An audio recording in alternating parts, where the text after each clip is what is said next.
Morning, good morning, good morning, good morning.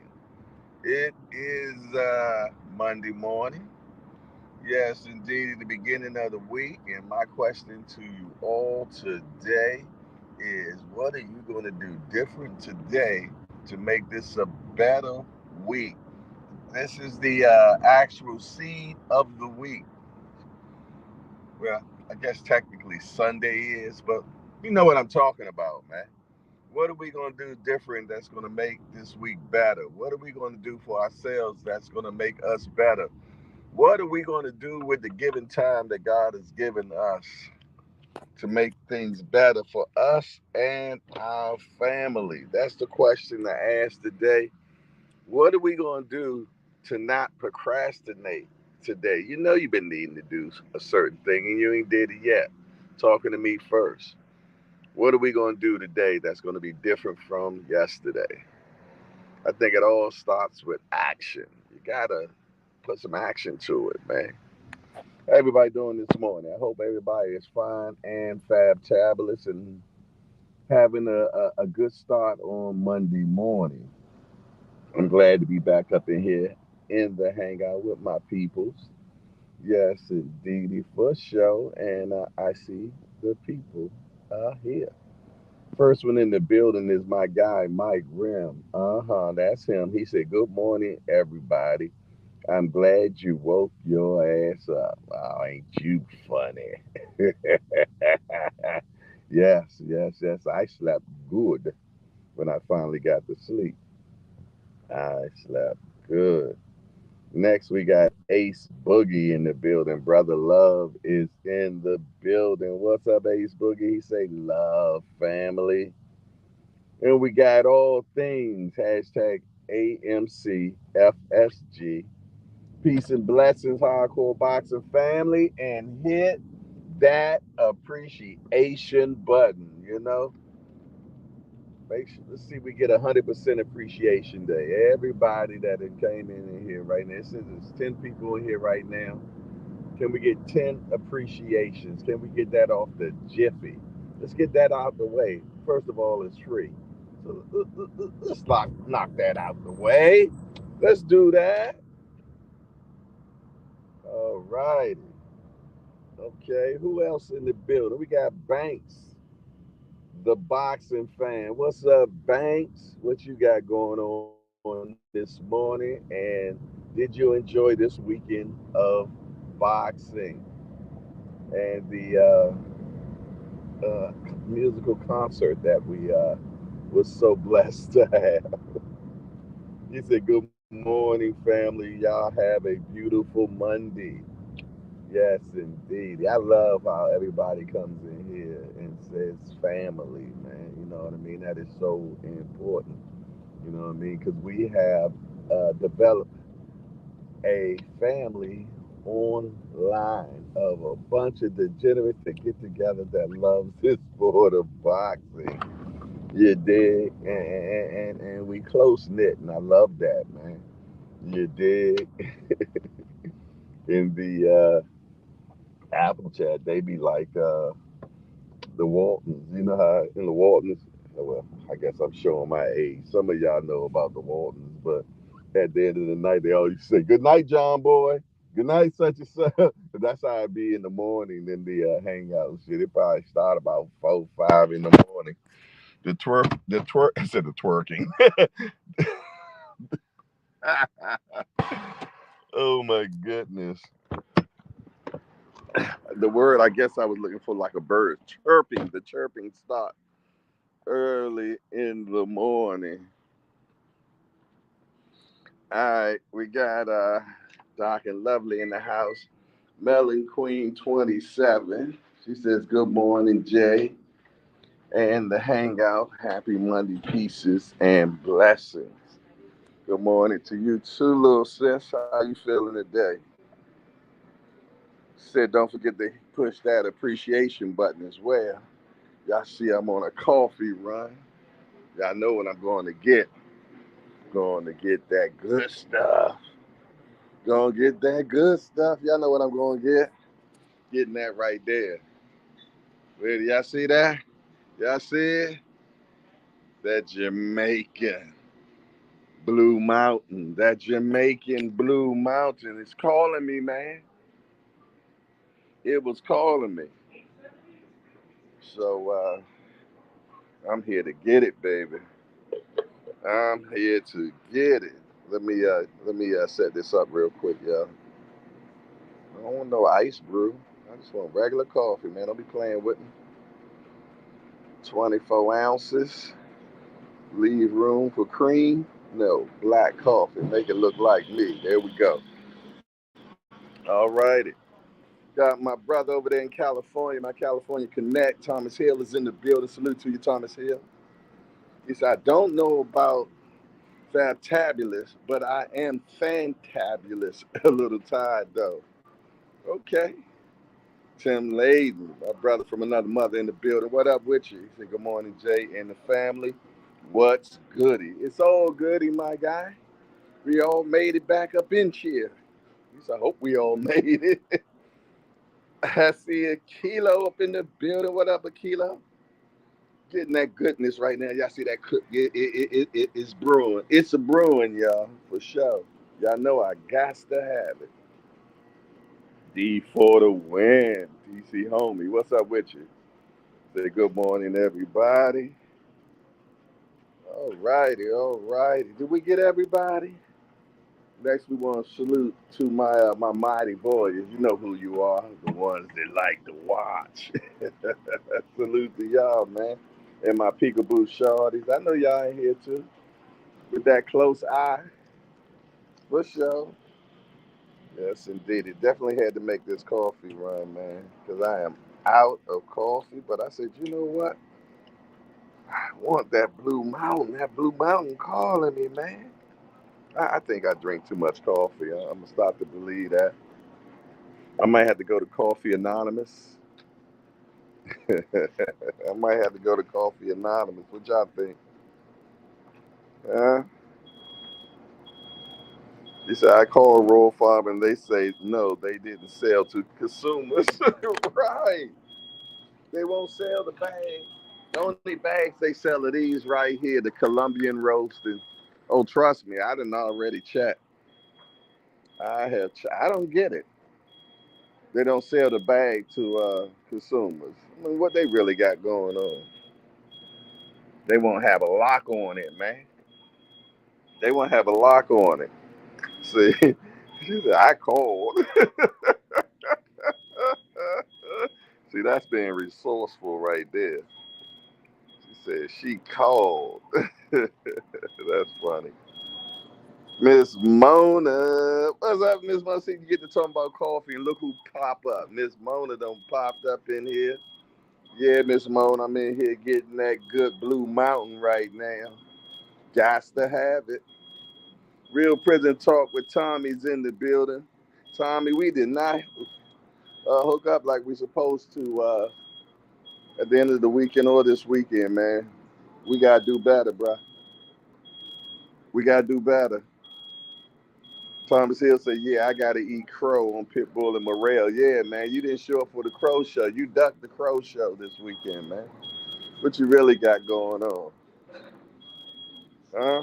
What you got going on? Hold on one second, y'all. Let me check something. I don't even know if I did that yet. Okay, we good. Sorry about that. Uh-oh. Uh-oh. I'll be like, uh-oh. I'm back. All right. I see a few peekaboos that walked in the building. Salute to y'all. Salute, salute, salute, salute, salute. Yes, indeed. Get this coffee so I can get on out of here. A lot of noise is going on, driving me crazy. No, I can't stand noises. That's my pet peeve. I don't like to hear the phone ring, and I don't like texts, man, notifications and things of that nature. All right, I found one over here. All right. Welcome to Royal Farms. Good Lord. See, everything too loud, man. I just need to get out of here. Okay, let me scan this. That's another thing. Royal Farms Rofo Rewards card now. That's another thing that I hate, that when you come into stores now, you got to work. You know what I mean? Why do I have to work when I come to your store? Why can't I just be served? You know, I hate after, you know, and payment type. And when you go in the grocery store, the Walmart and all them places, man, I'm an ex-criminal, man. I get tempted. I get tempted. I know I ain't the only one either. There go BNN Boxing News. He said Bakole versus Zhang. Yeah, I like that. I like that a lot. I need to get out of here. I'll tell you that much, because this noise driving me crazy. I'm like, am I the only one hearing that damn noise? Oh, they testing something? Okay, well, it sounds like it worked. All right. Been in Boxing News. What up, baby? Are you back from your vacation? And is there, thank you very much, sir. Is there any Blue Mountain coffee in your bag is what I want to know. Yeah, that's what I want to know. Is there any Blue Mountain coffee in your bag? I need to know. I see my little bratty brother that got up in here. Remo, a.k.a. He the AKA of the AKAs. I ain't seen one person has so many monikers. It's crazy, man. Okay. Y'all ain't hear all that noise of me just getting in the car right now, did y'all? All righty. Don't one of my employees just got arrested for that. They are watching. I'm back, and yes, I have a little something.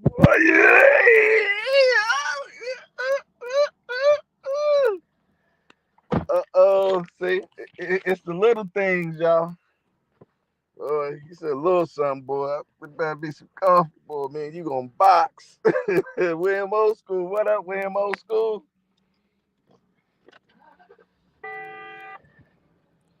Well. Waiting for connection, y'all.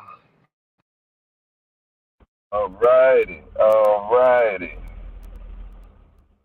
What's up, man? Yeah, man. Had to go on that run. Yes, indeedy. So I said, you know what?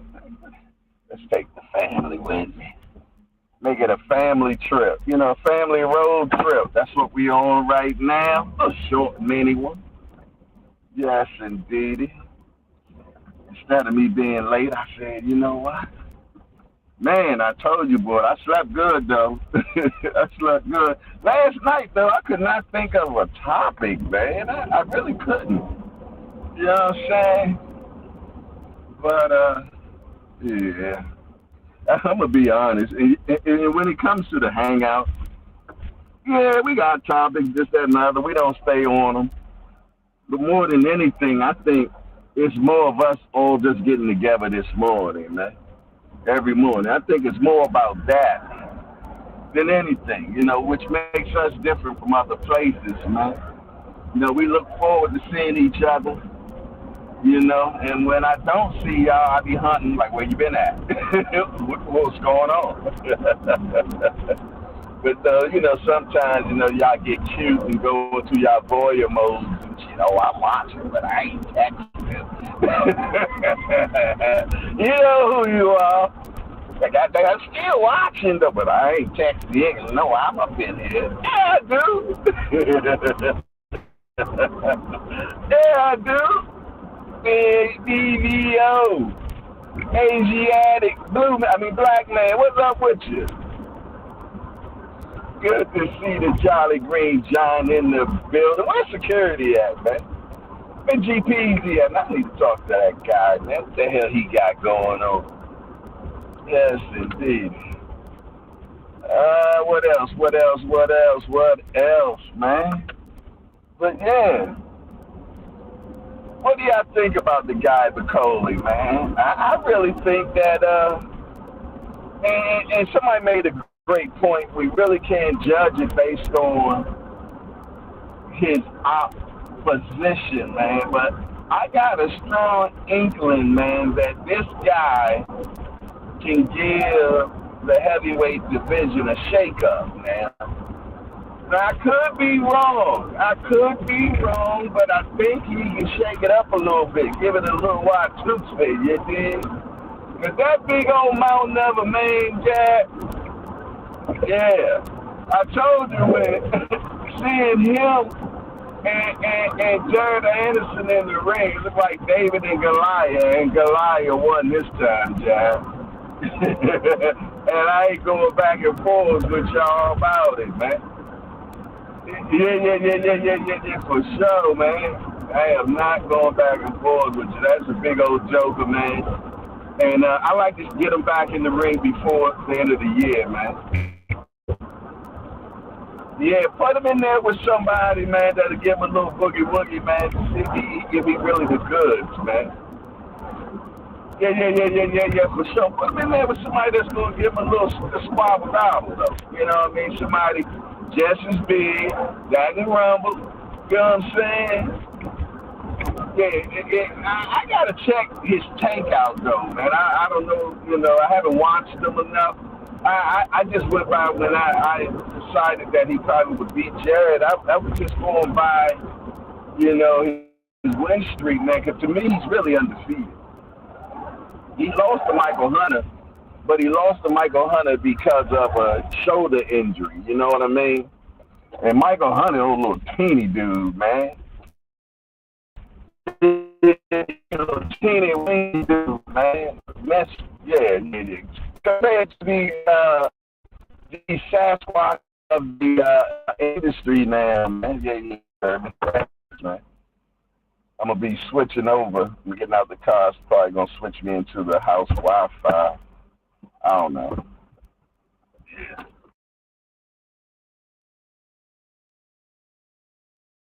Oh, beautiful day in the neighborhood. Beautiful day in the neighborhood. Would you be mine? Don't you be mine? This is my neighborhood. It's my neighborhood, y'all. My neighborhood. Yeah, I'm feeling good today. I ain't gonna lie. It's Monday. I'm feeling good. I actually got some rest yesterday, y'all. I did absolutely nothing.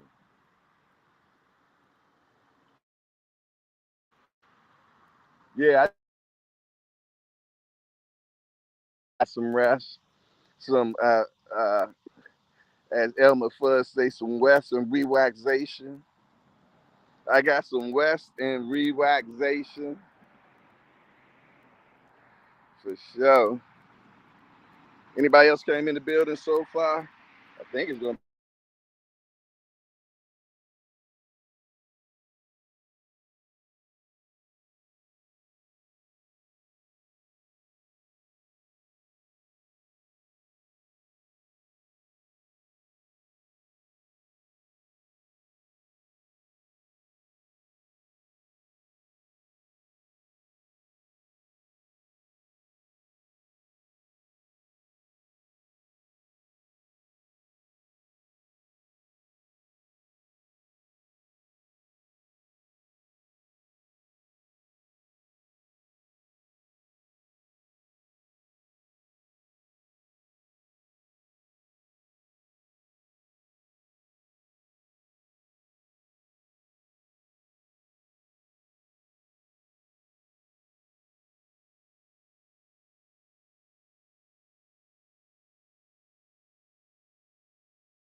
Y'all thought y'all was gonna get rid of me just that easy? Nah, y'all ain't get rid of me that easy. What jokes? I know some jokes in the chat. I bet you William Old School said something. Angry Mexican in the building. What's up, my guy? Yes, indeed. I was walking on my driveway. I guess I walked out the Wi-Fi zone. I guess I walked out the Wi-Fi zone. You did. But I'm here. Yes, indeed, man. And I got my little friend with me. You did. I got my little friend with me. Say hello to my little friend. Yes, indeed, man. Yes, I see the angry Mexican has got in the building. We got angry. Where the angry white man at, man? We in the Raging Cajun already up in here. Yeah. Let me see what comments I done. Thomas Hill said the Wi-Fi doing the boogie woogie. Man, I was on outside Wi-Fi, man. Outside Wi-Fi. Yes, indeedy. Let's see what else. Did anybody slide in the building while I was in hiatus for a minute? Let me see.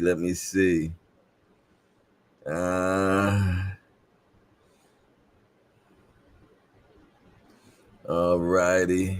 Yeah, Dr. Lovely. So I hate self-checkouts. I'm not paying for these high-ass groceries and doing the work. See, that's the hell I'm talking about, man. You dig?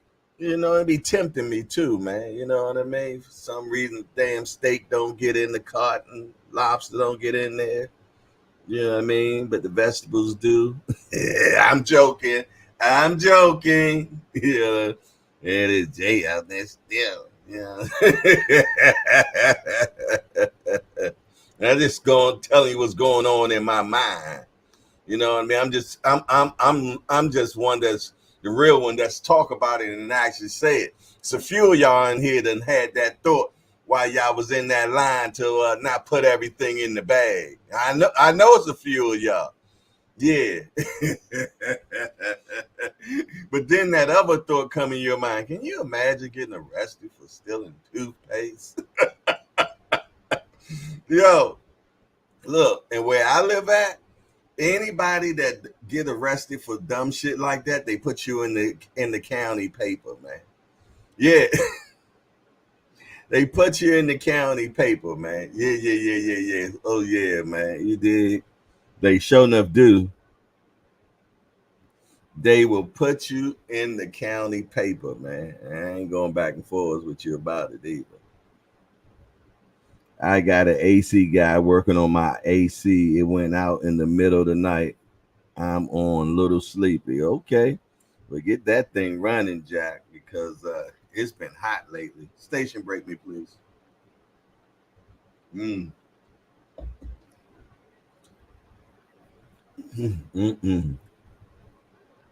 Yeah, the county paper, right?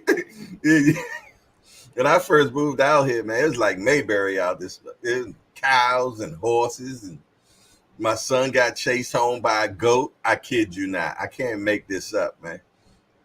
They little niggas at the time, little ninjas, and they run home. I said, "Yo, what's wrong?" He said, "I got chased by a goat." Said, stop playing with me, man. Talking about you got chased home by a goat. No, Dad, for real. I got chased home by a goat. And so one day I was going down the street in my neighborhood, and one of the neighbors all the way at the top of the hill had goats, man. I can't make this up, man. Thank you, Doc and Lovely. Say I'm looking exuberant. You heard her, exuberant. Is my orange popping? Is it? Yes, indeed. I see I done got a full-grown beard now. I ain't seen G Peasy in a minute. You did. Yeah. I ain't seen G Peasy in a minute.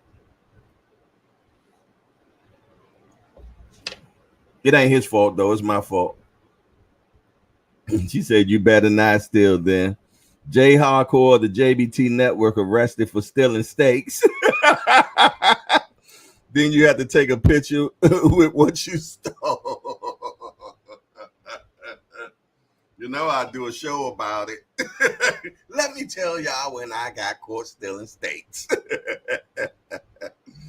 Yeah, for sure, man. For sure. Shout out to a few more mighty warriors that done walked in the building. It was 25 people in here. Can y'all make sure that there's 25 appreciations, man? We want 100% likenessship. I haven't said that in a while. The Cash App right there is in real big letters, just in case, you know, you like to do some supportment. You dig? We appreciate a supportment. Yeah. So, you know, supportment, appreciate support.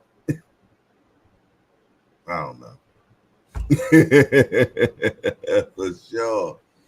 Yes, indeed. But I tell you what, we're gonna jump into the title in a sec. It's 8:37. So let's find out what's happening in the world of boxing today. And then we're gonna talk about what's next for Bakole and just have some boxing talk. You know how we get down. We talk about boxing and a whole bunch of other stuff too. We talk about boxing. So let's find out what's happening in the world of boxing. He said, breakfast with Gene Kilroy. I wasn't a star. Muhammad Ali was a star. I was on his coattail. Okay. A very nice coattail to be on.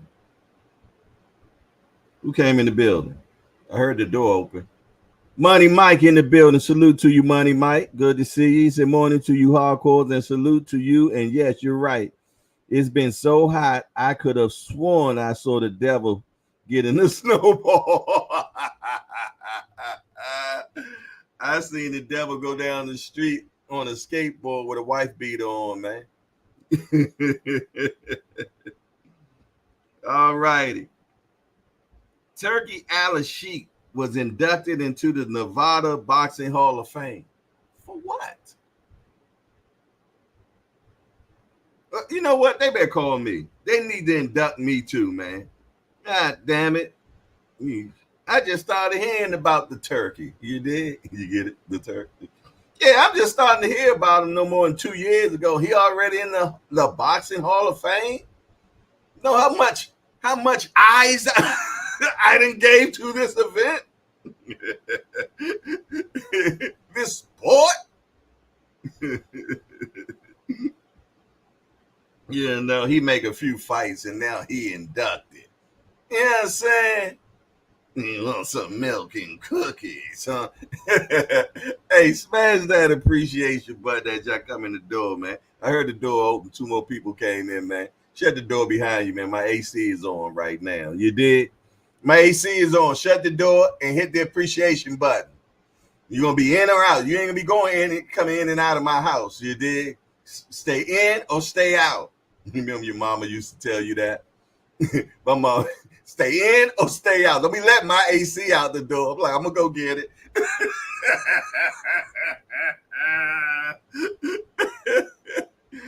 Oh, my goodness, man. Mama Do, I see you. What's up, girl? That was you that walked in the door. See, somebody done left my door open. Somebody close that door, please. She said, what up, family? And what up with the appreciation button? Hit the damn button. See, I like when she come up in the building. She come up in the building with all that authority. You know what? I was talking about how Dark and Lovely is a good moderator, but Mama Do is too. She definitely is. So both of them are excellent moderators, man. Yeah. As soon as they walk in the door, they started working. Crowd control, making sure adding and abetting with, what's that word?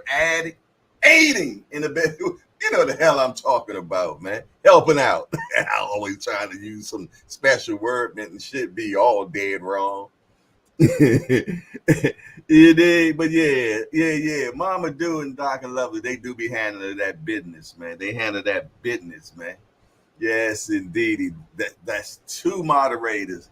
You get one more, and then taking away the rest of the wrenches, man. I'm at three moderators. That's all. Three moderators. That's all.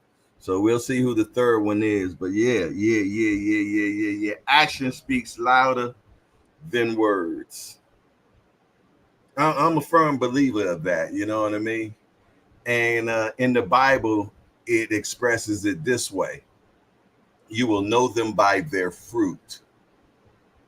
Yeah. Let that resonate in your spirit for a minute. I digress. Terrence Crawford said the cream always rises to the top, and I'm the last one standing. Amen. In the boom shakalacking into that. I can't even argue with him on that one. Hey, my favorite number's in here now. It's 33, but it went to 35. Shout out to the people, man, are coming in the building, man. We got a lot of guests in the building today, man. Salute to all the extra voyeurs that's in the building today. I appreciate y'all for being in the building. My guy Tone Deaf is back. What up with you? I see you. Great morning to you, my brother. Thank you for being back in the building. Yes, and I had to have just a little bit more. My friends, I don't know, but I got that KQ spirit lately. Want to sing all the damn time. Let me raise this right here.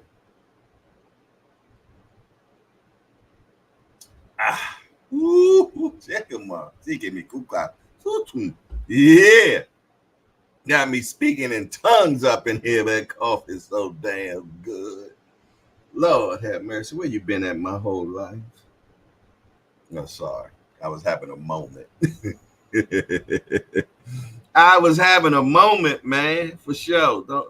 Don't judge me. All right, let's finish up with this, man. Steady diet of PBC shows on Amazon Prime to come in 2025. Y'all want to jump in that one real quick? Give me a thumbs up if y'all want to jump in that when I come back to it.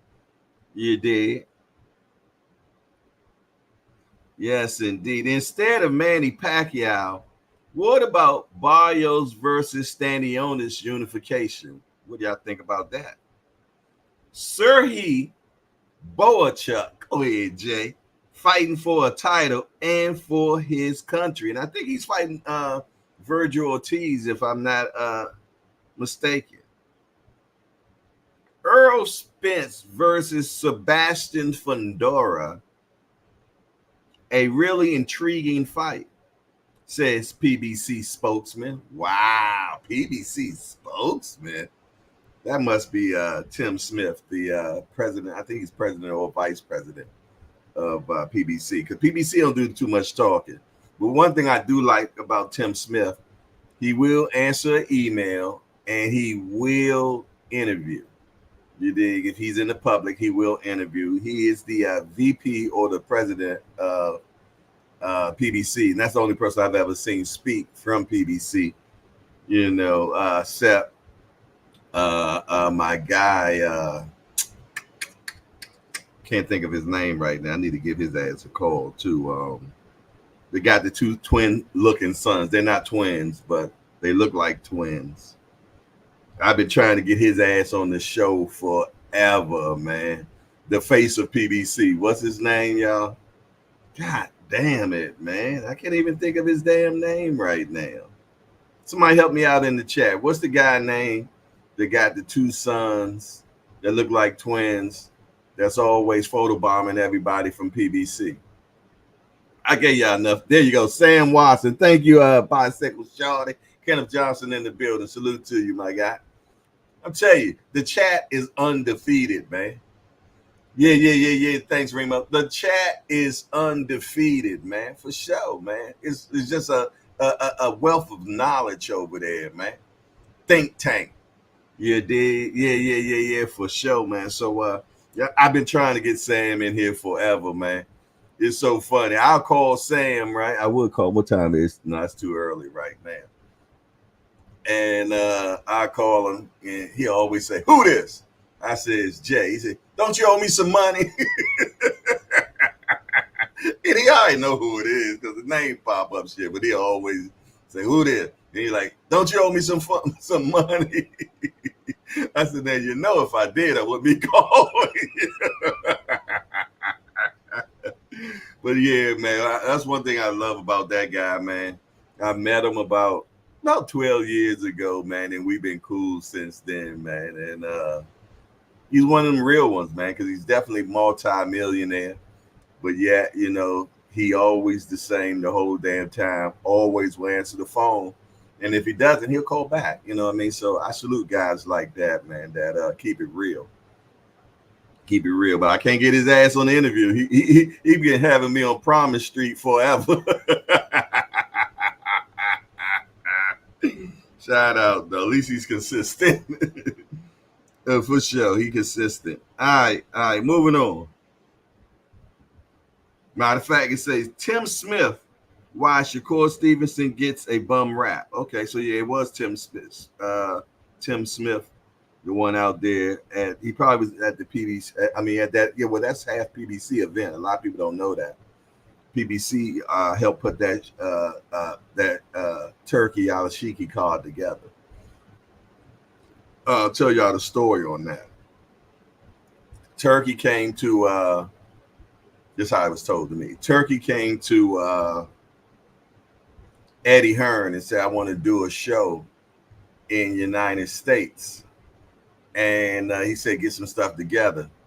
Well, after Turkey looked at the lineup that Eddie Hearn gave him, he was like, this ain't going to cut it.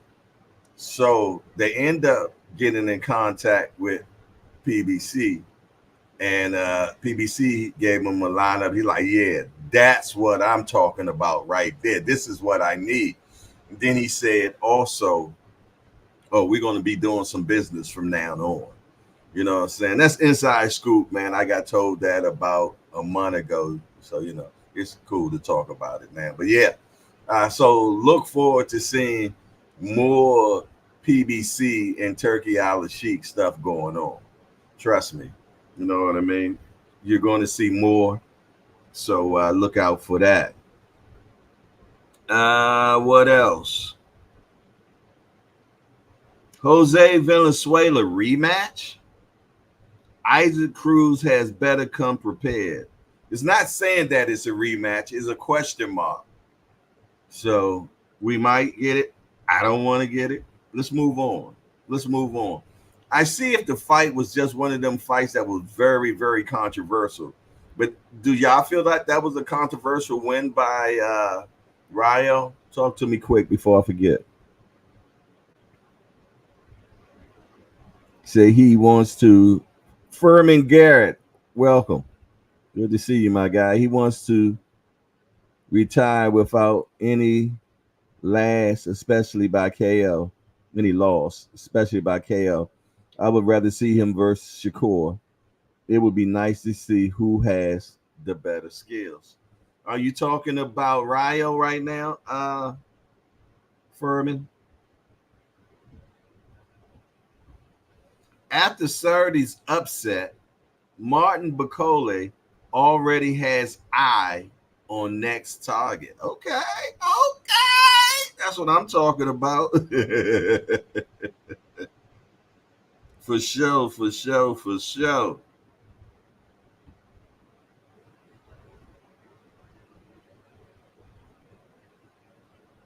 All right, let's check one more other place before, and then we're going to jump into some talk, man. You did. We're going to put the free smoke line on.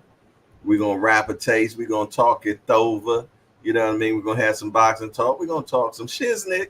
You dig? And yeah. And tell me your opinion on what you want next for the big old joker, Martin Bakole. You dig? That big old joker. Matter of fact, so I'm talking about a big ass picture of him pop up. Yes, indeed, boy. Meats and potatoes, man. That's it. That look like that's all he eat all day. Look, he ain't no big muscular dude or nothing. He just looked like one of them big country strong dudes, man, that throw a calf on the back of his back and walk like 10 miles with it, man. Eddie Hearn says Boots Ennis beats Crawford based on Crawford performance against Madrimov. Well, that's a fight we will never see. You can chalk that up as the Ray Leonard and the Hulk. I can't even think of his name right now, but that's his AKA the Hulk. A fight we never got. Aaron Pryor. Yeah. That's going to be an Aaron Pryor of our time. Boots and Crawford. So get that on out of y'all little stinky minds, man, because it ain't happening, man. You know, only way that could probably happen if that Boots go into warp speed and he's a top pay-per-view person. You know what I'm saying? So we're gonna see. Boots don't like talking. I'm gonna tell you that now. He don't like interviews. You know what I mean? And he's very hesitant with dealing with people. That's one thing I've acquired about him. You know what I mean? Being around him. Now he'll do the interviews and stuff if you there, you at his gym, this, that, and the other. But he's doing it only because he knows he has to. But does he want to? Not at all. But shout out to Boots, man. Matter of fact, I hope I can get out to that gym this week, man. Yeah, I hope I can get out to that gym this week. That'd be good. I need to start my gym hopping again. You know, I love being out in Philadelphia gyms though, because you know you get that good sparring, man. I'm gonna tell you, I be watching the sparring, man, and forget I'm there to be doing interviews and all that good stuff, man. It be just so much good sparring, man. And shit, and that be the women. That be the women. David Morrell, mental game needs development after winning WBA title. What do y'all think about him, man? Do y'all think David Morrell has the goods, or did he just have a bad night at the office, man? Talk to him. Mm-hmm. You better ought to be ashamed of yourself, girl. Woo! Jarrell Miller expresses disappointment after controversial draw against Andy Ruiz Jr. I do believe he won. Yeah. He could have did more. But I believe he won. I serve. What's up, my guy? Good morning to you. He said, Jay, does it hurt boxers that don't like to talk and do interviews? Yeah. The reason why is just like anything else, man. You are a commodity. You know what I mean? You are a brand. If nobody knows about the brand, why would they buy the brand? If they don't know anything, or any information or nothing, you know what I mean? You know, and that's what killed Crawford's beginning. Crawford really wasn't doing any interviews, this, that, and the third. Now, there is a exception to the rules sometimes. Yeah. I.e. Gervonta Tank Davis. You dig? So, but yeah, everybody else, man, you really got to do those interviews, man. You gotta sell yourself, and it's not hard actually with social media now. You got so much with social media that it's really easy to get yourself out there. All you have to do is be intentionally consistently. You did? Yeah, I don't know how that sounds, but it's okay. You need to be more intentional, man. It's enough social media out here, man, that there's no excuse that people don't know your brand. You know what I'm saying? If you don't like interviews and things of that nature, man, go online. Turn it live on. Talk to the people. Talk to the chats and stuff like that, man. Be there. You know what I'm saying? You did. Have a cameraman follow you, whatever. You know what I mean? It's different ways to skin a rabbit, man. You know what I'm saying? So shout out to some more of the mighty voices that done walked in the building. Salute to y'all, Peekaboo crew. How y'all doing today, man? Make sure you smash the appreciation and shut my door, man, so the AC don't go out. Okay? Thank you. Just doing the building. What's up, boy? He said, be intentionally and consistently. Yeah. Exactly. Those two things will take you a far way, man. For sure. For sure. SP got beats up in here. I see you. What's going on, my guy? If Spence looks good in his next fight, let's get the sequel with Crawford.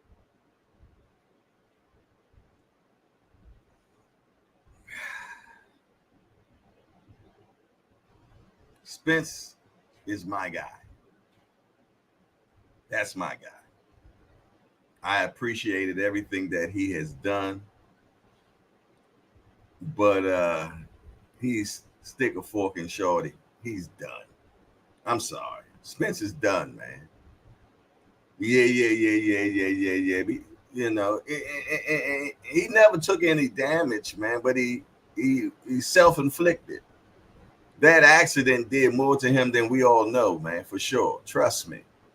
You don't be doing 100 miles an hour or whatever the speed might have been, get thrown out of a car, go probably 20 feet in the air and land on concrete and think you're going to be okay. Well, I know, Jay, but they say he ain't had no broken bones. Is that all we got in our body is bones? We got nerves.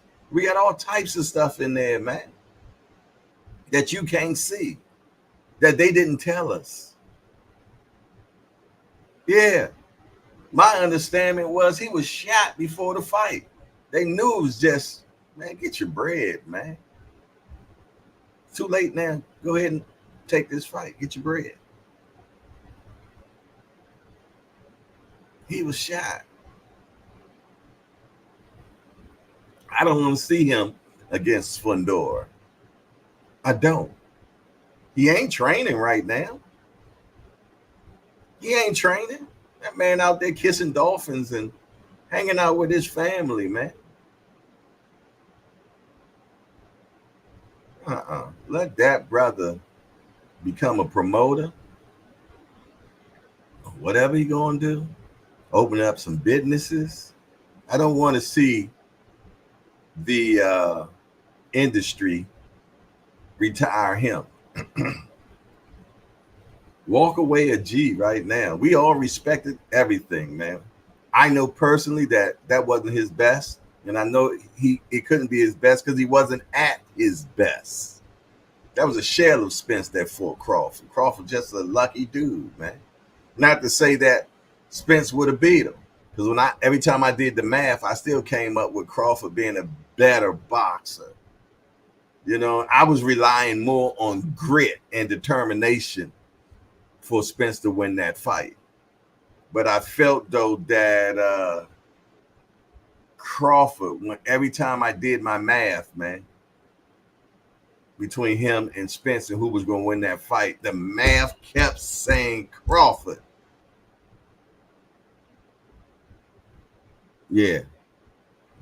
Ain't that right, Just Do? We try to be unbiased around here, man. Yeah, I love that guy, Spence, man.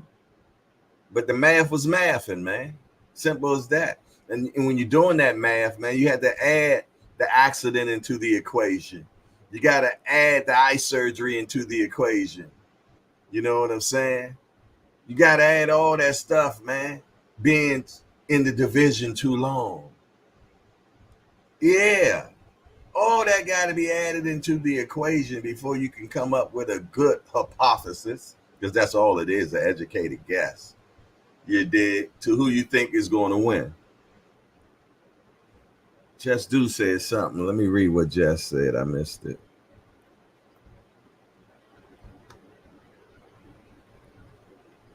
Another long ass layoff and another dangerous opponent. Just think Crawford fought again already, and he's still waiting to fight. Not a good sign. Amen in a boom shagalagment to that. And I know what it is. It's nest egg fights, man. Yeah, it's nest eggs fight. But only thing about nest eggs fights, man, and you're not up to that level. You fighting elite guys, man,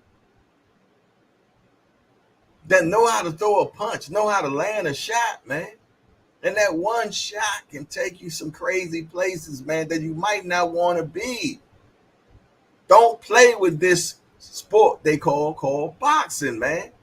That ring will expose you every time. I'm gonna tell you, the most unbiased person in this sport is the sport. Is that ring, man? That ring. That's the most unbiased. It don't give a damn, man. It don't discriminate. That ring don't discriminate on you, man. It won't. Salute to more of the peekaboo shorties that done walked in the building. Shut my door while you're in here. Hit that appreciation button. I appreciate it. Welcome, though. Yes, indeedy. More of the peekaboo crew. Mighty Warriors are in the building, man. They family. You better believe it. It's them invisible people in your family you don't see often. That don't make them not family. The Boxing Menu Podcast in the building. What up? He said salute to the hangout, man. Dante Boxing Talk. Salute to you, my guy. I appreciate you being in the building, man. When I saw Spence hitting them mitts before Bud fight, he looked a little funny. Yeah, because Funny Mint was in his life at that point, man.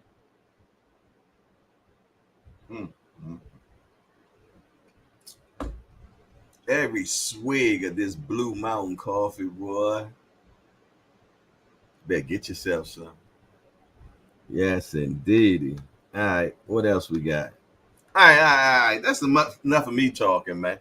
Let me hear what y'all got to say. We're going to get the Skizite line up and running, man, and we're going to rap a taste. You dig? Get that rolling. As soon as it materializes, or maybe I'm moving too quick for it. There you go. Shawam. Sham lamb. There you go. There it is.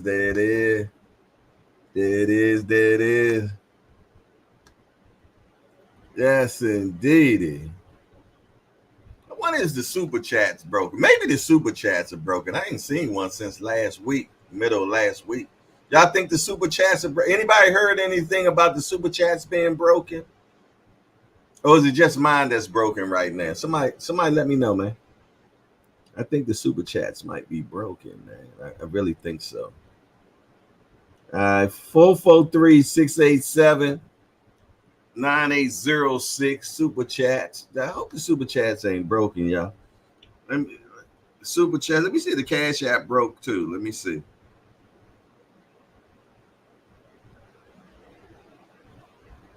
Damn, the Cash App and the super chats are broken right now, man. They're not even the same company. What's really going on? 443-687-9806.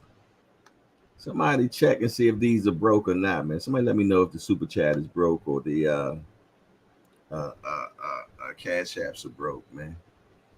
What y'all got going on? Cam J Network is in the building. What's up, Cam J Network? Appreciate you being in the building. Let me tell you something, Cam J Network. We just a bunch of hardcore degenerates that get together and talk about this beautiful sport we love called boxing. We only got one rule around here, Cam J Network. No hitting below the belt. I mean, we don't talk about nobody's mama up in here, man. Other than that, everything else is fair game. I want y'all to welcome Cam J Network to the Hardcore Hangout. Allow him to know that he done arrived to the best morning show of boxing, man. And we appreciate. Okay. The super chats are working, y'all. The super chats are working right there. Thank you, Mama Deuce. She said giving you a little just do with a little blue. That we appreciate you. Woo, you's a poet and you don't even know it, girl. All right, the super chats are working. So yeah, go ahead and start using it now. Mama Deuce did test it out. You dig, but you know, it's just like when you go to the doctor's appointment, you want to get at least 3, to make sure, you want to get a second and a third opinion. So all right, so we know that the super chats are working. Well, after two or three more people, we'll know for sure. And we just got to find out that the Cash App's working too, man. We're going to find that stuff out today, man. Yes, indeedy, man. All right, well, I'll tell you what. I tell you what, somebody call the free smoke line and let me know if the free smoke line is working. Let's get the show on the road. Who y'all want? The Cash App is working too, y'all. At least I think so. Salute to D1. Yes, indeed. Being a peekaboo shorty today, man. Salute to him. Angry white man in the building, man. Appreciate that, D1. For letting me know that the Cash App is working. Okay, y'all. So yeah, you ain't got to worry about your money not getting there. It's fixed now, so you can. Yeah, exactly. Bam. Okay.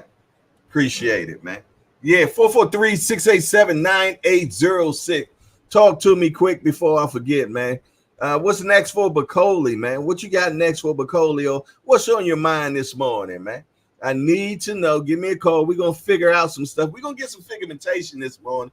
Big Ray, what it do, Big Ray? Good to see you, my guy. Hey, man, I've been calling you, Big Ray, bro. I need you to answer the telephone, man. I need to get your son on an interview.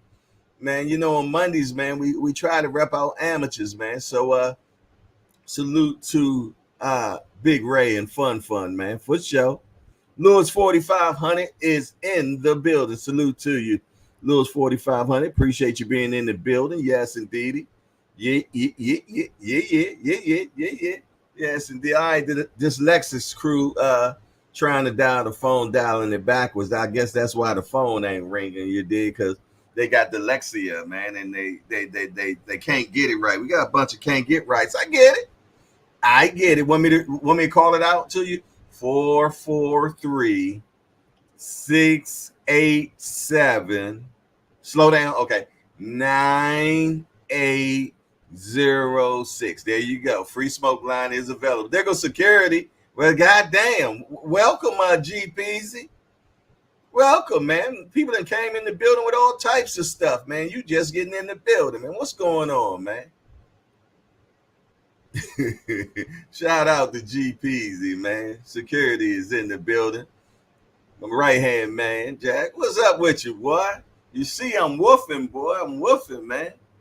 People calling me and telling me, why don't you cut your beard off, man? What you got going on? Get a haircut, no, man. You're worrying about the wrong damn thing. You did? Why you got your button up? What? Mind your damn business. That's just what I do. You dig? Worrying about my top button, Jack. Yeah, what the hell they got going? It's a DC thing. That's how we get down. Yeah, exactly.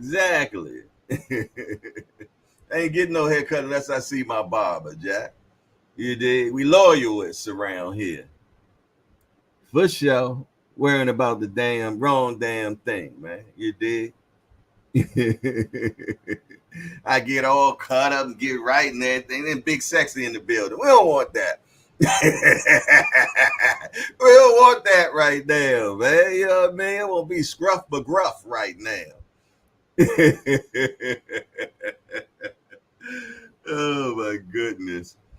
443-687-9806, man. Talk to me quick before I forget. Before y'all give me an early show today, man. Y'all know I get out of here, man. Y'all don't want to talk to me, man. I take it personal. Oh, man. But yeah, man.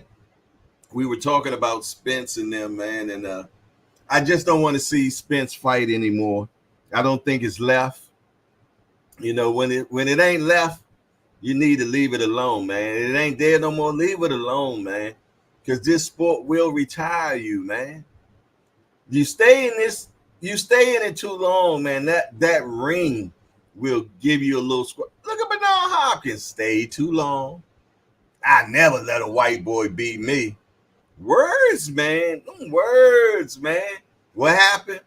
White boy knocked him out the ring, landed in somebody's lap. Think he landed in some white boys' laps. Words are convicting, man. Words are convicting. Maybe the phone number broke, man. I don't know. Maybe the phone number broke. I ain't sure if I paid it. I might have paid it. I don't know. Maybe that's why the phone ain't ringing right now. I'm trying to get some understanding. What's up, Glenn Mitchell? My peoples, what's up with you? And he a member. You see, you got that green right there. All access international senior club. Are you out of jail yet, senior? Are you out of jail, senior? Martin King Boxing say real boxing enthusiasts thoroughly enjoy how smart and precise Crawford defense and offense is.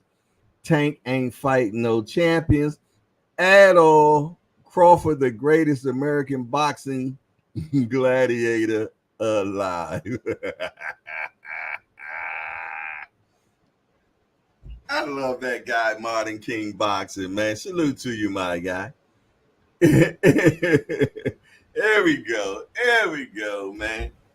One of the dyslexic crew, man, finally figured it out, man. Let me get this call real quick, man. Hold on. Talk to me quick before I forget. It's your boy Hardcore, man. Who is this? Let's get the angry party started. Uh-oh. Look, you calling right now and D1 calling at the same time. Oh, my goodness, Lord. Great minds think alike, Jay. Yes, indeed. Soon I start talking about white boys. Look who appeared.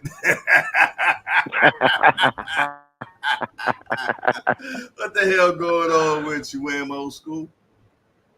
Man, Spence done, bro. That's my guy. I mean, he's been my guy. Dude kept his promises, did everything he said he was going to do, and I will always be his fan. But I also got to admit the truth. He's just done, dude. We got a guy named Renee Box Young did a video about him. And in the video, Spence is speaking, and he's talking about when he starts getting beat up by the young guys, he knows it's time. Remember I told you about a month ago in Philly, he was there? He wasn't at Bosie's gym, but he was in Philly sparring.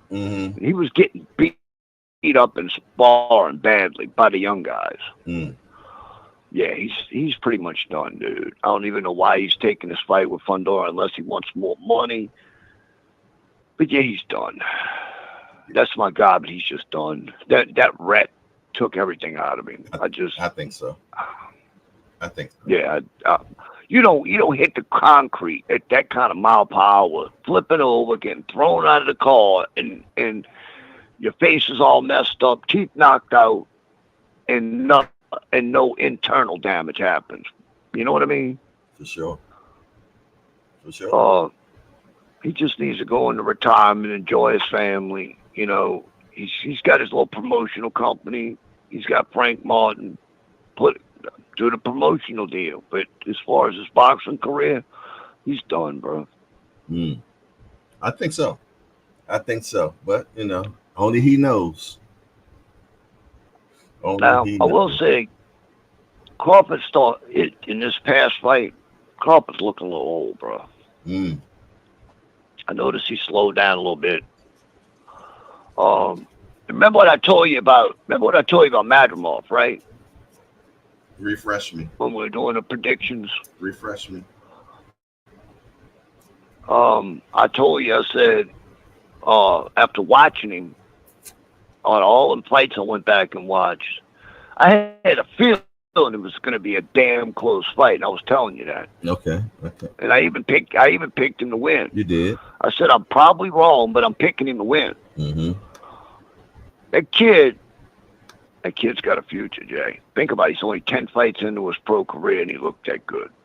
It's just 29. That kid got a future. He's in his prime, so we will see what he looks like on his next outing. How they match him up on his next outing, and go from there. And I'm hearing a bunch of people say they thought he won that fight. I thought it was damn close. It could have went either way. I'll be honest. But I am hearing people saying that he won that fight. I think Crawford edged it out. He edged it out. I think he had more the clean, effective shots. Not by a lot though, but Right. Well, I'm hearing we keep hearing Jamel's back. That's the fight I want. since it doesn't look like Crawford's going to fight Boots, or Canelo, I want to see him and Mel go at it. But Mel needs to have two warm-up fights before he even gets in the ring with Crawford, because I don't want to see him just jump right in the ring, especially all this time he's been sitting on his ass.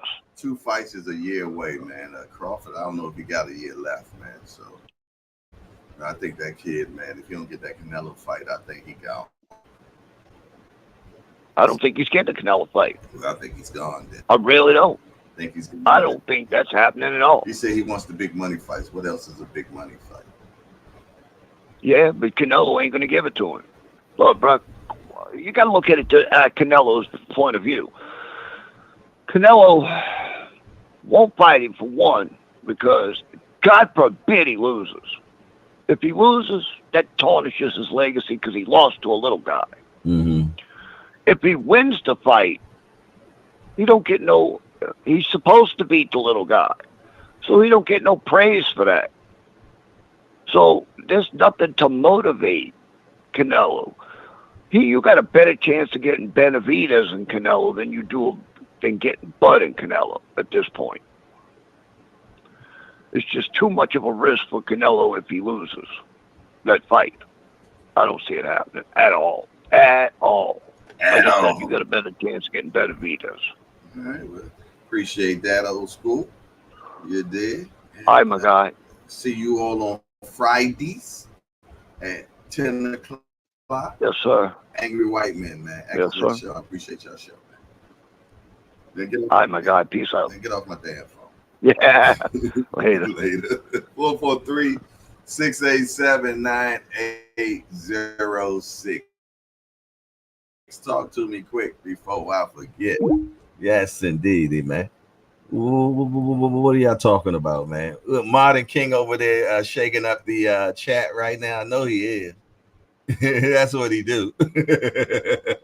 Hey, the mayor's into the building, man. Kareem Hassan. Shout out to the mayor to hang out, man. We got the mayor in the building. We got the Kang in the building. We got the Prince in the building. We got the Asiatic lady. We got all types of people in the building. Angry Mexicans, angry white men. You dig? Is there an angry black man in the building? Matthew Bishop, what up, my guy? Good to see you. Got a bishop in the building, man. Yeah, we got everything up in this building. Yes, indeed. For sure.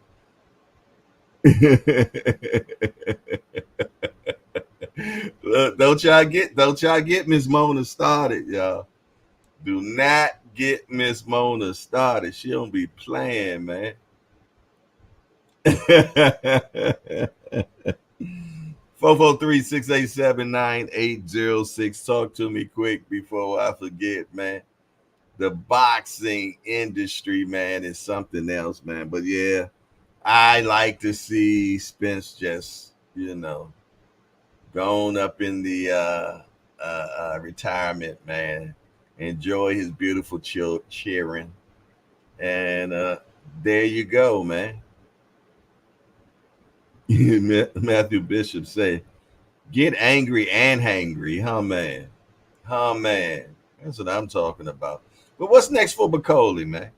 Who y'all want to see Bakole fight next? Do you think that he can contend with the top 5 in the division? What do y'all think, man? Or was it just good matchmaking?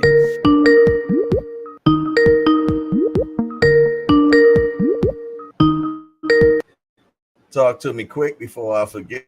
It's your boy Hardcore. Who was this? This is Thomas Hill, man. I'm just calling for my morning after club show. Yeah, you ducked the Crow show yesterday, man. Yeah, well, I was ducking it with my eyelids closed, but I was getting some sleep. I hadn't been getting much sleep. So sound like you sleep right now, man. Come on, perk up, man. You sound like you sleep now. Sound like I got a Barry White voice up in here, man. Come on, man. Get on up here, man. We don't need all that in here right now, man. Wake your ass up. Give me some energy. Yeah, this me. This is me not trying to put on no fronts on no shows so people can hear me. But I'm gonna say this. You sound like the same person all the damn time. I'm gonna say this. What's that? I said that your boy would get your boy Morrell would get him out in 5. I was wrong about that. I was so wrong about that. Dead wrong. Hey, that boy was tough. He was tough. No, that's see now that's the energy I'm talking about right. That's the energy I'm talking about right there. Yeah.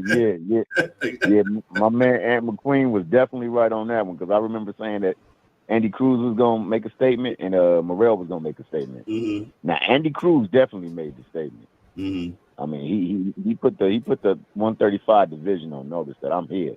I'm here to stay, and I'm here to play. As a matter of fact, so let's play together. So I think that he definitely did what I thought he would do. I think Morrell tried to outdo the show. Kind of like how Boots tried to do when he was on the tank card. Yeah, on that Garcia first card. Yeah, and you can't you do what you do. Now he's known for putting punches together and just letting the system come to him and the war of attrition break people down. But he tried to become a home run hitter on a card that was full of home run hitters. You know what I'm saying? So he tried to outdo the card, man. And I'm sorry. Now I knew Bakole was gonna knock my man out. I called that. That wasn't a shock to me.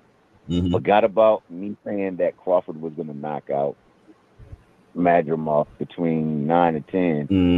Madrimov fought a heck of a fight, man. He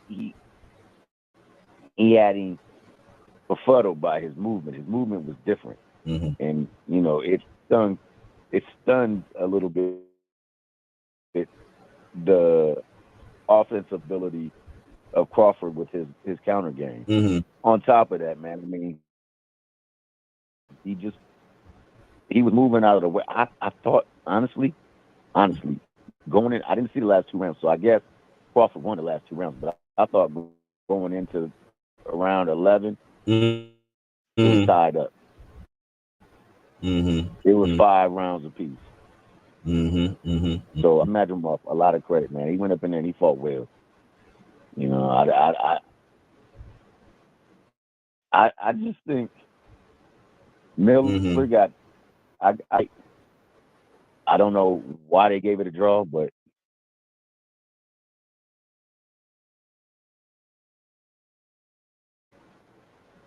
actual productivity is. But that's a fight that can be ran back. Also, El Rayo, I was wrong on that one. I said that if El Rayo could listen to his corner, because that's what the advantage would be, that he could punch in between the punches and box, he could definitely beat him. And that's what happened, man. And I think in that process, Robert Garcia, at some point in time, has got to be recognized, man. This dude does nothing but win, and he has a staple of fighters, and he takes more wins than losses. And he put together a fantastic game plan. El Rayo executed it. So now, like El Rayo versus Tio, that would be a heck of a fight. El Rayo versus Parv. I like that. I got a question for you, though. How you want your crow, bro? Oh, man, let me see. You know what? You said you was going to be putting some brisket on and smoking that bad. I think I'm going to have that long, that slow and low. So you want slow and low. So you want the smoke? You want a smoke crow? Yeah, smoke crow. Okay, I appreciate that, man. Serving it hot on the smoke crow, man. Well, alrighty then. Oh, one last thing too. What's that, brother? What's that? Forgot about the old man, Big Watch Barroso. He definitely deserves that fight. So El Rayo need to get in that ring with Big Watch Barroso. Yeah. Somebody got to send them to the pasture, man. You know what I mean? For sure. But that's my time, and that's my crow, and great show as always, my brother. I appreciate you, my brother. I appreciate you for getting that energy established, man. You know what I'm saying? Thank you very much. Oh, you got it, my brother. All righty. 443-687-9806, man. Let me get this call right here. Talk to me quick before I forget. It's your boy Hardcore. Who is this? What's up, OG? How you doing today? Yeah, the angry white man. Yes, indeed. What up? What up? You remember that? Budweiser commercial. What up? A Dr. Crow show too, man, because I slept. I ain't sleep till that time in the afternoon in decades, bro. That long ass I got show, up at man. 11:45, bro. I was like, God damn, bro. My wife was like, you look so peaceful sleeping, so I wasn't gonna wake you up. I felt like I wasted half of the day, dude. I can't stand sleeping in like that. Wow. But it is what it is, man. And Big Baby Miller, the real Big Baby, got fucking robbed. That was terrible. Like, it was an easy fight to score. It was 8-4, 7-5 at least. At bare minimum, I could see you having 7-5 for fucking Miller. But any other way than that, that's crazy, dude. He dictated the whole fight. He threw them more punches. He was beating him up every single round. Andy is done. He's got fast hands, so his couple little punches per round. Maybe people thought they were the harder, more effective shots, but that was terrible, bro. Thank God they keep your slips alive on DraftKings, bro. I would have been mad as hell if that would have canceled out my bet. Yo, I got paid for that. You got paid, right? Yeah, okay. Yeah, dude, I took Bakole, and I also took El Rayo on that one. But I picked Pitbull to win. Probably knock him out. But if Rayo could take his punch, which he could, it was gonna go over this. I had Rayo, Bakole, and Crawford. You know what I'm saying? But they didn't give us all the money because $50 was gonna get me $915. You know what I mean? Yeah, I seen the bet. You shared it in the chat. Yeah, I put it in the chat, right? So I think it ended up giving me like 300, something like that, which I ain't mad. It's better than a blank. It beats a blank. You know what I'm saying? But I was telling everybody how to bet that. You grab Bakole, a single bet.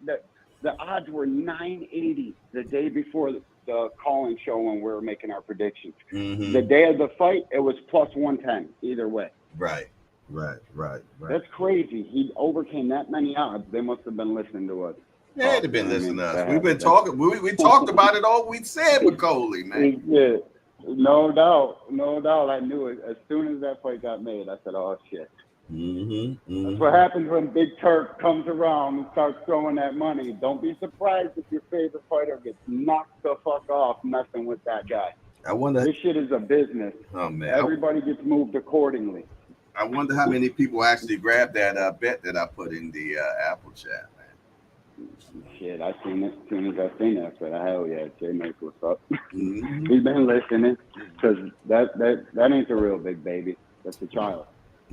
Oh yeah. Child got beat the fuck up in there by a grown ass man that comes from the Congo, fucking poor like you wouldn't believe. That's Madrimov too. Listen, William Oldskool is the only person I heard say Madrimov could win this fight. People are making arguments that he did win the fight. Like, not everybody thinks Bud Crawford won that fight. I'll give it to him because, well, I can't even say because he's the champion, because he's Terrence Crawford and he won the last round. That's the only reason I'm comfortable with that decision.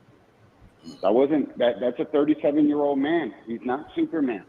I employ people to stop fucking acting like people can't get beat. He's old. 37 years old in boxing is fucking past it. 5 years past it. Father Time don't wait for nobody. He definitely ain't fighting boots. He'll pass on that. And he definitely is never getting no Canelo smoke. And now Turkey talking about fucking Virgil Ortiz after. I bet you Virgil gets beat this week. I love it. Chuck. I love it. Boa Chuck. That kid can fucking fight. He's ready to fight too. I agree. He can fight. Go way left here, man. Are you on the base? Are you on the base again? Yeah, man. This shit, it's never ending, dude, and I hate it. Hey, it's a contract, though. It's a beautiful. Hey, it's a government contract. I love it, man. So I get paid, bro, to be here. That's the only way you could get me. You know what I'm saying? You gotta double it up. Oh, man. man. Gotta increase that union wage, bro. Man, you got Gotta to have it. I remember I used to have a contract with the White House, man. And that money was beautiful. What? Man. Yeah, I had a contract with Crazy money. for the cleaning That's some old company. union on steroids shit. Hell yeah. I had a cleaning Hell company, yeah, and dude. I used to send it to the White House Communications, man.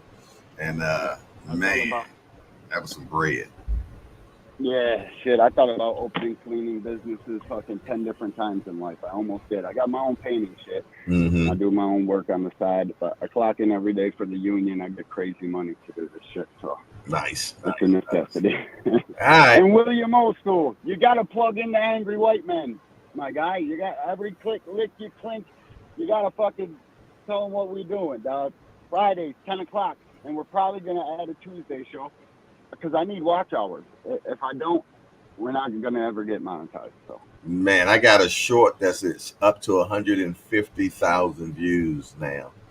And it done made almost 600 subscribers off of it on the new show on the boxing with Banky and Jay. Yeah, that short's at 150. They don't push my shit. It's like every 5 shorts, then they'll push it out to the people. All I need you to do is stay consistent. It will break out. It will break out. The consistency is going to outrule everything. Trust me. All right, because be patient, grasshopper. I got a lot of hours to go. I only got three, or actually we just hit 400, 402. We got. I got 5,000 at 188, but 5,000 of them don't fucking count for some reason because they're shorts views. Right. And that 3 million mark on views is crazy. They set for that. Yeah.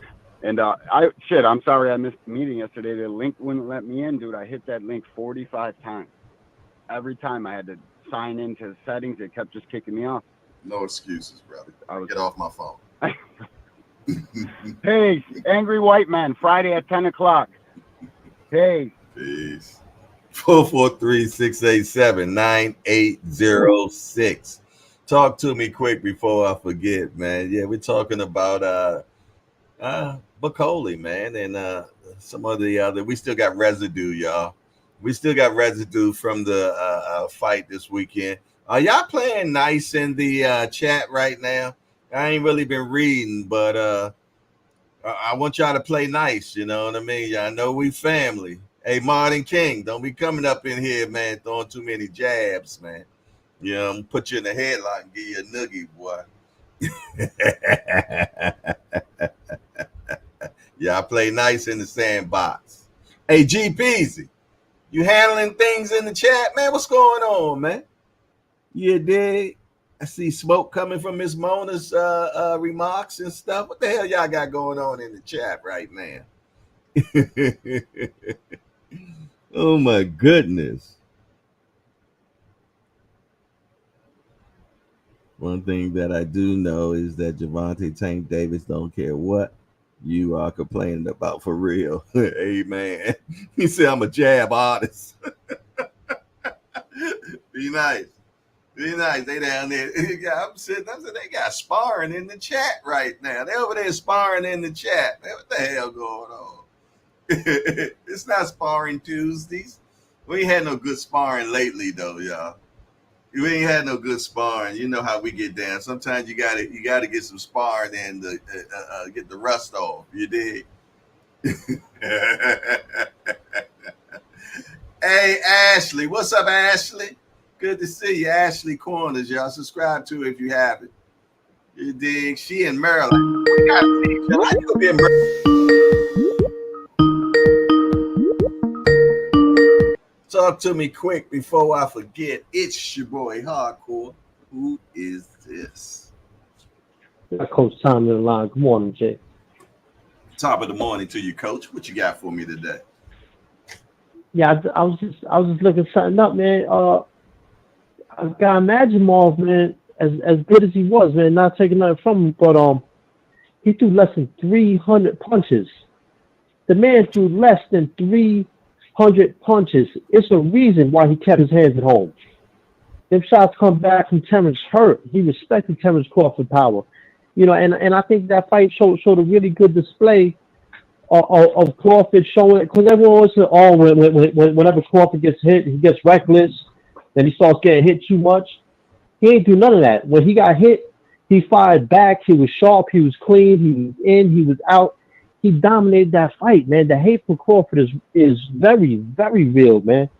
I don't understand it. All he does is put that work in, and and now he's finding a dude who's bigger than him, a dude who's stronger than him, a dude with 300-some amateur fights, a dude who's a WBA champion for a reason. So and people saying that is a cherry pick, is a soft pick. We're gonna see how soft it is as Jamal starts mopping dudes, starts mopping that whole division. Anybody else who would have fought Jamal that night would have lost, including Tim Tszyu, Sebastian Fedorov, all of them, like Erickson Lubin. Who would have beat him that night? No one except for Terrence Crawford, man. Get that man his props, man. Like that, the hate is insane. I don't understand it. How many punches did Crawford throw? He threw way more. I don't know how many he threw, but I believe he threw over 400. He threw way more than Jamal. The reason why I asked because between the both of them, they landed under 200 punches. Yes, 95 to 84 to be exact. Yeah, so it sounded like both of their hands were in their pockets. No, but Crawford threw way more. Crawford threw way more. I think he threw close to double the amount of punches. Crawford threw many more punches. He was the more active dude. He was dictating the pace of that fight. So everyone knows Crawford slows fights down. Crawford threw 400 punches and he landed 95. What was the percentage of that? What's that? 33%? It's a little under 25%. Okay. So yeah, his hands was in his pocket, man, because his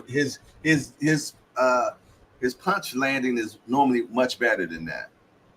So if it was at 25%, yeah, that tells you something right there as well. Now we got to play devil's advocate now. I know you're a Bud guy. I know you're a Bud guy.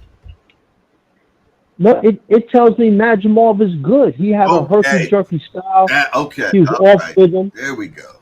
Let's get that man his credit. I'm giving him his credit. I'm giving him all his credit. I said he would have beat any other dude in that division. Okay. Any other man You're right. Mm-hmm. Virgil Ortiz. Imagine Virgil Ortiz taking the right hands. He's been out of there, man. That's all I got, man. That's all I got. I have to we gotta be intentional today. We gotta have a conversation today. I'm gonna call you today. I'm gonna call you. All right. I'm gonna be waiting, be sitting by the phone. I'm gonna call you this afternoon. All right, appreciate it. All right, I got you. Okay. All right, peace.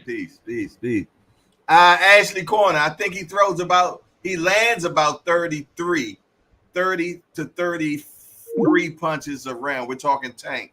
Tank definitely has low output for sure. Yeah, but his punch connection is high. Yeah. He can get all the way up into the 40s on that, and that's saying a lot. That's saying a lot right there. You dig? So, but Tank don't throw a lot at all. We know that. She said exactly. That's my point, Jay. I'm gonna keep it real to the hills. You better believe it. I'm gonna keep it real to the hills. Mike Rim said they said that about Mean Machine. Oh my goodness, I love my family, man. She said Bud Neck was turkey noodle in that fight. Not turkey noodle.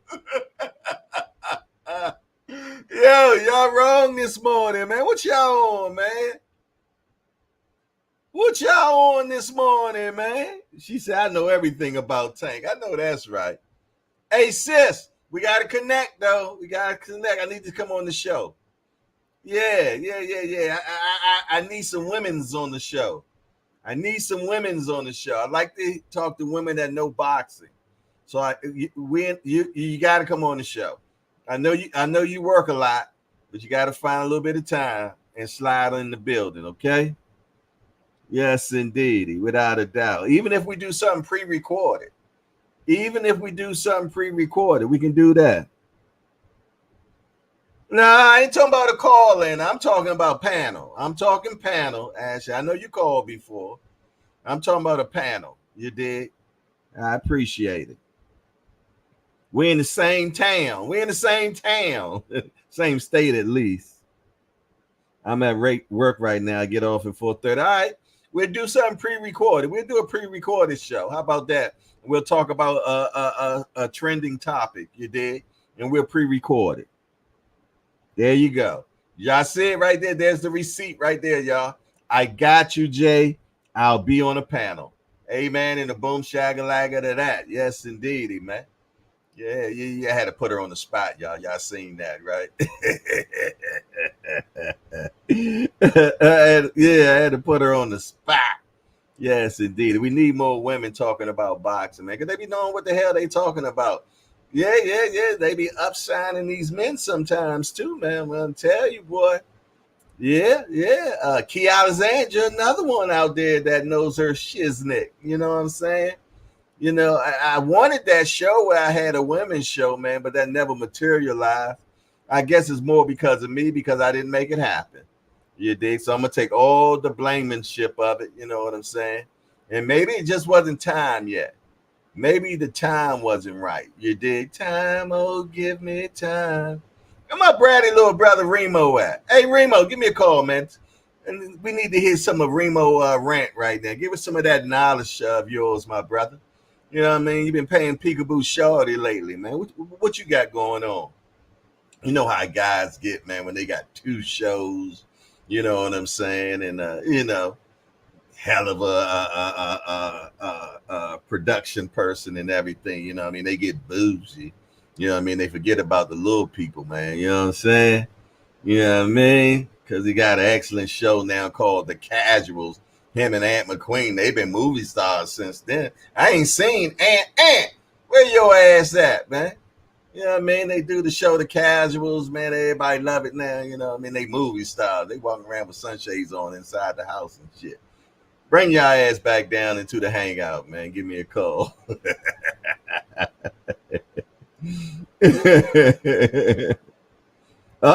Ashley Corner say I'm the boss at my job, applesauce. Talk that shit. You know what I'm saying? Tell him, Ashley. Ashley ain't bad. Y'all know that now. Let me get this call right now.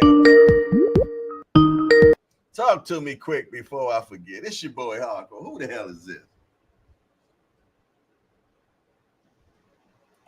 Oh Lord, I remember when people used to do me like this and call my phone and don't say nothing. Man, you playing on my phone, Shawty?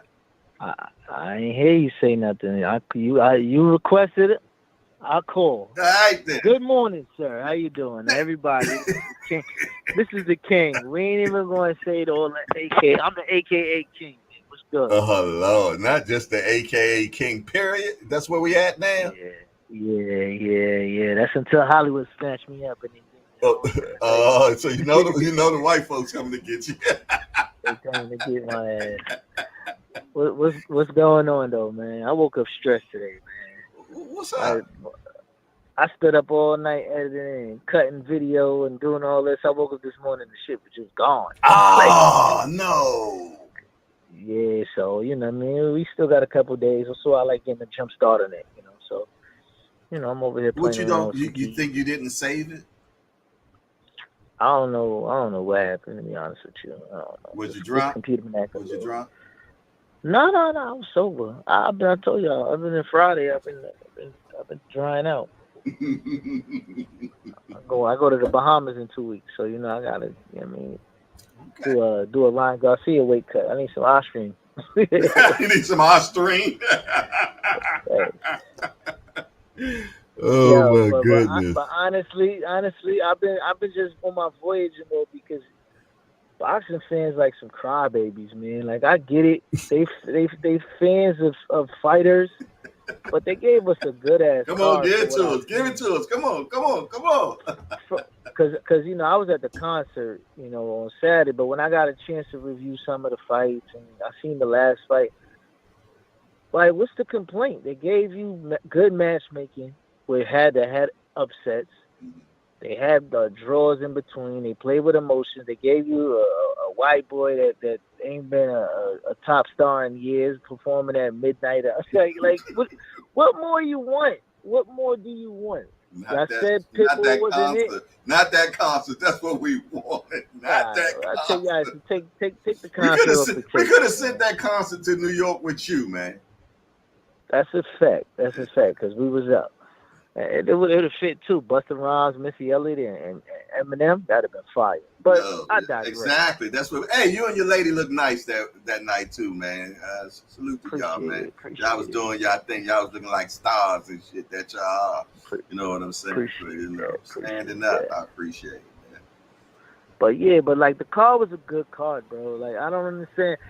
So everybody was complaining that they didn't want Tank to fight Pitbull before, right? Mm-hmm. People start beating people up, but he never changed what he wasn't. He was never a technical guy. He was a thudder, apply pressure. He got outboxed by somebody with some power. It's a difference. It's just shown, but now they all upset that Ryo won. What's Tank to do next? Tank gonna do what Tank want to do. Just let boxing. Oh, say that again. Tank gonna do what Tank gonna do. Period.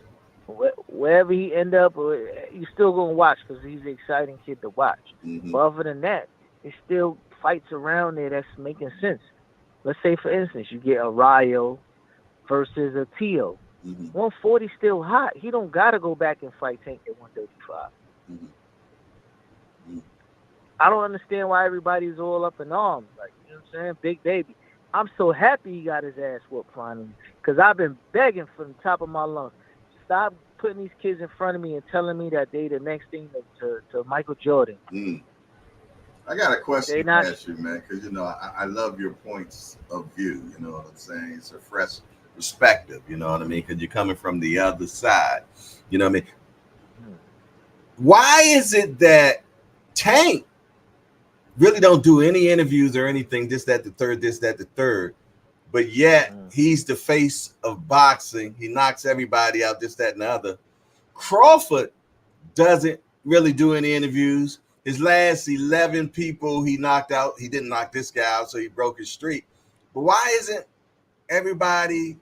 he bring in the money like Tank? Can you explain that to me? I need some understanding, man. You know what I mean? I never claimed to be the smartest one in the draw, you know what I mean? On the business side, just being truthful and honest. One, Tank is younger.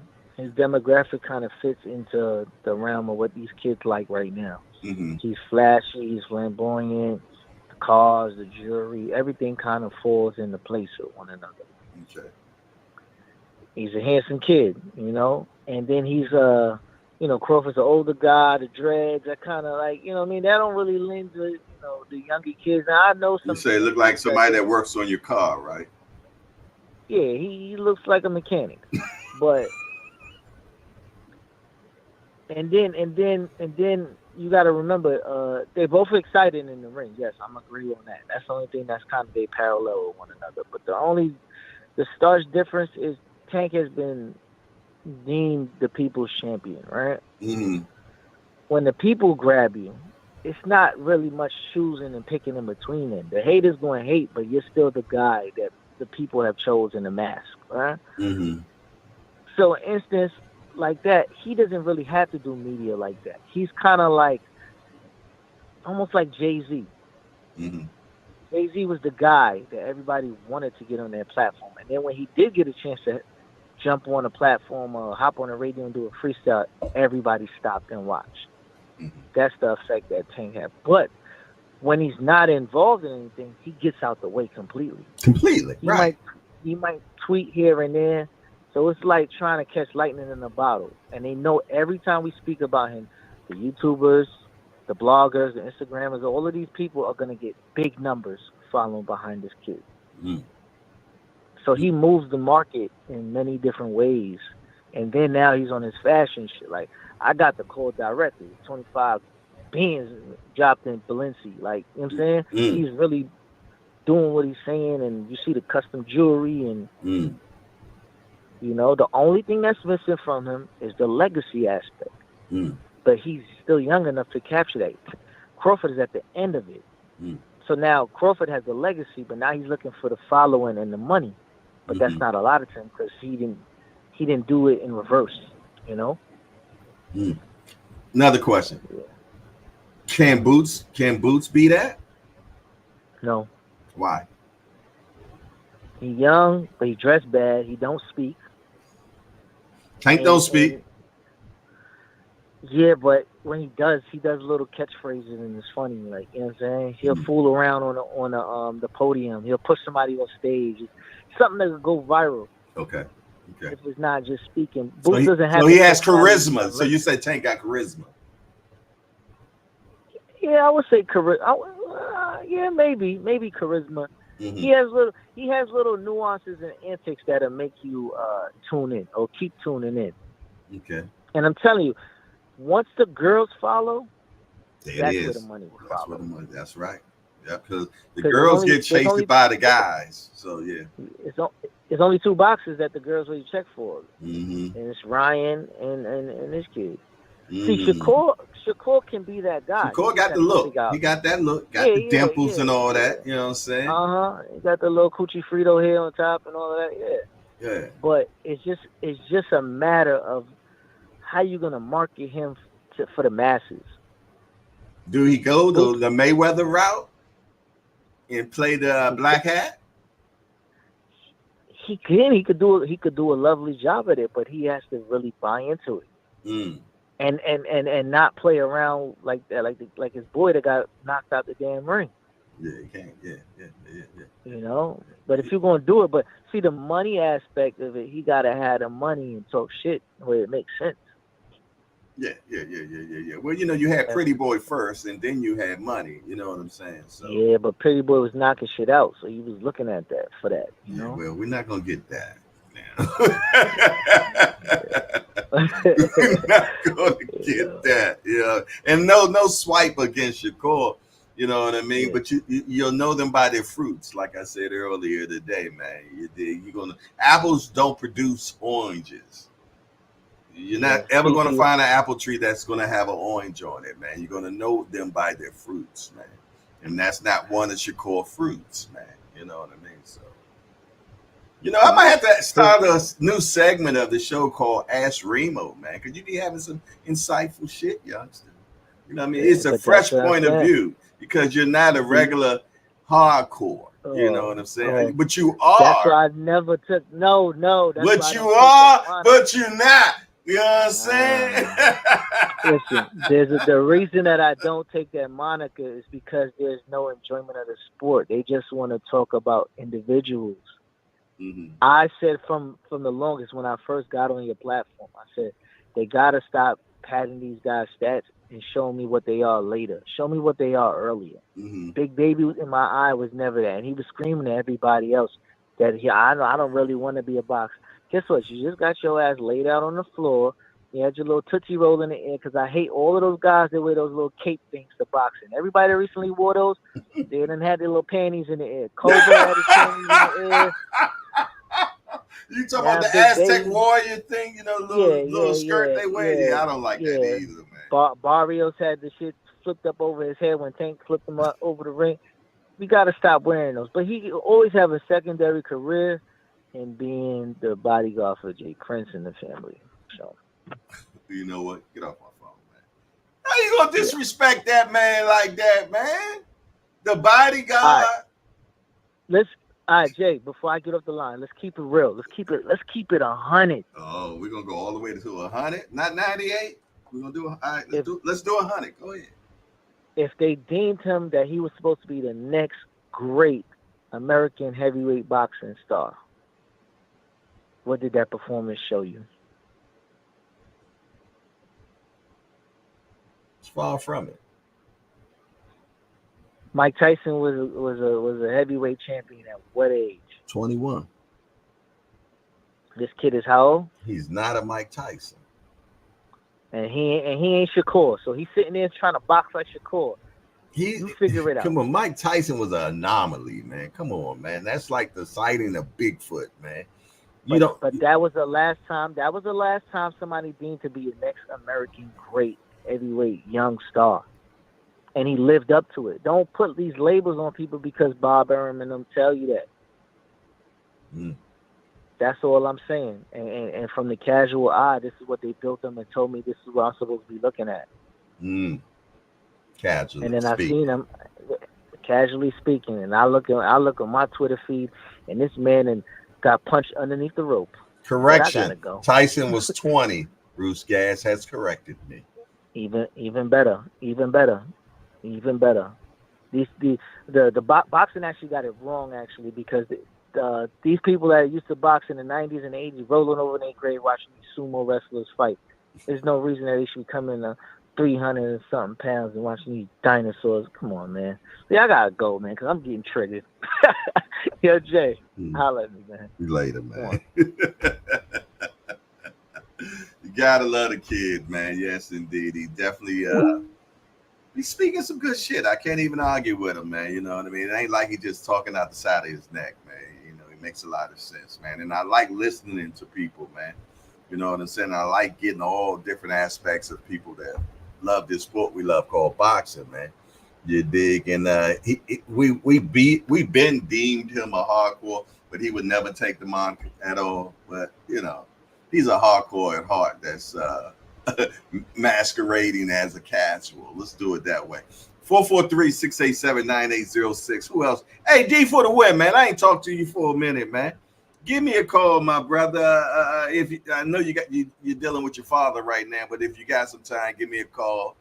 I want to talk to some of the brothers today, man. I haven't talked to in a minute. G Peasy, if you ain't busy, give me a call, man. I need to know what y'all think about right now, man. The state of boxing right now. Where we at?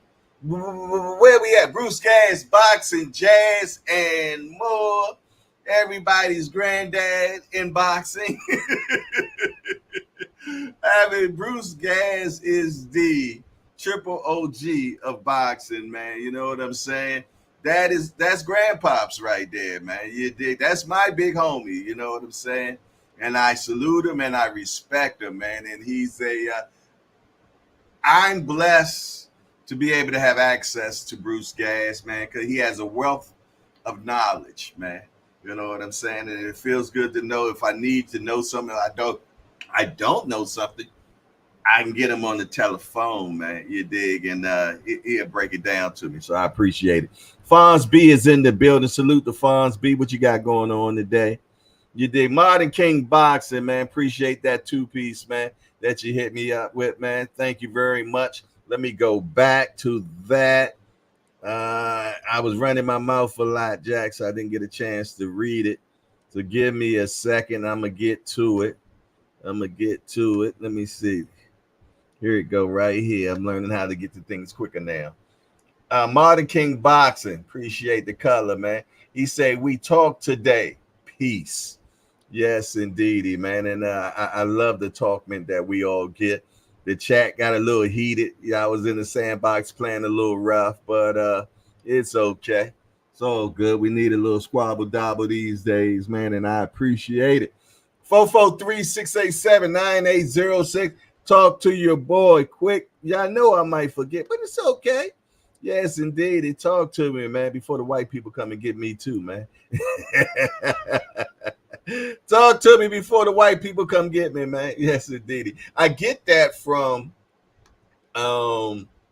what's his name? Paul Mooney, man. I've been trying to actually find that clip where he talks about how the white people gonna come get him. You dig? Talk to me quick before I forget. It's your boy Hardcore. Who is this? What's going on, man? It's Daisy at the Black Man, the original man. The original man. Okay, all right. We got a caveman on the phone, y'all. Talk to me quick before I forget, man. What's up with you? What's going on, man? You know how to check in on you, Pop. Hey, I was wondering what you think about a fight between El Rayo and Tank, man. Oh, okay. El Rayo and Tank. I like that fight until it's over with. I don't think it gets past 7, though.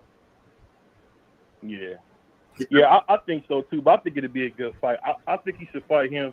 And of course, if my boy can't get the chance, Christ, that's the fight. That's the fight, Jay. What? Don't say it. Don't say it. Hey, you know I gotta say. Don't say it. Please don't say it. Don't say it. Don't say it. Can we have one conversation without you saying it? Don't say it. Okay, we have one conversation. Well, there's a two-time lineal champion. I think it'd be a great fight for Tank at 140. So it's gonna be time for him to come to 140, man. I really don't see him staying out too long. And I tell you this, that dude, Bakole, that dude that beat Jared Anderson, I would love to see him versus Tyson Fury or Big Zane. How tall are you, man? For me, 6'5". 6'5", and you weigh about how much, if you don't mind? 330. 330? Yeah, I done got fat. 330. How old are you? 34. Shit, man, we're gonna go ahead and slim your ass down and put you in the ring, man. Can you fight? Yeah, I can fight. But I mean, can you really fight? No Yeah, I mean, I don't know, man. You told a story about you ran one time. You told a story about you running one time, Jack. Oh, I didn't tell a story about me running, man. Man, I heard they told me that you told the story about you running, man. Now you know if I'm gonna go check the receipts, man. Hey, we was getting robbed. We was getting robbed, like I told Seeger. All right, tell the story. Tell the story. Tell the story real quick, then. Come on, tell the story. What happened? Me and my cousin went somewhere we weren't supposed to be. Okay. We had some jewels on. And dude grabbed my cousin. So I made a business decision. I said, you know what? I'm not about to get robbed. So I ran. It wasn't my brightest moment, but I ran. So you left your cousin? Yeah, I left you. That's what Singular talking about. I ran. Oh, okay. Keep in mind, I was only like 19 at the time. You was 19. And at 19, how big were you? I was probably 6'5" still. Probably about 240 back then, 250. 6'5", 240. That's a weapon at 19. Yeah, but it was a lot of niggas out there, man. There was a lot of buzz out there. It was even more when you left and your cousin was by himself. Hey, shout out to my cousin Brandon, man. He still bring that up. Shout out to Brandon, my man B Hart, man. He still bring that up to this day. I bet you don't go nowhere with you no more. Oh, here we go. Dang, that was when I was like 20, man. Come on, man. Don't hold me to that, man. I messed up. Did you ever? Remind me not to never go nowhere with you at all. Hey, Jay, man, it was like they said on House Party. Didn't see no sense in both of us getting our ass kicked. Get off my phone. But I was wrong, man. I don't know why you had me bring that story up. I was wrong, man. Get off the phone, man. All right, man. Peace. Look at my man B Hop. I was wrong. You was wrong. 443-687-9806. Asiatic black man. He said the original man. If that's the original man, we are in trouble, y'all. To make sure y'all check out BVO Boxing, man, at 8 o'clock, man. I guarantee you he won't run from his show. He'll be there. Man. I can't make this stuff up. Talk to me quick before I forget. It's your boy Hardcore, man. Who is this? Hello? Hello? All righty. Now they calling in, hanging up on me. That's how we living now? All righty. All righty. What's going on, man? Kenneth Johnson said, I respect the honesty. William Old School said, don't count on BVO for backup.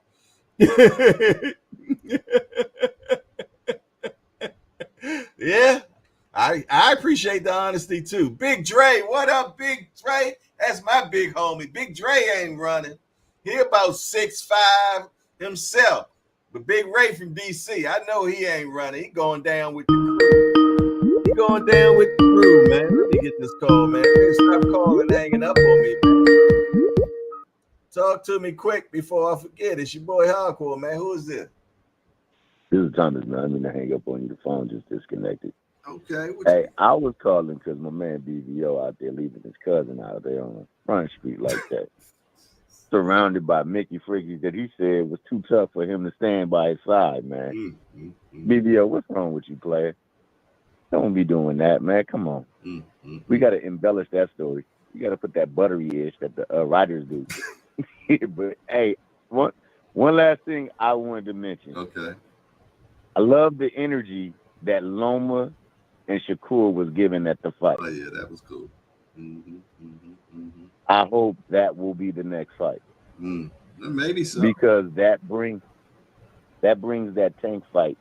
Because, you know, modern King boxing, who holds Tank to a different standard than he holds any of his contemporaries, that would bring that fight one more step closer to being made. The winner will definitely and if we can get Tank to fight Barranquez and get the other belt, that brings all the belts together for a possible undisputed match. I would love to see that happen. I like that. Hey, man, you know how, you know, they always talk about, you know, I've always been, you know, in crews, you know, people together and stuff. And when you bring somebody in, you know what I mean, that vouching is on you, you know that. Then you bring B. Oh, okay, so that's good. That's me. That's on me. Then you bring BBO around. You effing up my credibility, BBO. Hey, I don't want to hear no more laughing until you straighten that matter out. You better not get on the phone, on the panel, and chuckle one more game. Right. Matter of fact, we need you to go back in time and stand with your cousin, man. You know what I'm saying? What the hell going on, man? You tarnishing my man's name, man. You know what I'm saying? Hey, man, what the fuck was I thinking? Right. You're the one that brought him to me, man. Yeah. I gotta sit down there and question some decisions I done been making lately, man. Maybe you were lacking sleep. Right. Yeah, You man. right about yeah, that. man. It's you. It's me. That won't fall squarely on me. I know you're on the recruitment team, bro, but you know what I'm saying. This Mickey freaking just big for no reason at all.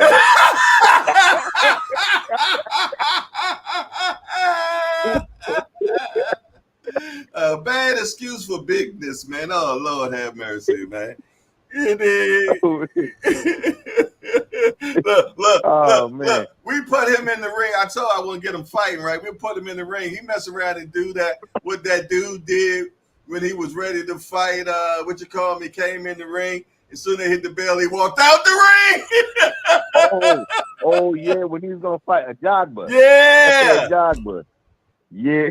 The dude left the ring, man. So as soon as that bell rang, he stepped out that ring and said, "I'm up out of here." Dang, Gina. Say it ain't so, BBO. Oh, my goodness. BBO mess around and do a reenactment on us, man. He know he ain't going to never live that story down, man. Ever. That's crazy. My man was a guard in the NFL, and that boy couldn't even guard his cousin's life, man. That's crazy.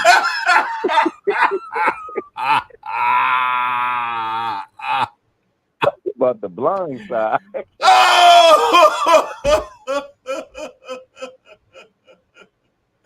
Now, that time he thought he was a running back. He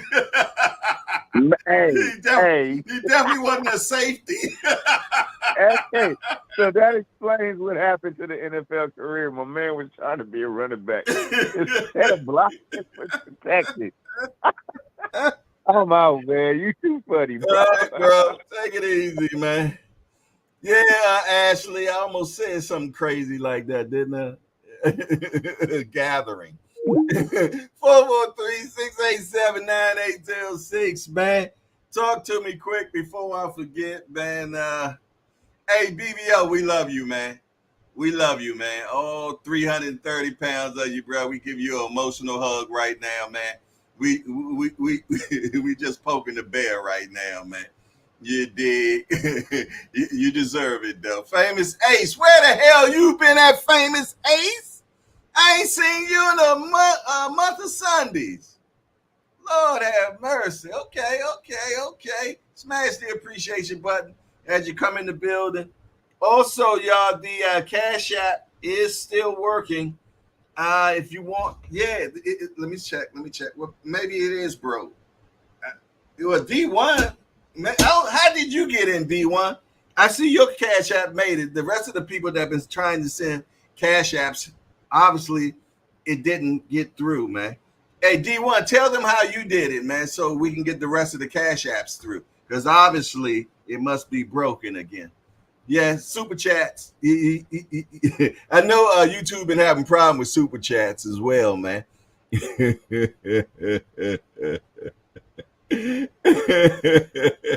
443-687-9806, man. Today is August the 5th. Wow. Y'all know what that means? My second oldest son turned 26 today, man.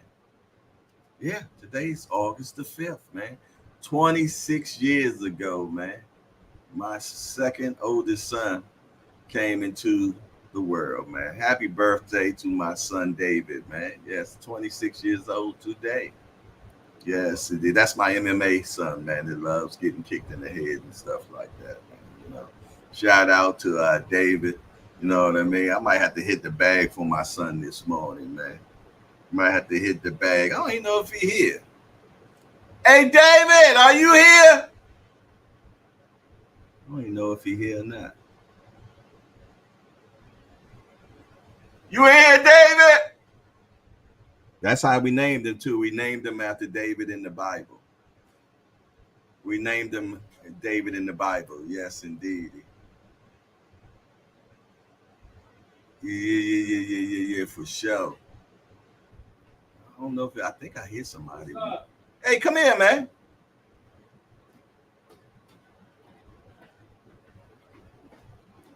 Today your birthday, man. Happy birthday. Come on in here so people can see you, man. I want to be with the people. Why you want to be with the peoples, man? Were you having a bad hair day or something? Huh? You don't want to be on camera. All right, man. I'm in the bag for you 26 times. All right, then. Next call. Talk to me quick before I forget. It's your boy Hardcore, man. Who is this?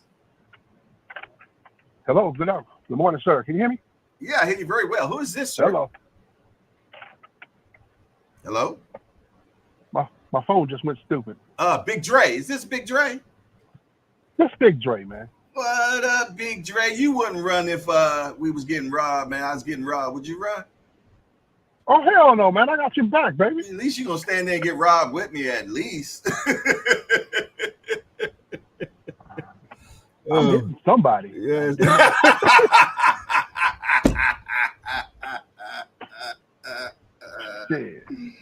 Oh my goodness! Look. He said ain't no use of both of us getting beat up. So that's telling me it wasn't even no weapon play around, man. So I mean, come on now. Hey, man. Goddamn Thomas Hill took my line and shit. Oh yeah, what'd he say? Oh, when he talked about him, we know what happened to the NFL career. Man, supposed to be a lineman, and he ended up trying to be a running back and shit. I'm gonna leave BB alone. Yeah. I'm gonna leave BB alone because he managed to talk about T.O. without saying his name. Yeah, he did. Didn't he do that? That is amazing. I mean, it's two things that BBO is just can't do, man. He can't talk about T.O. and not say his name because that boy. Somebody mentioned T.O.'s name, but he grabbed 2 buckets of water because he carried a lot of water for T.O. Remo, I didn't say dad. I said David. I didn't say dad. Get your hearing aid together, youngster. Ashley Corner said S-O-F-T, soft. I think that comes from the movie Life. You know what I'm saying? He said, don't no man call me soft. Oh, Lord, when you got women calling you soft, man, that's tough, bro. Good Lord. Oh, man. Yeah, that's rough right there. Listen, I didn't get in on the Crow show yesterday, and I matter of fact, let me pull you. Oh, I didn't get yours. You didn't send it to me. No, I did not send it to you, but I'm calling it, because you gonna keep it honest. I'm gonna keep it honest, man. I'm gonna keep it 100. Mm-hmm. You might well freaking see me 2 or 3 crows because My bed sheet was all jacked up, man. Wow. Give it to me, man. Who did you have? I had Pitbull. One Crow. I had Andy Cruz. Oh, he won. No, not Andy Cruz. I had Andy Ruiz. Okay, but that still was a draw, so that ain't counted against you. Yeah, okay, well. But he lost though. But go ahead. Yeah, he lost. That's a half a crow. Okay. That's a half a crow? Yeah. Man, you know. You had a crow and a half right now. You know, what's my man? Damn, and I had Crawford getting the knockout, man. So okay. I mean, I know he won. He won, yeah. But I was expecting the KO. I was expecting him to really just put in that work and make it happen. How about Bakole against Big Baby? Who did you have? I had Big Baby. Yeah, Big Baby. So that's 2.5 crows. I had Big Baby. 2.5 crows. Okay. So how about Morel? Fricassee them bad boys. Morel, you have Morel? I stayed away from the Morel fight. Okay. And you know, I was like, man. And the bad thing is, I did a 5-way parlay, which would have ended up with some nice change. Yeah. Yeah, but I put the parlay in the chat. If you took that parlay I put in the chat, you would have had some bread. I didn't see the parlay you put in the chat. Yeah, D1 was just talking about it. I think he used it. Oh, okay. I put Bakole, Ryo, and Bud. $50 get you $915. Shit, I should have took that because I could have used the $900. Right, and the thing about it is they didn't give us that because of the draw. You did, okay? Yeah, but they still gave I think like $300 for that. Oh, shit, that's a payout, man. Your money, yeah, 6 times your money. You know. Listen, I had a 5-way parlay that lost on the second fight. That just wiped that one out. I had a 3-way parlay. And I bet on Big Baby Anderson instead of Big Baby Miller.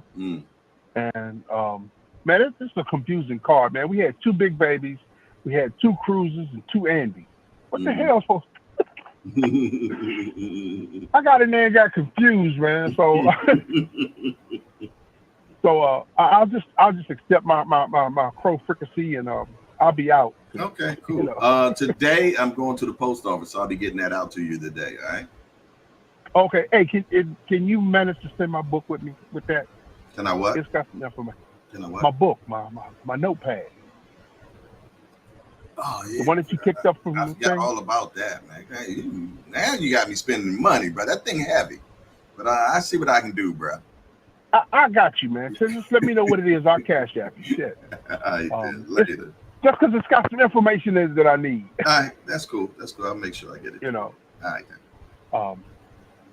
I forgot all about that. Yeah, I get it out. Yeah, I tried to tell you to bring it to the fight that night. And don't know what happened. Yeah. All right, we'll work it out. But it's cool. Well, it's your boy Big Dre. 1,250 yards this morning. Okay. And, okay. Good swim. You know, the fat man getting his work in. That's right. That's indeed. Then you got to. All right. Then you got to work that with your intake of food as well.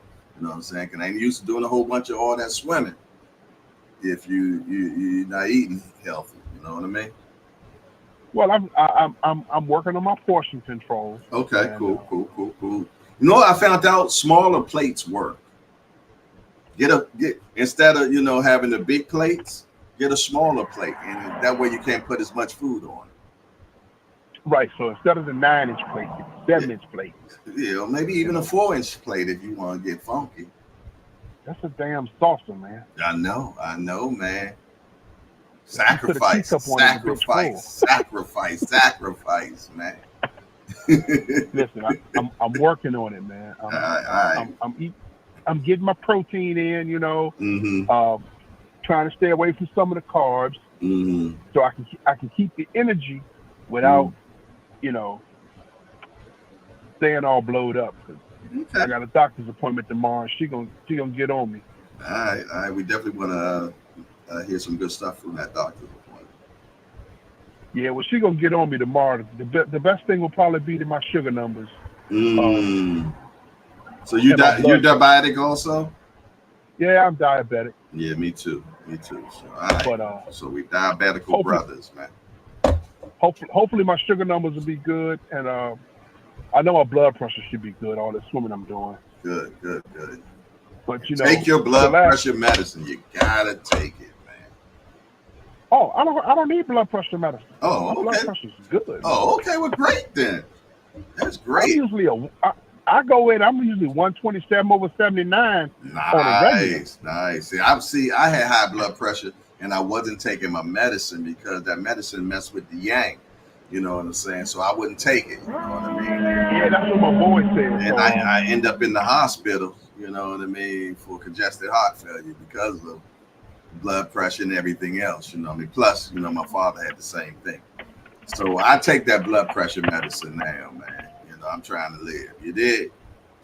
I dig, man. That's why I stay in the pool, man. So I can keep my blood pressure down, keep my cholesterol down. I mean, other than my blood sugar, I'll put my medical numbers up against almost anybody. Okay, all right, that's what's up, bro. That's what's up. Know, people look at me and think I'm, you know, oh man, that's a heart attack walking. Okay. I got a resting heart rate of about 59. Okay. You know, I get it up to around 130, 135 when I'm swimming. Hey, you know, I'm doing what I'm supposed to do. Okay. I keep my blood pressure. I keep my blood pressure in check. You know, if I can stay away from them honey buns, you know. Oh man, it's them honey buns be calling me, man. Hey man, get off my phone, man. Why you bring up the honey buns, man? Bye, man. Later. You know what I'm saying? Ain't gonna be bringing the damn honey buns up. Man. What's wrong with this dude, man? Get off my phone. 443-687-9806, man. That was Big Dre, man.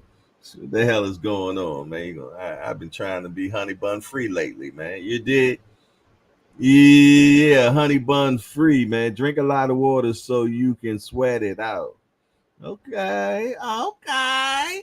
443-687-9806, man. Who else calling today, man? You know what I mean? I'm trying to get my guy D for the win, man, but he might be working with his pops right now, man. Ashley calling to say, I hate honey buns. What's wrong with you, girl? How you gonna hate honey buns? What you got going on in your life where you hate honey buns, man? I'm the honey bun, you know, spokesman. Yo, I heard something crazy yesterday, man. I was watching one of these shows, one of the prison shows I be watching, where the guys be talking about their stories, man. Dude was talking about how he would take a summer beef sausage and a honey bun. He would flatten the honey bun and then put the beef sausage over it and then put it in the microwave. I'm like, man, what you got going on in your life? How you gonna have a summer sausage and a honey bun together? And he was talking about it was one of the best tasting things ever, man. Man, you know, you got to draw the line somewhere, man. And right there, that's it, man. You did. Okay, cool. That's what's up. I know you're working with your pops, man. But I like hearing from my brothers, man. For sure. What the hell you got going on, G Peasy? You cutting hair right now?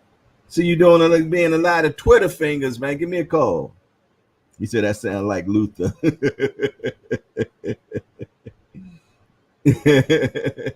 What else y'all got going on this morning, man? There you go, Construction Shawty in the building. Talib Cunningham, my guy, man. Down there in South Kakalaki doing his thing, man. Construction Shawty. For sure. get ready to see good sis. Okay, I missed my good sis appointment last week, man. I missed my good sis appointment. I missed my dietitian last week. Oh yeah, I was just being irresponsible for sure. Yes, indeed. Preparing for this hurricane. Damn, there's a hurricane coming. Damn, my brother. Well, batten down the hatches, man, and we definitely gonna pray that the outcome be good for you, my brother, for sure, man. Make sure you keep me posted, Khalid, without a doubt. I didn't even know a hurricane was coming. When it comes to news, man, I don't be knowing Nathan, man. You dig? They got all this crazy stuff going on in the world, man, and I just try to stay out the way, man. I stay in my lane, man. You dig? Yeah. I stay out the way for sure. My world is y'all, man. If y'all don't talk about it, I don't know about it. You dig? Y'all my roving reporters. Y'all the news people for me, man. Yeah. We definitely gonna pray for him without a doubt, man. For sure. Matter of fact, we put the prayer in now. Dear Heavenly Father, thank you for another day, Lord. We ask that you forgive us of our sins, Father, and our brother Talib Cunningham, Father. He is preparing for a hurricane, Father, and only you, dear Heavenly Father, know why that exists and why it's allowed to happen right now. But right now, and I pray that you put a hedge of protection over my brother Talib Cunningham and his family and his home and everything about him, dear Heavenly Father, that they come out of this good. And I ask you that right now. And we believe in this right now in the name of Jesus Christ. Amen. And a boom shagalaga to that for sure for my brother Talib Cunningham, man. You dig? All love, without a doubt, man. Yes, indeed. Yeah, I pray on live, man. I sure enough do. God say, if you be ashamed of me, I'll be ashamed of you. I can't afford to be God for God to be ashamed of me, man. At all. You dig? So, you know what I mean? Yes, indeed, man. We pray that our brother come out strong, no problems, house intact and everything, and a protective bubble over him and his family, man. Yes, indeed. Without a doubt. And I believe it, man. And I stand on it, man. Because it says faith of a mustard seed moves mountains, man. You dig? So I believe my brother is good. For sure. Yes, indeed, man. But what else going on today, y'all? Like I said, my son's birthday today, man. I'm going to hit that bag 26 times for my son. I'm going to do it right now, matter of fact. My son turns 26 today. Go ahead and put that Boobop Bang gear on. 26 years ago, that little brother came into my life. And he was an old fat butterball too, y'all. Yes, indeed. We started calling him Punisher. We named him after Big Pun. Y'all remember Big Pun, the rapper? Yeah, he was a big old fat dude. And my son, when he was born, he was a big old joker, man. So I nicknamed him Punisher, and then we just started calling him Big Pun. He turns 26 today. 1, 2, 3, 4, 5, 6, 7, 8, 9, 10, 11, 12, 13, 14, 15, 16, 17, 18, 19, 20, 21, 2, 3, 4, 5, 6. Happy birthday to 7, 8, 9, 30, 1, 2, 3, 4, 5, 6, 7, 8, 9, 20, 1, 2, 3, 4, 5, 6, 7, 8, 9, 1, 2, 3, 4, 5, 6, 7, 8, 9. Get a good little shake out. Good little shake out. You dig? Happy birthday, son. 26 years ago. You dig? Been definitely a enjoyment of my life. We named him after David in the Bible. You dig? For sure.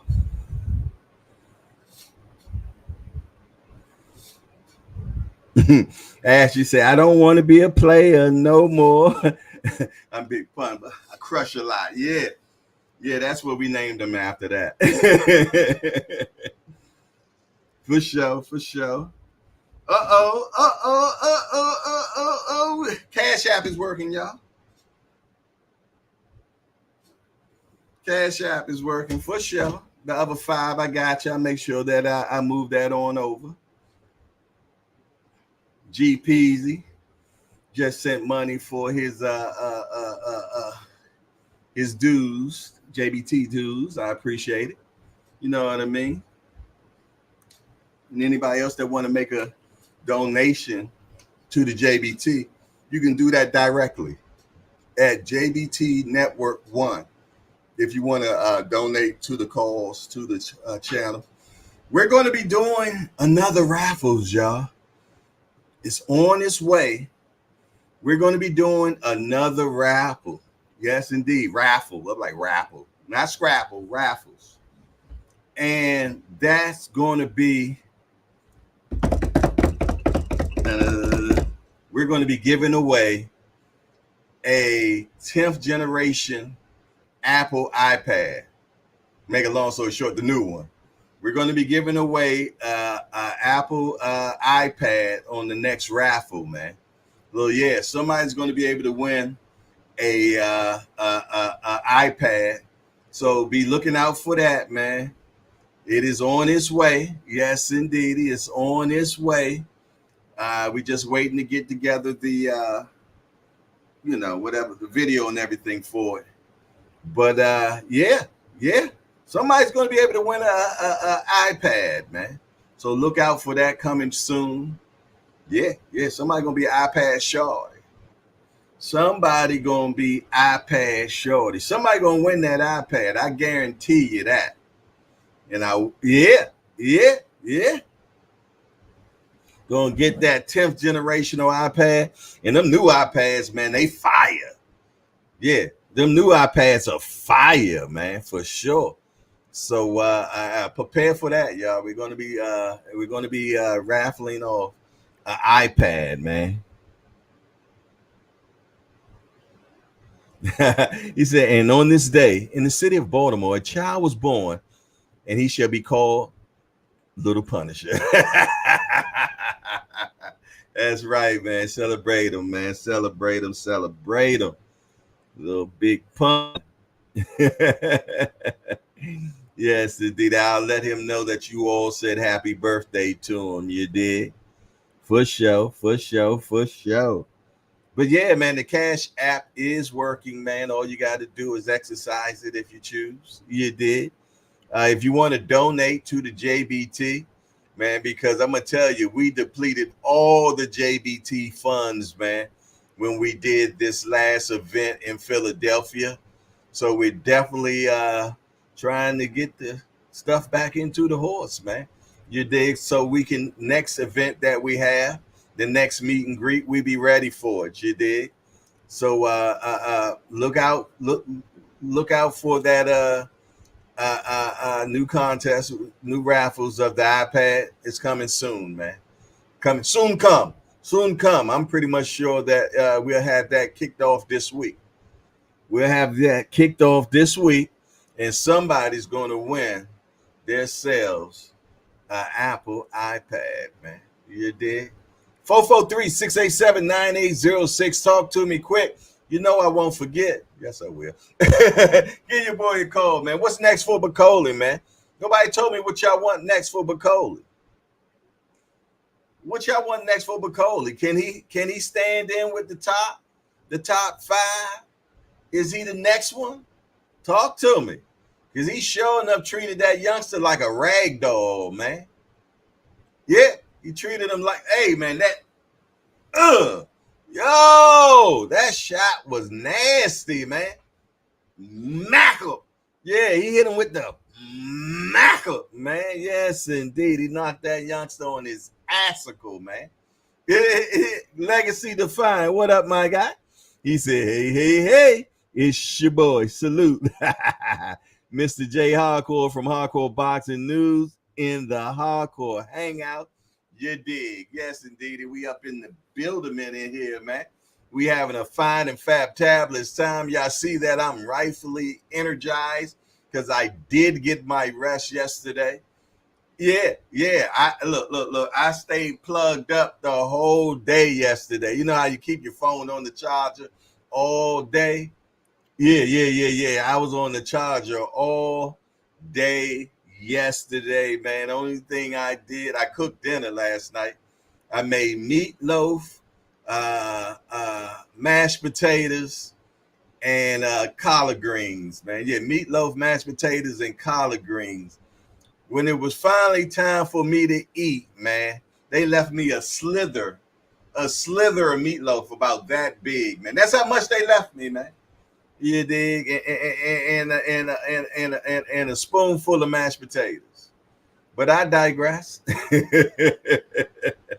I don't know what I'm making for dinner today, man. I'm thinking about making some Chinese fried chicken, you know. Yeah. You know, the Chinese, they fry their chicken a little bit different, man. They add a little different things to make their chicken so crispy and all that stuff. Yeah, a little bit of mustard, a little Worcestershire sauce, eggs, you know what I'm saying? Starch. Yeah. Also, All Access International Senior Cobb sent me a chicken joint. I might do that recipe. The last joint that Senior sent me was fire, and I've been making that for a minute now. But he sent me another one yesterday. Yeah. I'm doing another one. So this one he sent me yesterday. I think I sent it to you also, Doc and Lovely. Did you check it out? She said, "Dang, who lied with you? What do you mean? Lied with me where?" You say the cook is supposed to always get a plate, not in my house. In my house, boys, you better get it when hey, if I don't carve out me something and put it on a plate with a saran wrap or something, man, I might be I might be shorty on that one, man. Yeah, yes, indeed, for sure. But it's all love. Long to cheer and eat, man. That's the most important thing, man. You know, back in the day, the man got the big piece of chicken in the house. You dig?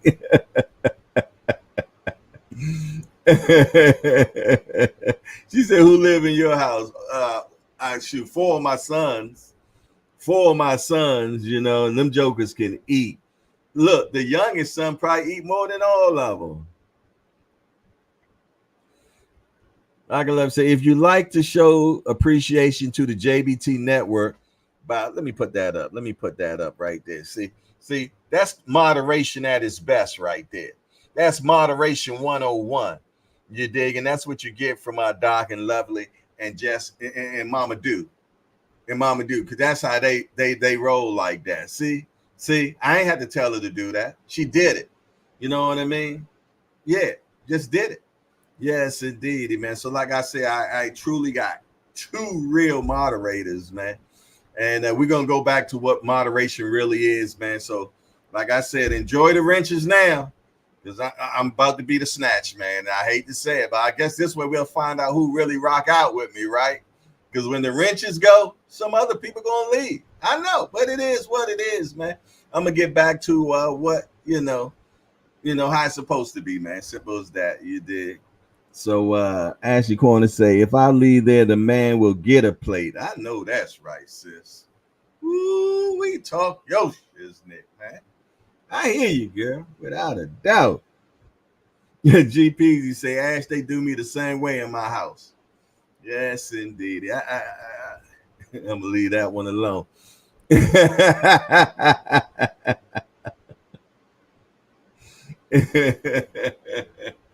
All love. Ashley over there starting stuff. The day is Monday, man. Y'all enjoying y'all day today? I'm enjoying being in here with y'all this morning, man. I'm in here enjoying being in here with y'all this morning. You dig? I love when I get in the hangout, man, and I got some energy. When I got some energy, man, I love it, man. You dig? When I get some rest, you know what I'm saying? Yeah. When I get some rest, man, it feels good to be up in here, man. Because, you know, I believe that a morning show host needs to, you know, put out that energy to the people, man. So they can, you know, move forward. Nobody want to be on the show in the morning like, good to see y'all. Glad to be in the building. How y'all doing today, man?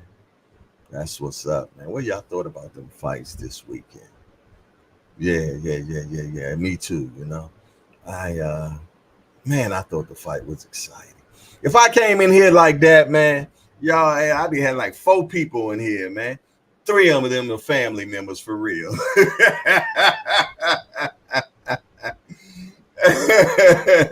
Nah, so you know that energy, since you know that energy should be coming stream, man. Let me get this call, man. Let me get this call. Talk to me quick before I forget. It's your boy Hardcore, man. Who is this? Yo. What's good, Jay? D for the win. What up, baby boy? I told you give me 10, 15 minutes. I got you, man. What's going on? Shout out to everybody in the chat. My man. How Pops doing, man? He cool, man. He eating his breakfast right now. I was on the phone early. I didn't realize. I was on the phone for like half hour early. I didn't realize the time it went past. I was late getting him up. Oh, okay. What are you eating right now? You know. A little small, like a little small bowl of oatmeal with some fruit. Oh, okay. Cool. Yeah. What's going on though? Hey, my biggest takeaway for the weekend.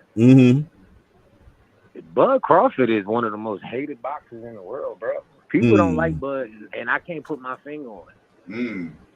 And I don't think it got nothing to do with what he did to Earl, because I love Earl Spence. That's my dog. I rock with Earl. Been an Earl fan. I think Bob Earl really set Bud back by not feeding him Manny Pacquiao, man. I think the trajectory of Bud's career would be completely different if he would have got to get his hands on Manny. I think that really set Bud back. I didn't think about that. I'm telling you, bro. I think that's the real. I be trying to put my finger on it because it's been one of the best boxers. You know what I'm saying, for the longest, right? And I'm Team Spence. So yeah, you see me online talking. Prior to the Avenesian fight, I never really said nothing bad about Bud. I was just like, boy, when them two fight, you know what I'm saying? And really, especially before Earl's accident, you know what I'm saying? I was just like, man, if them two ever fight. And then the accident happened, and then Earl came back looking good against Danny and Ugas, and I'm like, okay, maybe it's still on. I never looked at Bud as a duck. I never thought nothing about it. I just looked at it as top-ranked PBC. When they was having them heavy negotiations and Bud signed up to fight Avenesian, that's when I finally started to let the talk get into my head. Like, maybe he is scared of Earl, which is blasphemous now when you think about it. Like, it actually was a genius move. Okay, so you telling everybody you're not going to fight unless you fight me. I'm going to take another fight, make you wait. I'm going to get another training camp in, another weight cut in. It was a strategic move. I'm going to fight another southpaw. Like, a lot of what Bud does is cerebral, whether people like it or not. He don't do nothing without thinking about it first. You can tell, you know what I'm saying? Whether it's his team, himself, they know what they doing over there.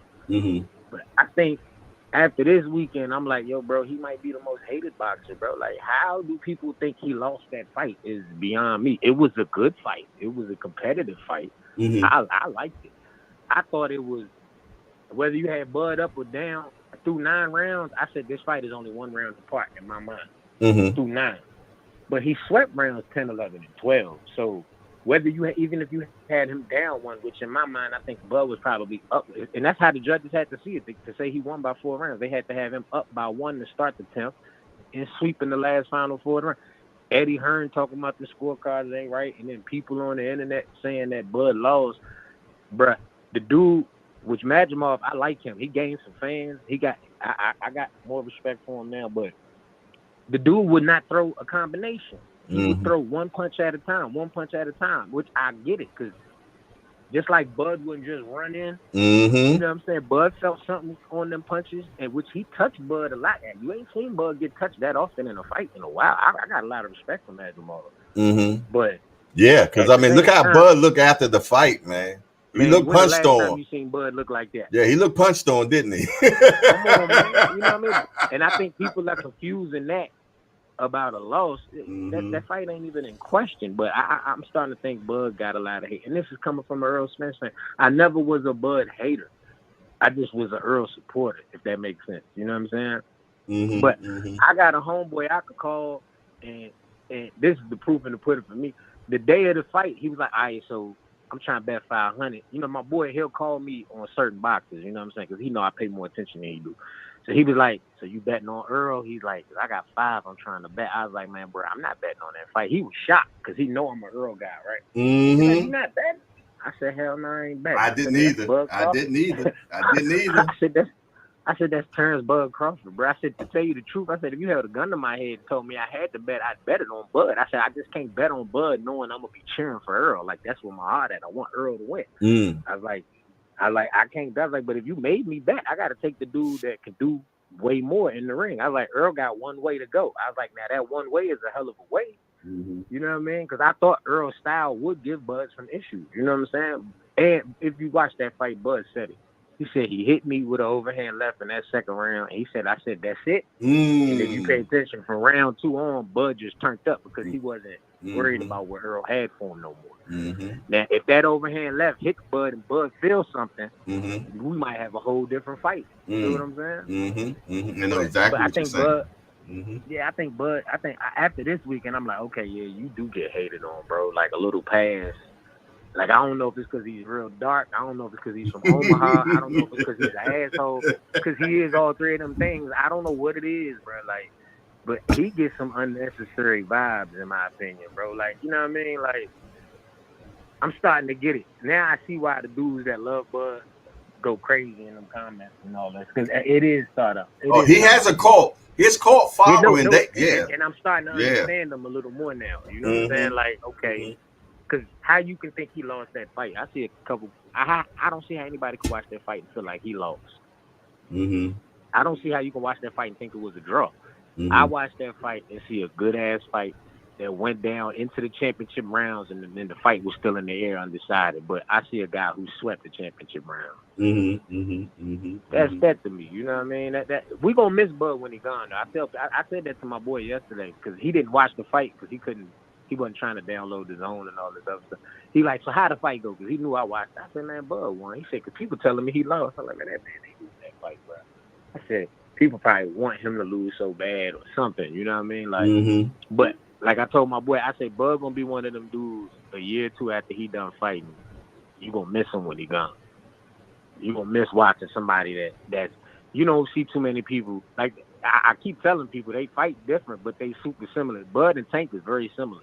I can do everything in this ring. I can be a technician, but when it's time to bite down and fight, I'm probably better at that than everything else I got in my bag. I'm gonna get nasty with you and fight you. It's probably the best feature to Bud and Tank's game. Oh, you came to fight? Let's fight. You know what I'm saying? Like, if you look at both of them, like you barely see people try to fight them. You know what I'm saying? Like you can imagine if you don't. He's not a one punch at a time fighter. I watched about 4 of his fights all week leading up to that fight because I didn't really know that much about the guy. He ain't a one punch at a time fighter. He just knew he had to be that way against Terrence Crawford. Right, exactly. Because one thing about him, he know that Bud be punching with him, and he's an excellent counter puncher. You know what I'm saying? Man, I'm telling you, man. But that's my thoughts on that. Man, I think Bud might be the most hated on boxer. It took this for me to see it. Like, okay, man, now y'all trying to say he lost the fight that he clearly won.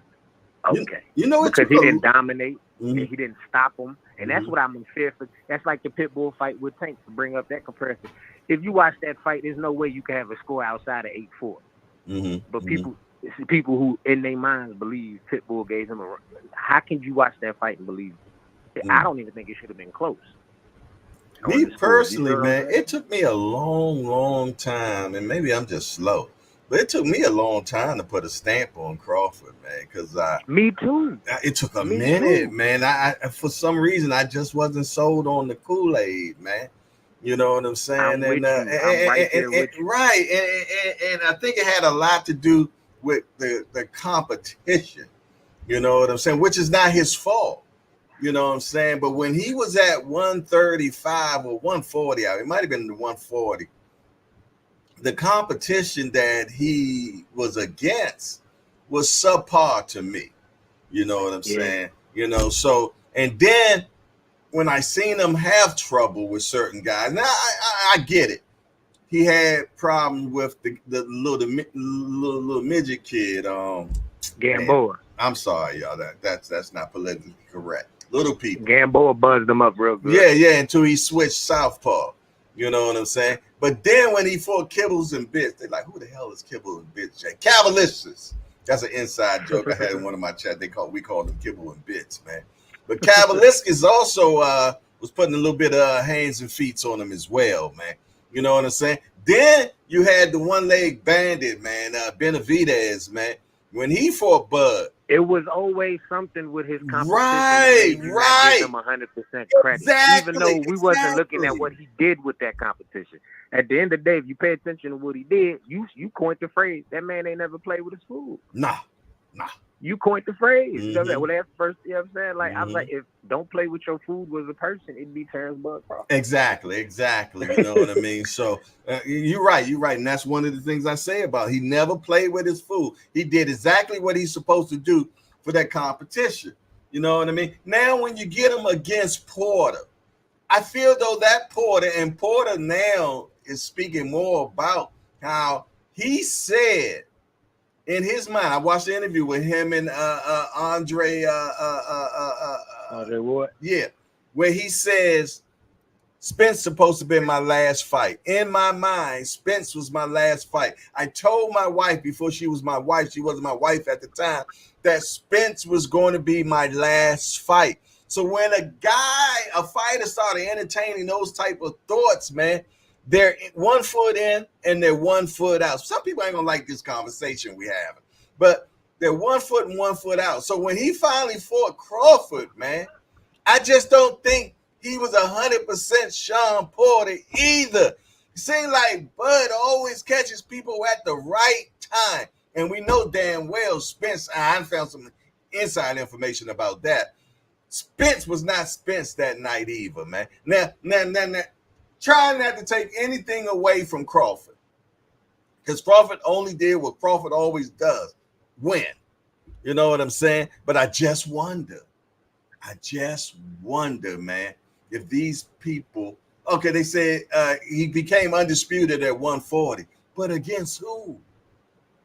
The guy that I wanted him to fight Danny at 140, right? And me, I was just like, oh man, because you know, like I said, if you want to nitpick at his career, that's the only thing I can give you where you got a point is he never defended undisputed. But who says he has to? He became that. It doesn't change that he became that. But I would have loved to seen him defend that against Danny, just like.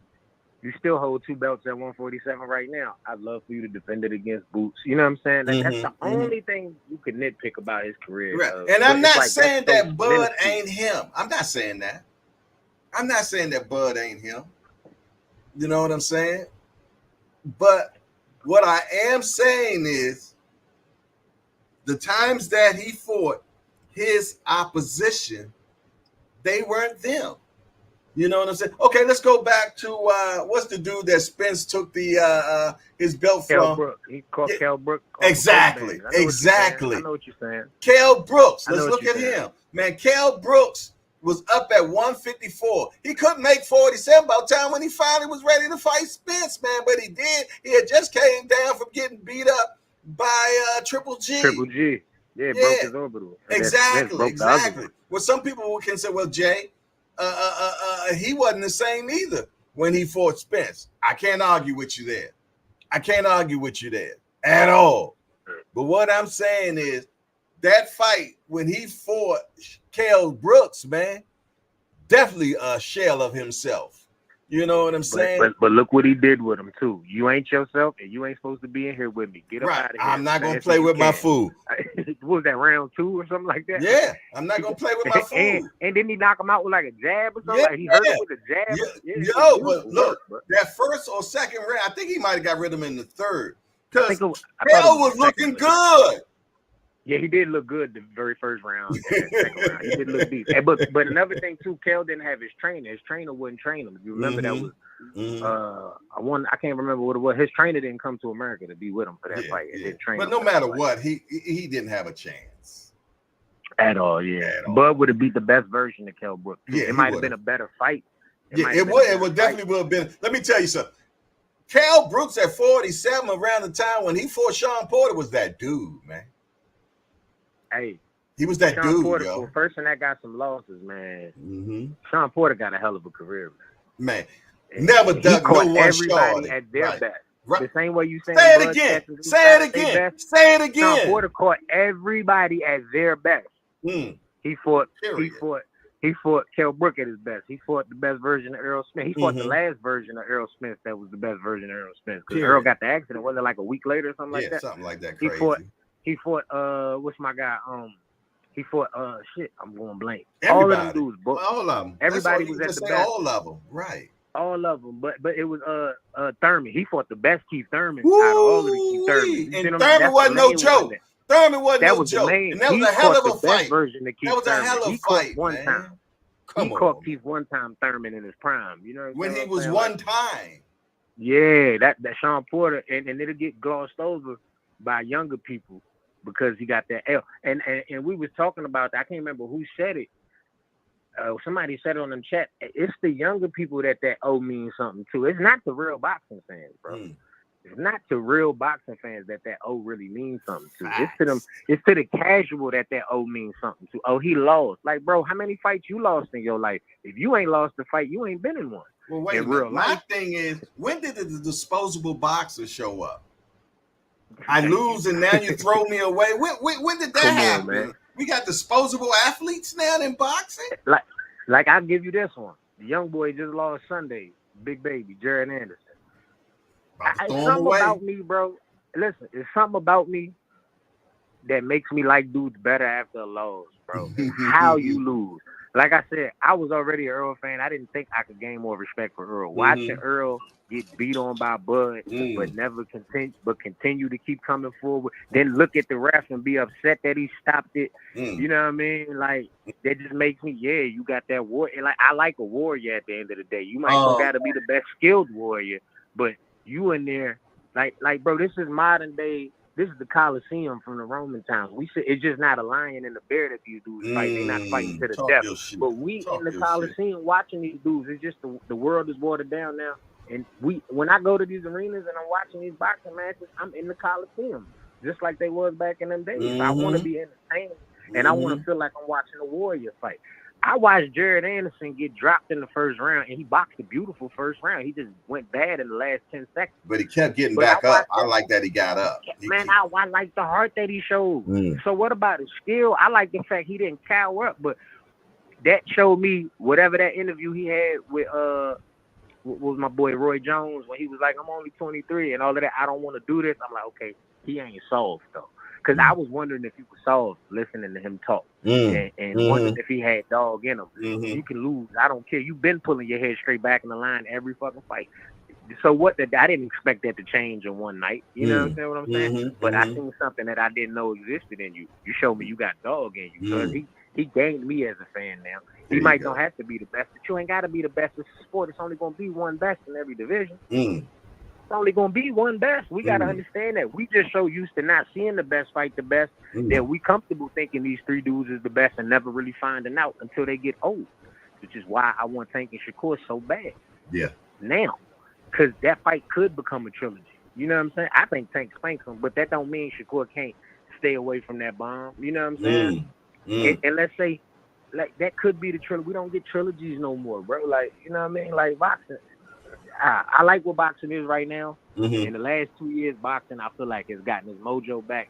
But it still ain't the same when I was a kid. When I was a kid, boxing was king, bro. Because it came around, and I just would like to see boxing get back to that. But when it was warriors in the ring when we was young, man, it didn't matter if this dude had 3-4 losses. It mattered who he lost to. You know what I'm saying? It wasn't about, okay, yeah, he got 3 L's, but he got 3 L's to 3 dudes that kick everybody's butt. And rematches back in the day was the shiznick, man. I love me a rematch. Y'all know each other already. Yeah. Y'all know each other already. Ain't no filling out. Rematches, we fight, they'll get popping in the first round because it's continuation from the last fight. Right. Round 16. Because I come from the 15-round era. Round 16. Let's get it. You know what I'm saying? Yeah. So, yeah, man, I don't like the disposable athlete thing now. You know what I'm saying? And the reason why is just like you say, man, the casuals have got in You know what I'm saying? Respectfully, Remo. And they disposed Remo of ain't no her. damn cat. I know, but he loved to claim that thing that make him look. You know what I mean? You know what I'm saying? I look at me and Remo in the same boat. We might not be the most knowledgeable, but we ain't. But y'all know y'all shit. You know what I mean? Exactly. Simple as that. Exactly. Shout out to Joe, man. Good to see you in the hey, Joe been in here before. Rick Timms. Good to see you, my guy. Appreciate you being in the building, man. For sure. Yeah, man. But you know what I mean? Who you want to see, Bakole? What do you think about Bakole, man? Do you think he can be somebody? I'm not gonna lie. I did not know that much about Big Boy. I didn't know that much about him. Did you go look at his box rep? No, that's what I'm about to tell you. About a week or two before the fight, I kept hearing that everybody was talking about him, and I was like, let me pull this guy up. So I catch highlights on YouTube or looking at his box track. I'm like, oh, then I'm realizing the one fight he did lose, he was injured in, and I'm like, yo, this dude's about to put something on Jerry. When I seen his highlights, I'm like, ooh, if he don't get his head off the line. I mean, everything I thought was gonna happen happened, but what got exposed to me was he got dog in him, so I ain't mad at him. I ain't mad at, bro. It take a man to get dropped, get up, get dropped again. I mean, I thought he knocked him out the ring. He was halfway out the ring on that second knockdown. He turned around, got from under the rope, and got straight up. I said, okay, and walked to him. It might not have been the smartest thing in the world, but you can get points from a guy like me as far as just, okay, you with it. You with it, shorty. Now, we got to get you the right, because he fired his trainer now. You got to get you with the right guy. You know what I'm saying? Got to get your skills worked on. He's still, what is he, 23 years old, 24 years old? He's a kid still, man. Like, I'm not ready to throw him in the dump. I think he's 22. No, he was 22 when he did that interview, and that's more than a year ago. Okay, so 23. He's still a baby. He's still a baby, He's man. A kid. He's a kid, and obviously his skills, obviously he ain't been cultivated to his maximum potential because of skills, and you can see that just by just little stuff. He don't get his head off the line. I thought he boxed his last two fights in reverse. The way he stepped the Big Boy is how he should have stepped to that. That's what I said the other day, man. I'm like, the way he fought last light heavyweight that he fought. Yeah, that's how he should have fought. Heavyweight that he fought. And Remo killed me. He's like, man, he been sparring Shakur too much. He think he in there with Shakur. I was laughing, but it was dead right. Yeah, but that's how he should have fought Bakole, though. That's how he should have fought. I wouldn't even start engaging with Bakole until after the 7th. Get that big joker tied, man. You know what I mean? Chase me around the ring for a minute. You know what I'm saying? And the way he worked his body, that's how you should have been at with the little guy you just fought. You should have been body attacking that little dude.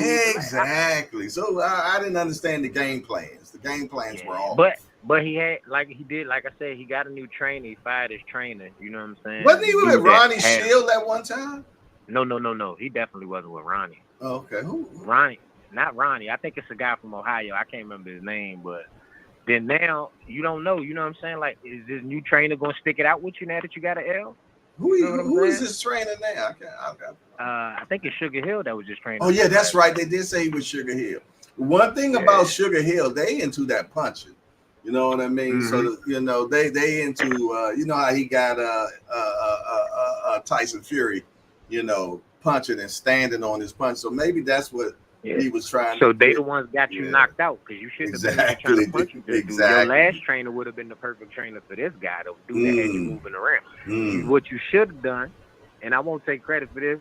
Shout out to Val. I heard Val say this last night on a different channel, and it was spot on. Val was like, I'm not saying these dudes shouldn't bring somebody in, but you should never get rid of the person that's been with you for some time, because that person knows how you tick. That person knows when something's wrong with you. That person knows when you up or you down. He was like, don't never get rid of that guy, because the new guy don't know you this well. Right. All the new guy can do is add to your skill set, which is beautiful. He like, bring somebody in, but don't never get rid of. I thought that was an amazing point. Shout out to Val, man. Shout out to Val. That was a hell of a point that he made, which if you would have brought Sugar Hill in but still had your other guy there, you never know. It could have been a different, you know what I mean? Yeah, like, the both of best worlds. The both of best worlds, you know. That's what I love about Tank so much, because you can't tell me people ain't been trying to get you away from Calvin. Man, for years now. For years now, you know. That's the only thing I'm mad about Earl about. Like, man, you've been with Derek since the amateurs, man. Like about some money, you know what I mean? Like, I know,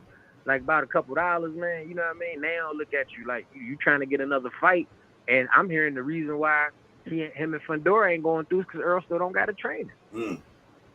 You know what I mean? I don't know how. I don't think he's training either, though. Yeah. I don't think. But who you want to see Bakole against next, though? Man, Bang. Give me Big Bang. Me too. Have a knockout. Let's have a punch fest. Mike Tyson knockout like the video game. Give me two big behemoths and put them in the ring together, man. That take their time, but punch. You know what I mean? Give me the two dinosaurs, man. Give me two big Tyrannosaurus Rex and whatever the name of another big dinosaur. You know, my son, my youngest son, he knows every dinosaur's name, man. The dude, he just loves dinosaurs, man. He's like, no, Dad. He was like, no, Dad, that's a triceratops. And that's a. I'm like, well, okay, nigga. I feel like either give him Bang or give him the loser of Joshua and Du Bois. Okay. Give him the loser of that fight. Yeah, give me Bang though. Give me Bang. Give me Bang right now. Yeah, I give me Bang. Say they both coming off a knockout. Or Joseph Parker, because Joseph just been on a high horse lately. Man, I ain't gonna lie. The run Joseph deserve a crack at one of them belts. He do. Before you throw him in there with that mind. He beat Wilder. He beat Zane. You know what I'm saying? Come on, man. Give him his just due, man. You know? He deserve it. He deserve a crack at one of them belts. I know they still got things to work out in the heavyweight division as far as Fury and Usyk got to run it back again. And give Parker, matter of fact, the same way I said give Bakole the loser of the boy and Joshua, give Joseph Parker the winner, and then let the winner, Joseph Parker, and the winner of that fight get, unless Fury and Usyk is about to run it for a third time, just in case Fury was to win, because that would have to be. Matter of fact, that would be the trifecta that I was talking about. We don't see anymore, but I would give the winner of Joseph Parker and the winner of that fight to whoever wins the next Fury and Usyk fight, and then you got some real order in the heavyweight division with that. You can really place them and put them in their proper position. You know what I'm saying? But yeah, man, like boxing, man. Boxing is dope. I like what boxing is. Man, how can you not? How can you not love this beautiful sport we love called boxing, man? Bro. You gotta love it. I got a real love-hate relationship with boxing, bro. Like I love it and I hate it at the same time. Like facts, you know what I mean? facts, man. But other than that, my man David Morrell got some things to work on. He dominated. And showed his flaws. Like when I say dominated, I feel like you won the rounds, but I think a lot of things got exposed. You cannot get out the way of that right hand or southpaw that's deadly. Andy Cruz, I like what Andy Cruz did, getting buzzed and showing me what you could do. That was I like. Yeah, that showed some guts. Yeah. I like that. You know, because he did get the weeble wobble. He just didn't fall down. Did you end up seeing it eventually? I know you missed it. I know you. Yeah. I went back. Yeah, I went back. He caught him right on his ear, man. And his legs. Yeah, I was like, okay, he handled himself well though. I think he clinched and everything. 30 seconds left in that round. I think he's lucky. It was only about 30 seconds left in that round too, but and dude didn't really pounce on him. Like he should have, but came back and stopped him in 2 rounds. I like that. Did. David Morrell's one of my favorite fighters. Working. Morrell's one of my favorites, so I was looking for more. But step up in competition, like Tommy hit it on the nose in the group chat. He's like, step up in competition and weight, not just weight. Because I was talking about the weight. Tommy's like, it ain't just that. The dude can fight. That he's fighting now. You know what I mean? Which he showed that because he was. I think, but I feel like Morrell's power definitely carried the 75 because dude was respecting him. I don't think, and I don't knock Benavidez because he was fighting a monster in his first fight at 75. He did. So he did, man. Definitely, because people were saying he didn't look too good, but goddamn, look who the first person he came in. Yeah. I was in the building for that. Oh, that's right. You was there. Listen, it was in my section because, everybody knows David. And nobody really knew the guy he was fighting. So I'm telling them, matter of fact, if you look though, if you seen my story, the dude that was cheering for Frank, remember I kept saying, I could hear this dude in every video yelling for Frank, this dude that was sitting behind me.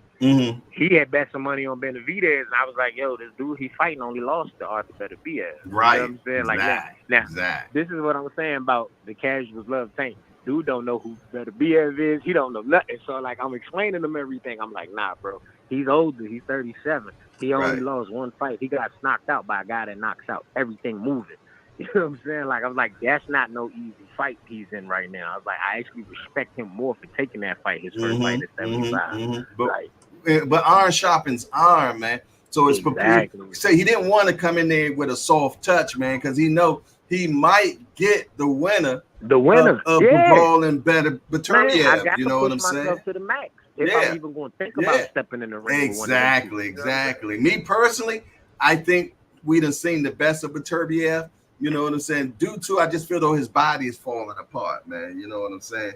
So, hey, I just you hit a hell of a point the other day when you was talking with Ant, and I didn't think about it when you was like, if I'm Duval, I'm learning everything that meniscus does, and I'm gonna make him work it. I was like, I never even thought about that. I was like, that's a hell of a game plan. I'm gonna move every which way I know. Exactly. We're gonna find out where your knee really is. Yes, and then I'm gonna make that rubber band pop, Jack. I'm sorry. Yeah. You know what I mean? Exactly. But great fight card went Saturday night. Outside of that long, dumb, ignorant performance in the award show that they gave to Turkey. The award show. Y'all gave this man a belt. I'm like, what the hell are y'all doing? You ain't even got no fighters fighting today. Like, what are you even here for? Like, y'all want some of that money too. I get it. I get it. Right. Everybody putting their bid in, man. Like,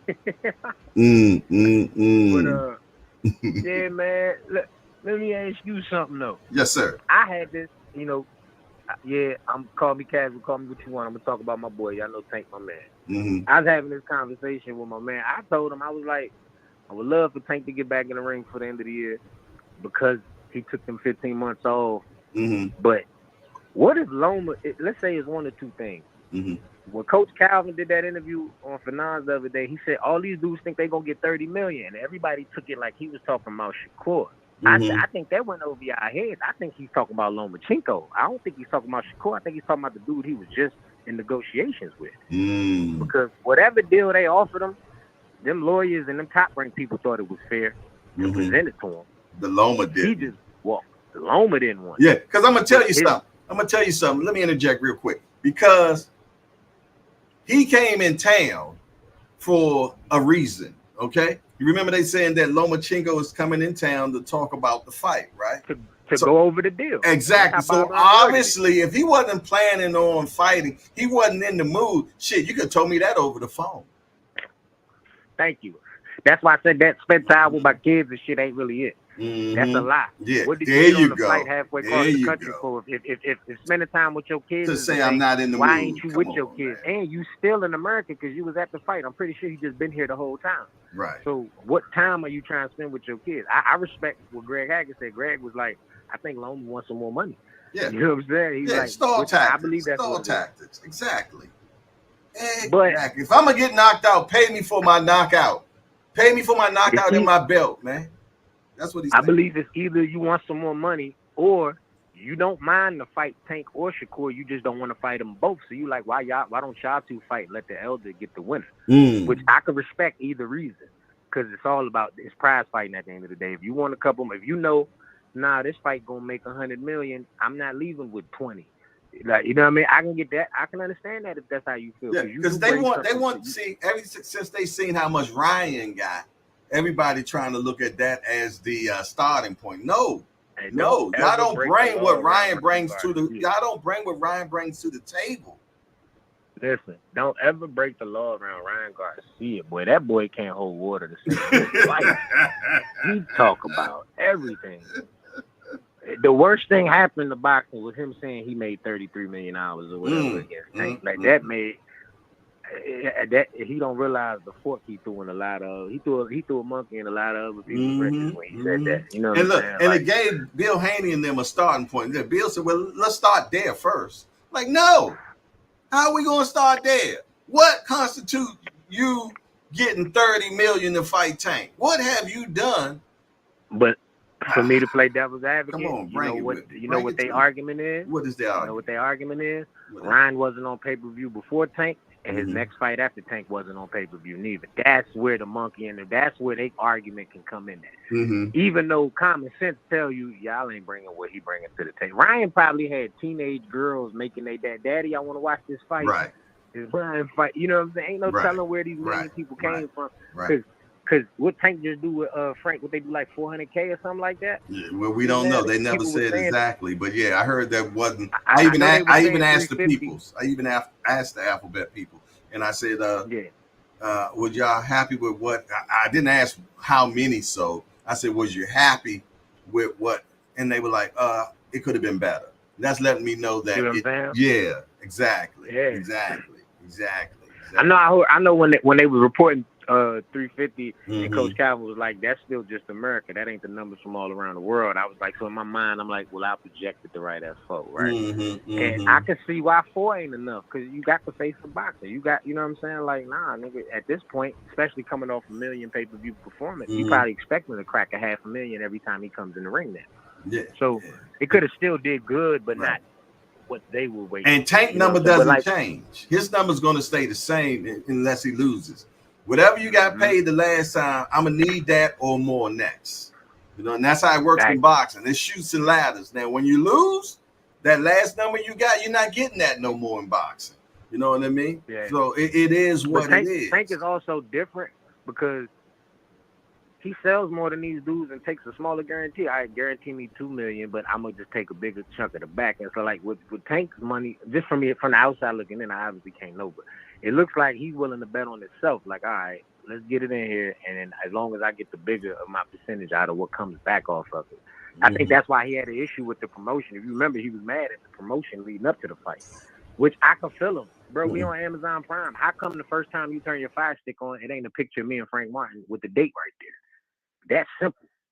That's a simple fix, Amazon. Like, even if you ain't just, I turn Amazon on right now, and it's a show or a movie. It's all kind of something that they put in my face as soon as I turn my Fire Stick turns on to show me what they got. Why was it not Frank and Tank or a picture of Tank and David Benavidez every single time I first turned on Prime? You know Prime dropped the ball. I could feel. Yeah, they definitely. I asked that question too, and they said, "Yeah, I feel though that they could have did a little bit more. We could have did a little bit more. They could have did a little bit more.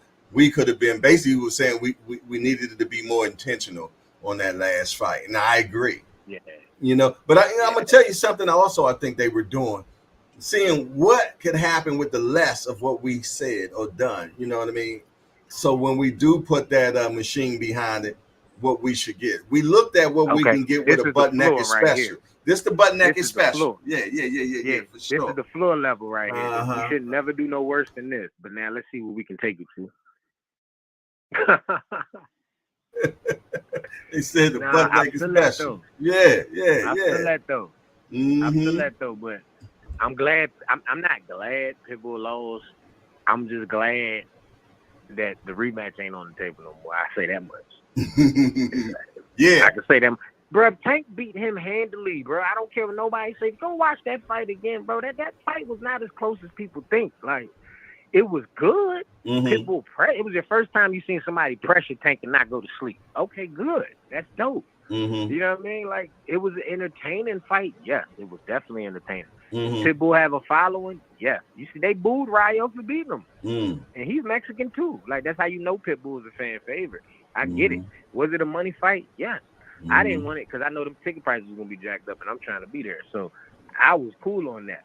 I want to see Tank and Loma still. I want to see Tank. So this next fight won't be in Vegas, though, I don't think. I think it all will depend on his opponent. Well, I asked that question too. And the question was, if it was Loma, it would be in Vegas. But now, since it ain't Loma, we're looking at other events. We're looking at other venues. Fight Williams Zepeda in Texas. I think the Zepeda and Shakur fight is done. Turkey Al-Sheikh even kind of alluded to it. Matter of fact, I think I might have that recording. Did you see that video? I seen when they interviewed and Turkey said he was trying to make that fight on Saturday. Where they, you know how they interviewed him Saturday doing. I think that's the one I seen. He said that Oscar said yes, Shakur said yes, Zepeda said yes. So pretty much, I think the fight is going to happen. Because he said even Oscar said yes. Yeah, I just hope Shakur don't sign a long-term fight deal with Eddie. No, he's not going to sign a long-term. He might even do a Devin where he's doing case-by-case studies. But he has gave them approval for them to negotiate on his behalf for his next fight. Yeah. He did do that with Matchroom. Let me Eddie ask did you say this. that. What's Let up? me ask you this. If Tank fights Belichick, are we going to kill him? Because that's a champion at 35.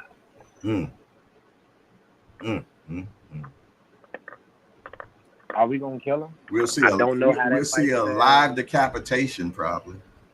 Yeah, I'm just saying, I don't know how that fight sells. Like, you know, my boy's kind of up in limbo right now. You know what I'm saying? Because I'm not one of these dudes pushing for him to go to 40. While you still got business if he goes to 40, we're not gonna get that Shakur fight till he's 33 years old. We might get Ryo though. I asked that question. I said, okay, if Ryo wins this, would y'all like that? He said, why not? We'll do a Ryo and Tank. Yeah.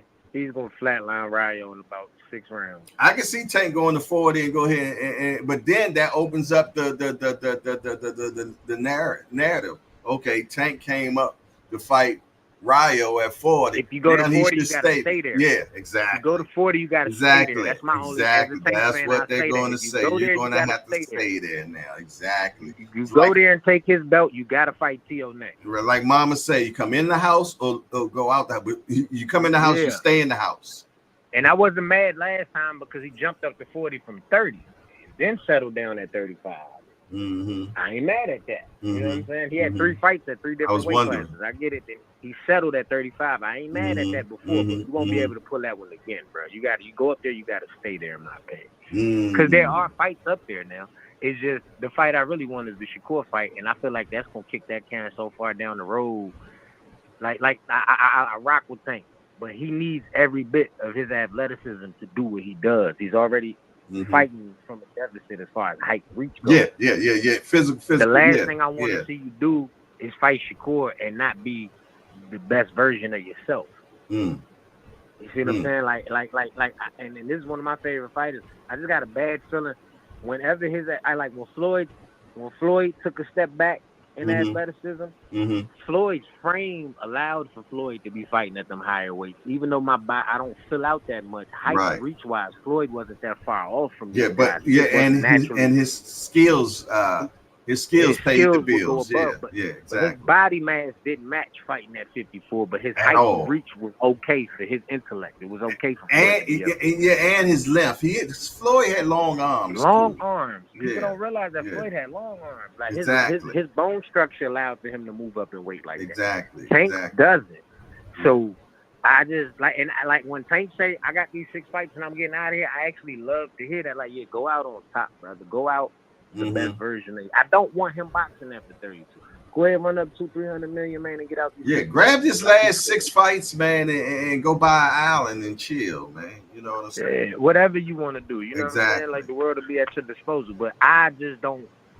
I don't want to see a version of him because of the reach, because of the height. You understand what I'm saying? His explosiveness and his athleticism and his IQ to me is what sets him apart. You ain't fighting nobody as fast as him. You ain't fighting nobody that hits as hard as him. And most people who's just super athletic with crazy power don't got the intellect. He got to go with it. You know what I'm saying? So, but I just feel like when one of them things take a step back, I don't want to see him then turn around and fight his hardest competition then. If that makes sense. You know what I'm saying? Like I don't, like you said, Tank gives up a lot already. Well, not saying give up, but he has his attributes, his size, okay? You know what I mean? Is a deficit for him, to be honest. You know what I'm saying? And as he goes up in other divisions, man, it handicaps him more. You know what I mean? Weight-wise, you know what I mean? Length and everything. You know what I'm saying? So I wouldn't give anybody no. It's like this. You know, they say anything you say can and will be used against you. You know what I'm saying? I wouldn't give nobody anything that's going to go against me. And I'm talking about weight, going to 40. You know what I'm saying? He really, because them guys that fight at 40 really can fight at 47. They just don't want to go up there. Exactly. It was Bud and Earl for the longest, and that was Boots. Right. Exactly. Like, I'm not trying. I think that's why Devin still stays right where he is. Devin's caught between a rock and a hard place at this point, man. You know what I'm saying? That's why he's not. He he did when Ryan got his suspension, Devin got his suspension too. You did. Yeah. He was like, "Yo, I'm not fighting again until a year from now." Coincident that he's going to come back when Ryan comes back. Makes sense because if you stay, you possibly got a target on your back now, and you're possibly going to get knocked out. So why don't I wait? And that rematch is a money fight.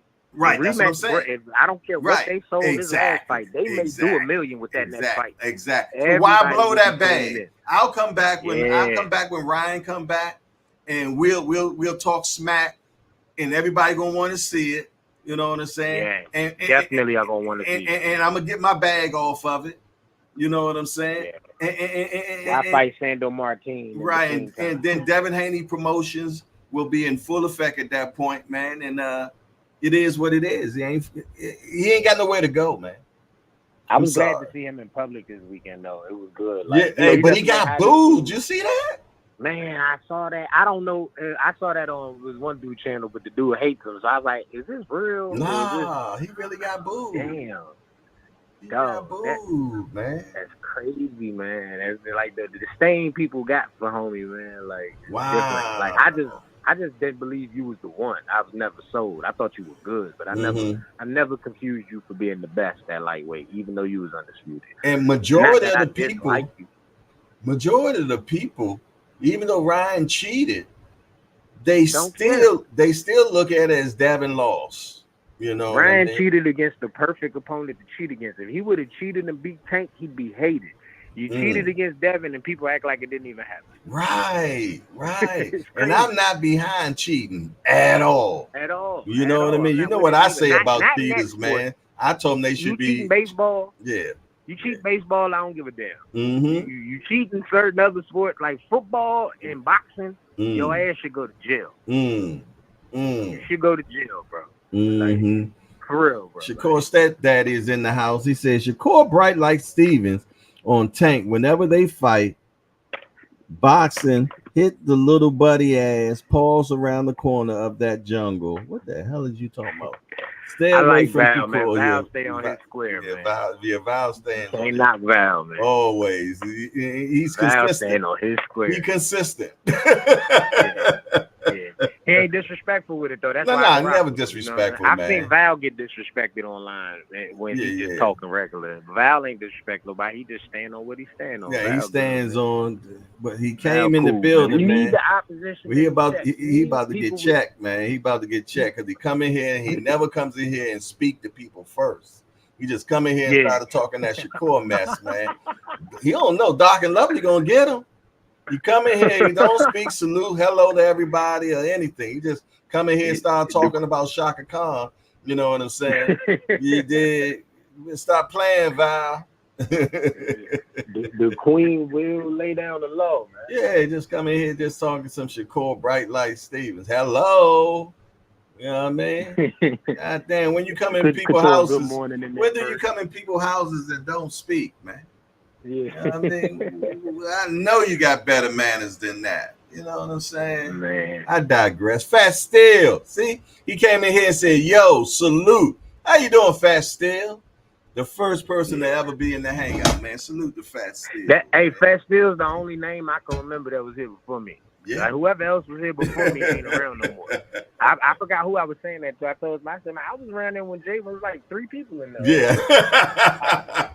and somebody didn't like me then because if you remember, I don't know if you remember, Jay. You remember they hid me. You don't remember? You probably don't remember. It took me to. I didn't. Somebody blocked you, didn't they? Somebody blocked me, and then I seen you on the rise, and I had to be like, "Damn, yo, I got blocked." Remember, you was like, "Man, hold on." I was like, "I still been coming by the show every morning." Right. At that time, you know, your whole show was based on talking to the chat, and at that time, when it ain't that many people, I was loving it. I was like, "Bet I can ask some questions. I can get my questions specifically answered." I was in there, and then one day, he just ain't speak back, and I was like, "Hold on," I'm like, "That ain't like him. What's going on?"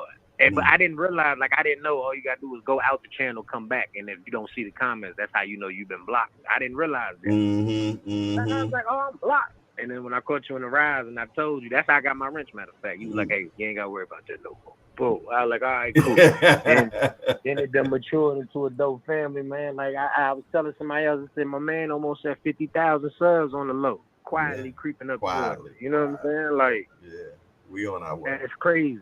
It's crazy. I said, yeah, I kind of watched it happen. I was like, that's beautiful. When we opened up the Hangout, it was 67 people. I mean, I had 67 subs.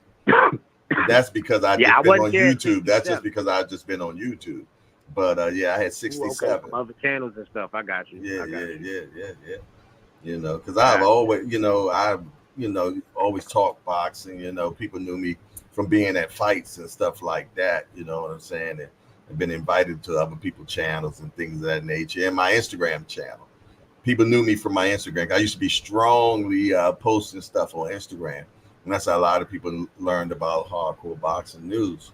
You know what I mean? But then May 15th was our first day in the Hangout, man. And like you said, Fat Steel was rocking with me before I even, even opened the Hangout. You know, he was around before the Hangout even established. You know, he definitely was around when I got there. Yeah, I definitely remember seeing that name. Yeah. And Cass was another one that came around early. Yeah. Cash Sports, yeah. I like what we got going, man, with the whole JBT thing, man. It's beautiful to watch, man. It's definitely beautiful to watch. Fat Steel say, remember that first Coach Calvin interview? Yeah, and at that time, Fat Steel, I was with Fight Hype. I was with Fight Hype when I did that first Coach Calvin interview.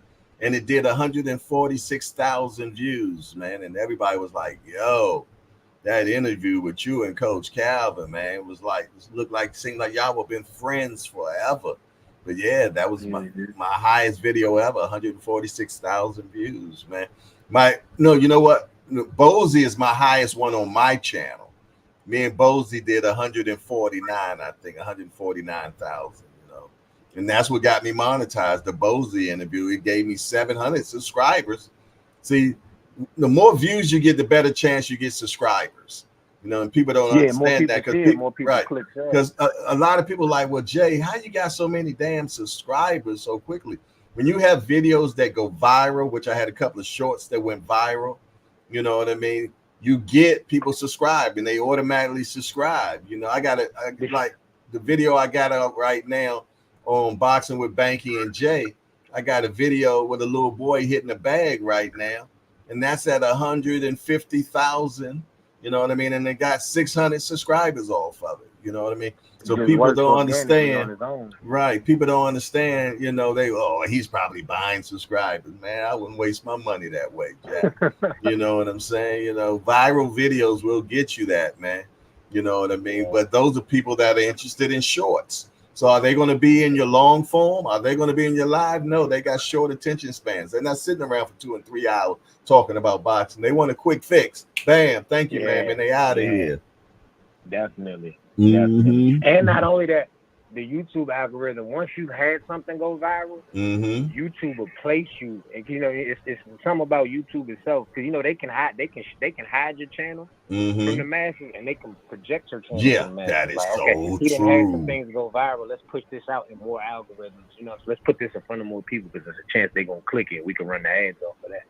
You know what I mean? I remember when Remo first came in here. Remo just popped in the in the live one day, man, and he never left. I remember, I'm like, who is this Remo guy? And I went and looked at it, and I seen him doing interviews, you know what I mean, on his channel. I said, okay, youngster into clothing there. Right. I seen him doing. I clicked that too. Right, and I seen that, and Remo been in here ever since. They like damn furniture, you know what I mean? You know, it was a lot of people, you know, that, you know, when we first Wham Old School, I remember when he first got in here, you know what I mean? I remember when Just Do first came in here, man, he brought people with him, man. His lives, from his lives. You know what's crazy? What's that? You know what's crazy about Just is I actually was on his channel first. I had a different phone, so I was under a whole different name, and I wasn't really commenting and all of that stuff like that. But it took me to see Just on here. After about the 4th, 5th time, I'm like, yo, I think this, I know him. And he had to finally show his face. You know, Some days he'll show his face. Most days he'll just talk. Right. When he finally showed his face, I said, I knew I recognized his voice. It was probably like a year earlier, and I was on a different phone, so I was under a different name. But he was another one. I was like, okay, cool. I'm in that right algorithm. You know what I'm saying? Like, yeah, and I talk about that. Just, my guy. I always talked about that algorithm, man, because I believe that is totally true, man, because it establishes a lot of like-minded people to congregate together, man. You just don't understand the things that you like. You know, you hit that like button, this, that, and the other, this, that, and the third, and things that you watch. They started dialing people into the same places you did. So when I tell y'all, man, hit that appreciation button, this, that, and the other, what it does is bringing in more people that are just like yourself, to be honest, man. Yeah. You know what I mean? And it does it in real time. Yeah. And it does it in real time. Exactly. Like, all these people clicking, they like this. Let's start showing it to some other people. Yeah. And I'm going to tell you, I call it hardcore degenerates, man, because we all are like-minded, man. We love the shit out of boxing. You know what I mean? It's a concentrate. This is a concentrate of people, man, you know, that just love this sport from when our feet hit the ground in the morning, man, to when we lay down at night, man. We love this boxing, man. And we all going to the same different channels and this, that, and the third. And the JBT ain't by happenstance, man. This ain't no moment. This is a movement, man. And wait till the snowball effect happens, man. It's going to be crazy, man. Then everybody going to be wanting to be aboard, man. But I always say, man, these people that's in here now are the foundational shorties, man. They're the actual cornerstone of the JBT, man. Simple as that, man. And it's just a bunch of like-minded people that got tired of the bullshit and the biasness of boxing and just wanted the unadulterated, uncut, straight up. Let's talk about boxing without the biasness, man. You know, it's okay to say my guy can get his ass whipped. Yeah. Ain't no promoter that says somebody a check like they talk about my guy fuck some other dude. You know what I'm saying? Like, it's just you. So advantage. I'm just mad it took me so long. I never really had a clue it was so much boxing talk on YouTube. Like I'm probably like on year 2. I just found all of this stuff like about 2 years ago. You know what I'm saying? I was like shocked a little bit. I was like, damn. Man, that's the same way I felt it. I found out, I was like, you're telling me there's a bunch of cats like me that love boxing so much. And I found out about it, maybe 6 or 7 years ago from the Boxing Voice. I used to come watch the Boxing Voice, man. And that's where a lot of people got to know my name too, from the Boxing Voice, man. Matter of fact, Ness started calling me Jay Hardcore, man. To be truthfully honest, he you know, just like I do names here, he did names, and somehow he just said Jay Hardcore, man, and it's stuck. You know what I'm saying? So I give credit to Ness on that, man. He might not even remember that. I don't know. But I used to come on his show and everything, man, and I had an intro when I come on, when I call in, you know what I mean? And my intro always started with the Roger Mayweather. Most people don't know shit about boxing. You know what I mean? That's how you start. Yeah. That's how my intro started. I had Dollar DiBiase make an intro for me with Roger Mayweather as a voice saying, most people don't know shit about boxing. That's how my intro used to start at the Boxing Voice. You know what I'm saying? And it's a few people, man, that I still rock with from the Boxing Voice that we started a chat 6 years ago. That's an international chat now, man, because we got people from the UK in it and a few other countries as well. And so that started from the Boxing. I heard you talk about the international chat. It started from there. We all, you know, because a lot of us, you know, weren't over there anymore. You know what I'm saying? I used to be, my first time ever being a correspondent started with the Boxing Voice. It started with the Boxing Voice, man. My first time going out to interview somebody, I think, was Hank Lundy, and I fell in love with Hank Lundy because, man, Hank, man, you all you gotta do is say one word to Hank, and he'll carry the rest of the interview for you, man. Yeah, you know what I'm saying. He was never one short for words. You did. So off the block. Exactly. So we end up we started our own chat, man. And that chat now has been around for 6 years. You know, y'all hear me talk about a guy from the UK named Ems. You know what I mean? And M's my guy from the UK. And we be betting in there. It's not, and the only people, me and M's got the best betting record in that chat. You know what I mean? Okay. You know, me and him. I think I got him by one though. I only lost to him by one. You know, but Gotcha. then it's him. Then y'all see a guy that comes in here called Supermax Joseph. I've seen him come in. He's from the international chat. The guy Ron G that does correspondent for Fight Hype, he's in that chat. You know what I'm saying? And Mike on Sports. Some of y'all know Mike on Sports. You know, the guy that's in the wheelchair that does podcasting. He's in that chat. You know what I mean? There's a few others in there, man. And I'm gonna tell you that chat is off the hook. We got another guy in there called R&V. That's my guy from he's not from St. Louis. He's from where William Old School is. R&V is in that chat, man. And it's another one guy that does correspondent over in the UK called Jack the Truth. I call him Jack the Liar. And yeah. And we got a little young guy that was in there, man. He about 6'5" too, big old joker, man. And yeah, man. But yeah, and that chat, man. That's why I turn all my notifications off on my phone. My phone don't ring. My chats, I don't know when somebody's texting me because I can't stand them noises. It drives me freaking crazy, man. You know what I'm saying? Y'all woke me up at 4:30 one morning. I said, let me click silence. I just went to sleep. I know I was up late that night too, and then I fell asleep with an earphone there. Yeah. I fell asleep on the couch. Yeah. And I had my earphone there, and that thing started binging just back to back. I don't know what was happening. Something bing, bing, bing. I had to jump up. I was like, oh, it's a group chat going over. Yeah, the Apple chat would normally kick off about anywhere from 4:30 to 6:30. No, it was 4:30 in the morning. I don't remember what the conversation was, but whoever said something, and I was like, why is it like 8 people awake right now? Talking boxing in my ear. Like, because it went one bing, and then it was bing, bing, bing, like back to back. I was like, hold on.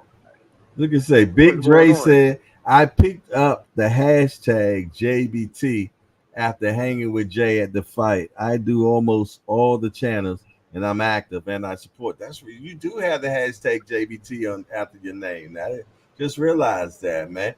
And that was the thing. I started seeing people do that. I'm like, wow. You know what I mean? You know, just boxing talk. Just boxing talk, just man. Boxing talk. Yeah, people like, well, what's JBT? Just boxing talk. That's all. Just that simple, man. You know. I ain't gonna lie though. I appreciate YouTube boxing period because I used to think I knew boxing. I used to think I did. And that's because when I be around my friends, like I ain't gonna lie, I'm the friend out of my group that people will call or people will like let my opinion be the tiebreaker. Like with my friends, because they be like, we know you keeping up with this shit. Hey, who better between them two? Like, you know what I'm saying? Like, so I had this fake.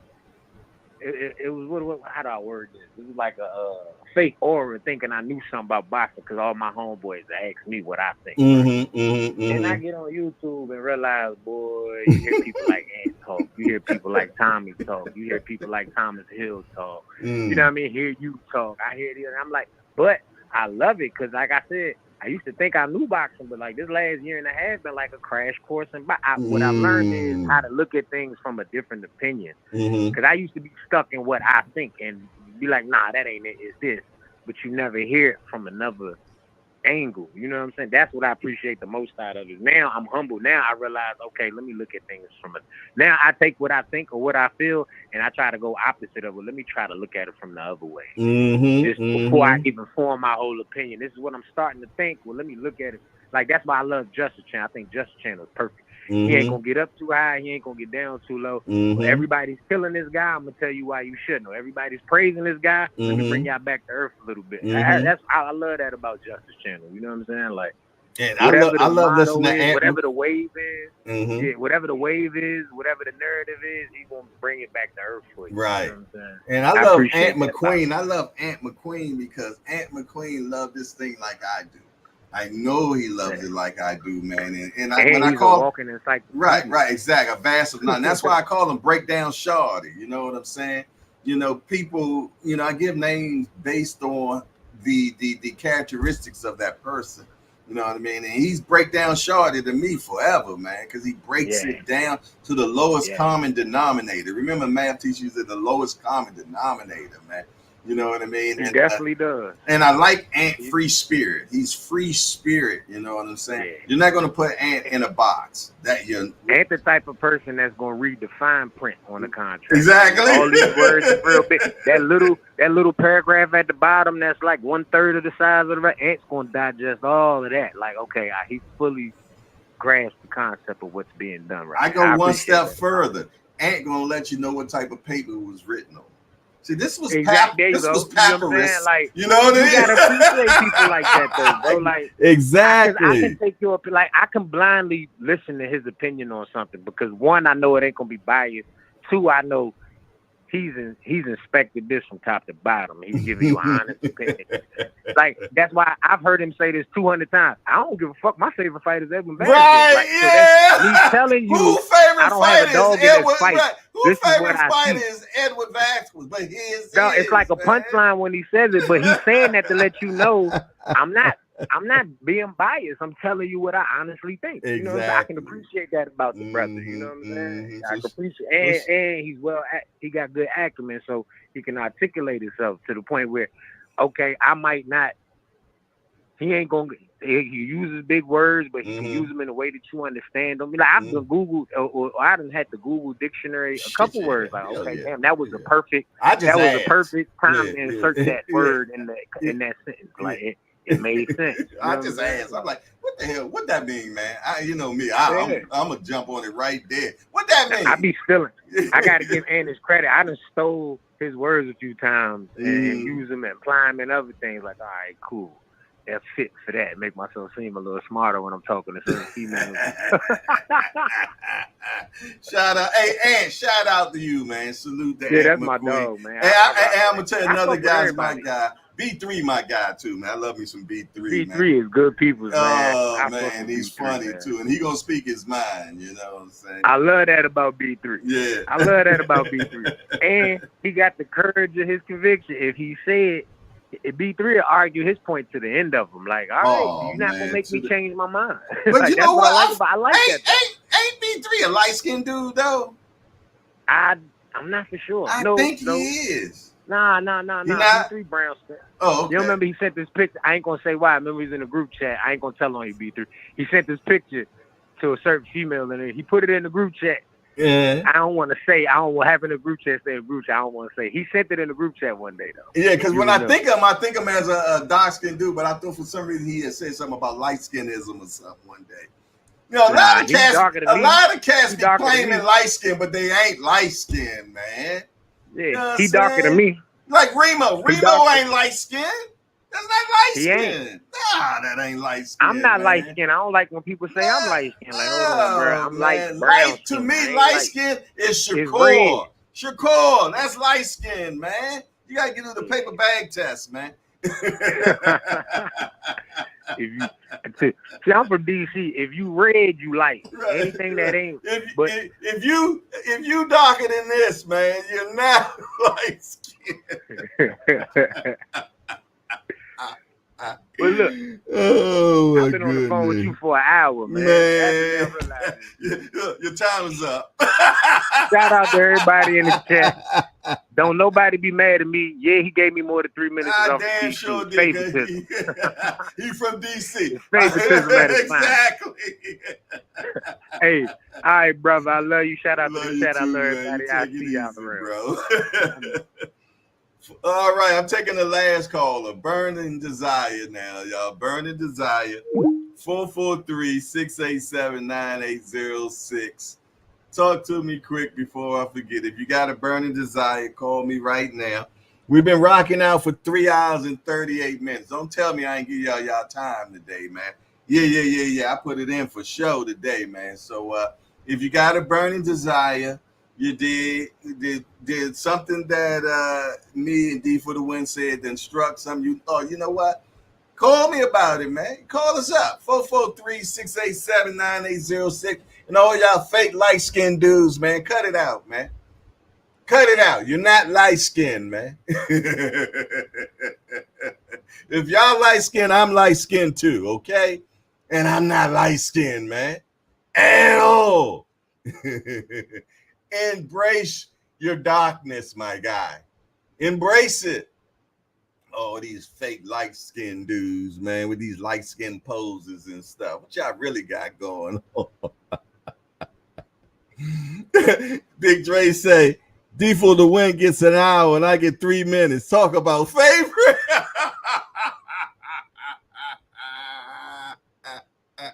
I ain't throw you off today, man. You got off the phone on your own. look, Hick Dog holler. He said, I ain't never claimed light skin.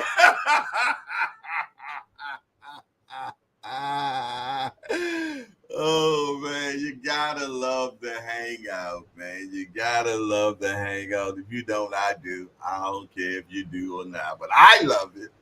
I love it. I'm out of coffee, man. I'm out of coffee. You did. She said, I know you didn't claim light skin Remo. Definitely not. Your caramel complexion. You know, I'm going to tell y'all something funny, right? One of my best friends, man, his baby mama, they always used to go at it all the time, man. And he's definitely a light-skinned dude, you know, but more on the deep reddish color, so whatever, I don't know. Why his baby mama say your complexion is shit color? I was like, oh, Lord have mercy. Did she just say that? She called his complexion shit color. Like, what color is it? Oh, my goodness.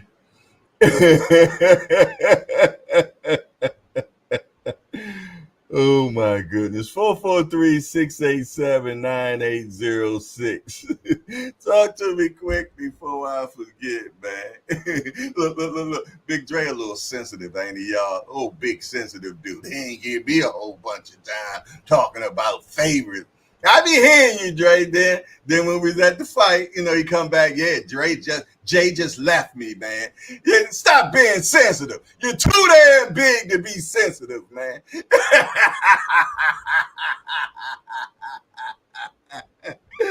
Oh, man, sensitive thugs, they need hugs, man. I ain't playing with you, man. A lot of sensitivity going on. Who is calling me? Uh-oh. Talk to me quick before I forget. It's your boy Uncle. Who is this? Come on, Jay.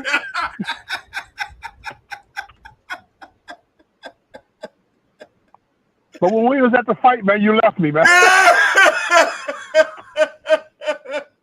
I look up, Jay say, I'll be right back. Next thing I know, he come back with a backstage pass and shit. He done been backstage. He done been talking to everybody, taking pictures all over the arena, man. You did me bad, man. No, man, I didn't do you bad, man. It's just like one of those things, man. You know what I mean? You just because they brought me in, man, I can't just say, hey, man, you know what I mean? I'm known in the industry for covering fights, man. You know what I'm saying? So I understand. I just got a little salty, you know. I know. I seen it. But I know it was all in love, man. And that's why I told you. I said the next time, at least I can be intentional and say, hey, I'm, I got such and such, you know. This is my camera guy. I need 2 credentials. Did I not say that to you? Go. Yes, you did. I said it in the arena because I knew you was feeling some type of way, Jack. You know, and I get it. I bring him to the show and he leave with somebody else.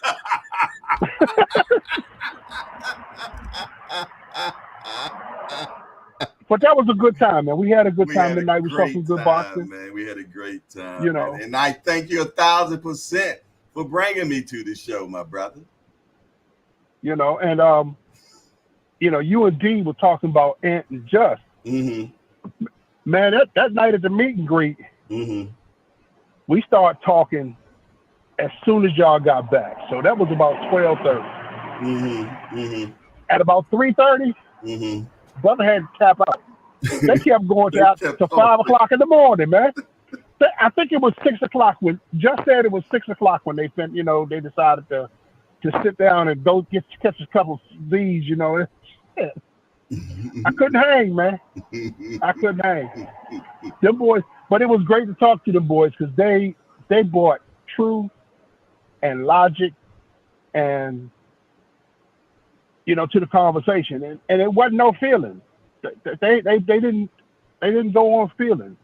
It was all truth and logic, and it was a lot of the opinions were based in truth and logic. It was, hey, this is what it is. Now I understand that this goes this way and that goes that way, but when you get it down to the bottom line, this is what it is. And man, talking to them brothers, man, for 4 hours after midnight, that was an educational experience. And I enjoyed it, man. I came in, got me a couple of drinks, and I went to bed. Well, shit. Remo came in, went straight to bed. D1 did too. D1 slept with his clothes on, Jack. He still had his shoes on. I don't think D1 had a choice. He was toe up when y'all was getting in the Uber to leave. Yeah, he was already intentional. Intentional. He was definitely intentional, boy. You know what? I'm gonna get me some peanut butter whiskey today. Well, that's cool. I'm gonna get me some peanut. I might grab another bottle. Yeah, I'm gonna celebrate my son's birthday. I'm gonna get some peanut butter whiskey, man. It ain't just his birthday; it's my birthday too. Hey. When I say it's my birthday, man, 'cause I'm celebrating him with him, Jack. He turned 26 today.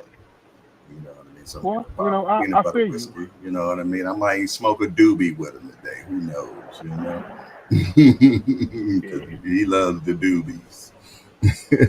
Yeah. My son turned 27 on the 13th. Oh, okay.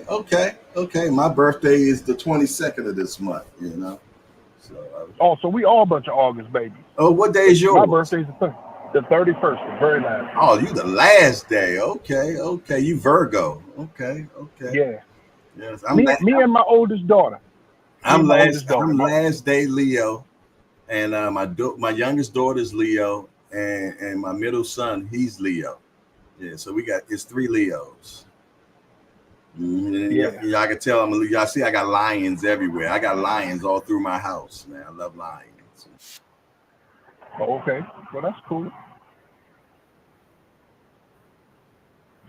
A regal individual. Lions are regal.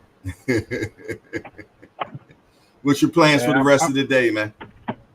I'm working on some cars. Like I got one I'm working on now. I can't get this damn starter to come off out of here. I didn't know that. You work on cars? I didn't know that. Yes, sir, I do. Nice. I always admire people that can do that. I am a diagnostic technician, man. I don't do the hard stuff. I don't do no heavy lifting. I figure out what the problem is. Okay. And let somebody else fix it. Okay. Ain't nothing wrong with that. Yes, indeed. Well, And today I'm out here doing manual labor, man. I diagnosed this car, and because it was supposed to be an easy job, I came on out to do it. And it don't want to be easy. So you know how that is. Me personally, I'm a YouTube mechanic myself. You know what I mean? Anything that like with one of my trucks, right? We got those Cayennes, right? The battery for the Cayenne is under the front seat, driver's seat, right? But if you send it to Porsche to get your battery changed, it costs $1,200 for them to change the battery, in the Porsche, man.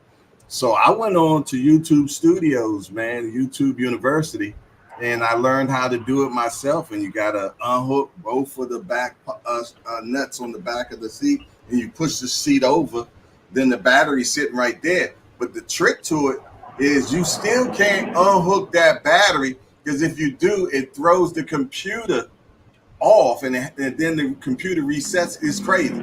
So what you got to do is you got to get the battery chargers and connect the box to the power, so the power never leaves. You know what I mean? And then change the battery that way. So what I would do now, my situation is a little different because I have all of these tools. Mm-hmm. So I have what's known as a battery saver. Mm-hmm. So I hook up to the information port with my battery saver, push the button and turn that on. And because the computer's only drawing a tiny amount of power, I can leave that on and I can disconnect the battery, do what I need to do, and put it back. And once I put everything back and hook everything up, I disconnect my battery saver or my memory saver, and you know, it saves everything all the way down to your radio station. Right, exactly. But yeah, I didn't got what you got, so I got one of those, you know, the old school box that you start the car with. Yeah, I got one, and then now they got them this teeny now. They real small ass things now, you know. But yeah, that's how I got to change the battery, man. But better than that, than going out and spend $1,200 with Porsche. You know what I'm saying? Yeah, I just can't do that, man. I just can't have them change my battery for $1,200. I'm not that guy. So. Yeah, well, I can't drive a Porsche. I can't afford the insurance on that son of a bitch. We ain't gonna talk about the payments. I can't afford the insurance on that bad boy. Thank God I ain't got no payments, man. I don't think I ever had a car payment before in my life, man. I've always paid cash for my vehicles. I've been blessed, so. But I sell cars, so it's a little bit easier for me. Like get them at a better deal. So I got a dealer's license. Oh. So. Well, shit. Well, maybe I need to get with you. You know. We'll figure it out. We can go up to Manheim and pick up a couple. Yeah. Well, we only had to go that far. I got the dealer. I got a auction 5 minutes from my house. Bel Air auction. You know, it's 5 minutes. I've never been to Bel Air. It's right on the same street of my house. I live on the same street as Bel Air auctions. Oh, okay. So yeah, I keep everything in close proximity. Yes, indeed, man. You can run out of there with no tags and run home, and I got dealer tags though. I know, but I'm from if you that close, you can run out of there with no tags. Yeah, I have done it before. I have done it before. Yeah, without a doubt. Sometimes I mean, before I had dealer tags, I had my son drive closely behind me, so nobody could see the tag. That there's no tag, you know. So. Oh yeah, I've done that before. We all did it before, you know what I'm saying. But yeah, I got dealer tags, man. So that's a blessing, you dig. But me personally, man, I love driving my old school car, man. I drive that 90% of the time, man. I drive my old school big body Benz, man. That's my favorite car, man. Favorite. I love that car, man. I drive that thing every day. Remo trying to get it from me. I was like, if I pass away, Remo would tell me, well, what are you going to do with the car? I'm like, nigga, do you care about me passing away? First thing he going to say is, what you going to do with the Benz? Like, God damn it. These damn youngsters, man. He said he has his priority. He's going to come to your funeral. He's going to cry at your funeral, driving that Benz.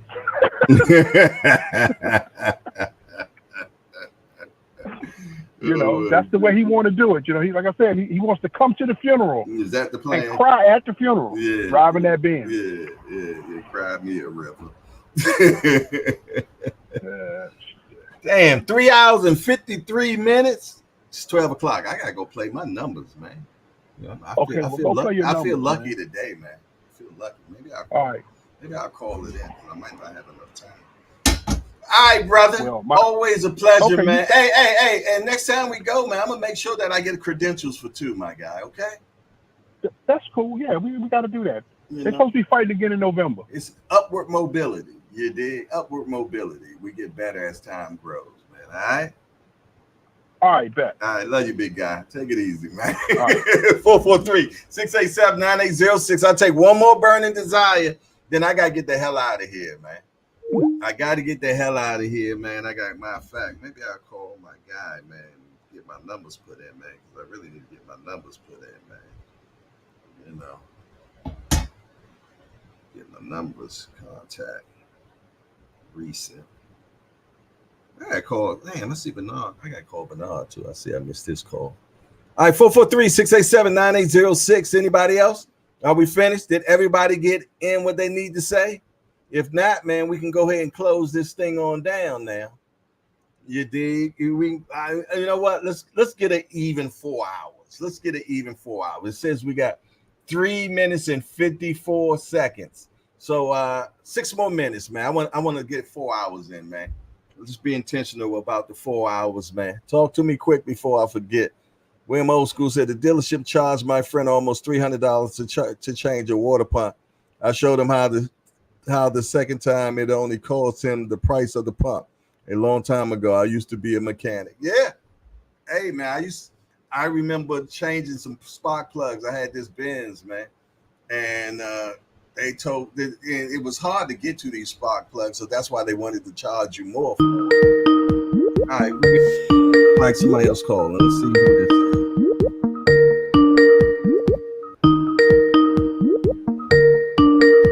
Talk to me quick before I forget. It's your boy Hardcore. Who's this?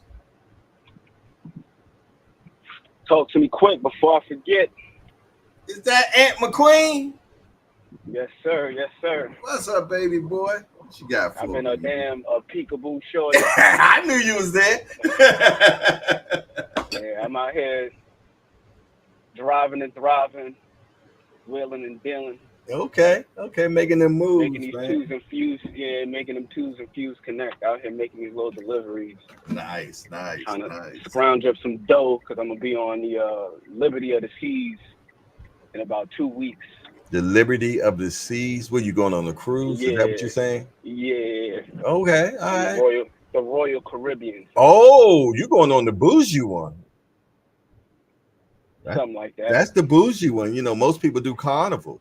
I was looking at the video yesterday because my godmother, her sister, she's a booking agent. So we were walking through all the steps, getting checked in and everything like that, going over the various packages, meal plans, drink plans, et cetera, et cetera. So I'm just out here just trying to make some extra money so we can enjoy ourselves.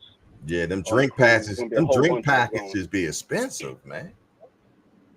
Right. But apparently you can bring some, personal stuff on. They have a limitation. Maybe Royal does. Carnival don't let you do that. Yeah, so I'm gonna probably end up bringing like a case of water and something else, and I'm gonna have to drink like 1 bottle a day. they let you bring some stuff, but they put a cap on it. Like they let you bring. So they let you bring. Yeah, so they let you. I didn't know they let you bring liquor. I know they said you could bring water. Yeah, they let you bring water, let you bring soda. I think the most for soda, they'll let you bring like a 12-pack or something like that. Because they really want you to buy this shit. Pay for them damn beverage packs. Right. That's what it is. So do they let you bring a bottle of wine? They let you bring a bottle of wine? Yep. Oh, wow. No more than 750 milliliters though. So that's a fifth. Okay, so you can bring liquor then. So you can like bring a bottle of bourbon. Yeah, I would bring bourbon instead of wine. I drink a bottle of wine. Stops. Yeah. They're gonna make them stop. You're gonna stop in Bermuda, the Dominican Republic, and I want to say Turks and Caicos. Yeah, I like the Turks and Caicos, man. I enjoyed myself over there. That's my last cruise, Turks and Caicos. So you can go to the duty-free shops. Yeah. And bring some of those things, but I think they even put like a limitation on that because once again they want you to buy their beverage packages, which I'm probably not gonna do. Right. I'm gonna just bring my own water and everything like that. Don't get no white Hennessy. That's the most horrible stuff. I hate that stuff. And it's nasty. No. I'm not even a fan of white Hennessy. I'm a wine guy anyway. You are. You're right. A fan of the spirits like that. I'll drink them occasionally. I won't pay for them though myself. Ain't it amazing they call it spirits? That's amazing because some spirits come out of you when you drink it. Right. That's probably why they dubbed them the spirit. They noticing the change in people. Like, yo, you ain't acting like the person we know. Like, I don't know who the hell this is. Somebody else. That used to be my thing, man. I used to get people drunk just to see what was in them. I know I'm horrible. Yeah, I mean, but I really did, man. I used to get cats to drink, man. And it'll bring out what's in them, man. I'm going to tell you, I've had guys, once they got drunk, one guy told me he was envious of me and stuff. I'm like, whoa. But that it's like that liquor, man, the truth serum, man. No, it is. It is. Because I consider myself to be a closet extrovert. I'm a closet extrovert. Like, on the inside, I'm very friendly, very sociable, very outgoing. When I'm sober, though, I'm pretty reserved. Like, I'm not, I'm scoping everything out. I'm observing people. I might not even say much at first. But then when I drink, I'm high-fiving motherfuckers. I'm, like, hugging people. Yo, what's going on? How you feeling? I'm the life of the party when I'm drinking. When I'm drinking, I'm turned up. Like, I want to have a good time. I'm not an angry drunk, though. I'm not one of them people get drunk and want to fight. Right. I'm the person that'll get drunk and see people fighting and try to break it. Y'all don't need to be doing this. The peacemaker. We're supposed to be brothers. Yeah, like, I'm that type of person. I want everybody to have a good time, like I'm having a good time. Right. It's like nah, like hell nah, like yo, y'all gotta fix this right now. We can't have it on this note. As far as Martin Bakole though, yes sir. I think you said the name. Joseph Parker. But I do believe that D for the win, man. Shout out to D for the win. That was a fantastic call, man. Oh, was it ever, man? I enjoyed it, I was over here listening in the car. I was like, the whole time, I was like, man, he kicking that rail right now, man. Shout out to D for the win. That right there, it typifies what the free smoke line is all about. Like, that call was so damn good. It's like, I ain't even want D to get off the phone. right. Because he was just making point after point. I was like, man. Because I'm right there with him. Like, as an arrow guy, like when he was talking about Bud, like as an arrow guy, I think that it's time for some of us, we need to just hail up and just move on. And it's okay to say that this guy is every bit as what he's been advertised to be. This dude is that good, man. He's that good. Because I'm going to tell you what. The first time Bud Crawford, he broke my heart, it was when he knocked out Yuriorkis Gamboa. Broke your heart, man. Big Gamboa. Broke my heart, man. But it was bittersweet because as a Gamboa fan, I hated seeing him get clipped like that. But as a boxing fan, I couldn't help but respect the trap that he set. When he took that little step back, got him to overcommit, and then that uppercut. I love, he's done that to several guys. He did it to Errol in the 7th round. He'll take that step back, let him overcommit. The uppercut is right behind it. He did it to Jose Benavidez. He did it to Gamboa. He did it to Sean Porter when he dropped him in the 9th round.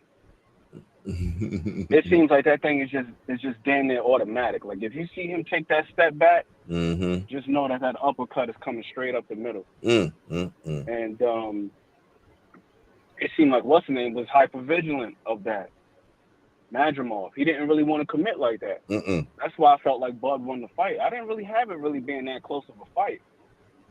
Because I've seen Madrimov fight other guys, and he was far more assertive, far more aggressive.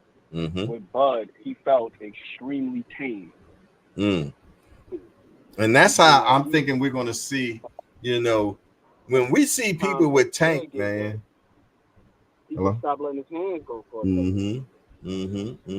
He stopped letting his hands go. Yeah. And I got to say this about Bud, too, man. Bud is he looked pretty damn sturdy at 154. He did. Because despite some of them right hands he took them exceptionally well. His legs didn't look funny. A couple of times when he did get hit, he pressed the action and he jumped right back on Madrimov, looking to get it right back. I didn't have it being that close of a fight. Maybe 9 rounds. Give you the credit for the poise that he showed, but I felt like he was just a little too respectful. Just a little bit too much in order for him to get the job done. Because you got to do more than land a single right hand at a time. Yeah, he wasn't trying. He wasn't trying to put them together though. That's the last thing he was trying to at do. all. Yeah. He was hot shot for sure. You see him do it another fight. Mm-hmm. Baby, once again, I felt as though D for the win was spot on. Because I felt like that was the moment of truth, man. For Jared Anderson, like you get dropped several times, you keep getting up, and then even at the end, I can see how disappointed he was in himself. Like he showed a little bit of emotion at the end of the fight. That to me shows that this dude has some level of passion for it.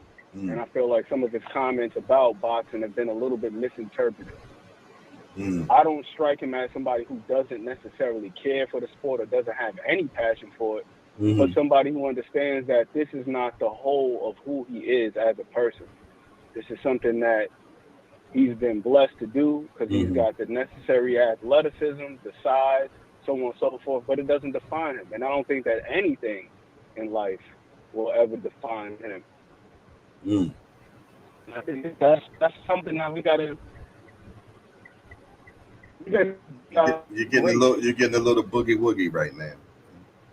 Oh, my bad. You know what I'm saying? I think that's something that we got to give these guys a little bit of grace. Like many of us, we work jobs and that's how we pay our bills. But we're not necessarily passionate about it. Not to that extent to where we would say this is the whole of who we are as people. Facts. This is something that we do and then we make money. Right. And we just happen to be good at it in some cases. And I feel like that's what Jared Anderson is. But the way that he conducted himself in that fight, it does show that he does have a lot of heart. I think with him, it's just a matter of just sticking to the basics and not being overly reliant on his athleticism. Because there are a lot of times where it's like, okay, if you just do something simple, like just use your legs and just change the angle or get out of range, keep your hands up, there are certain shots that he wouldn't be available for. I think with him, he relies a little bit too much on his upper body movement. Like you'll see him standing in the pocket and trying to. It's like if you're not looking to set a trap or something like that, it's okay to just reset range. Just change the angle, just change the positioning. You don't have to be available. And that's what I would like to see from him moving forward. Bakole, I thought he was sensational. I liked his approach from the beginning. I liked how patient he was. He didn't go out there and just let his hands go. He was picking his shots well. You can see him. His eyes, his focus, he was very attentive. He was placing his shots with great intentionality. That uppercut. He was fantastic. Oh, that uppercut. But again, it's like in order to throw an uppercut like that, you got to be placing that thing. You're not just letting it rip. Right. He was looking for it. He had the hand. You could tell, too. It was intentional. Right hand cop. Yeah. Very intentional. Very intentional. So who would I like to see him fight next? I would say anybody that's in the top 10. I say give that guy a shot. He definitely deserves it. Do you think he can pan out? I think he can. Me too. I think he can. Me too. I think he can. And mainly because of his intentionality. I think that's what it is. Just intentionality. God damn. He wasn't just throwing shots and being wasteful. He was picking them well. And I think another thing too is like the guys who are at the top of the division, we've seen the way he handles speed, because to Jared Anderson's credit, he's definitely one of the quicker heavyweights out there, one of the more athletic heavyweights out there. So the way that he was able to deal with that speed, with his timing, he was able to negate it. I don't really see too many of the other guys at the top of the division giving him that much of a problem athletically. The one fight that he did lose, he had a shoulder injury. So yeah, I want to see him against somebody in the top 10.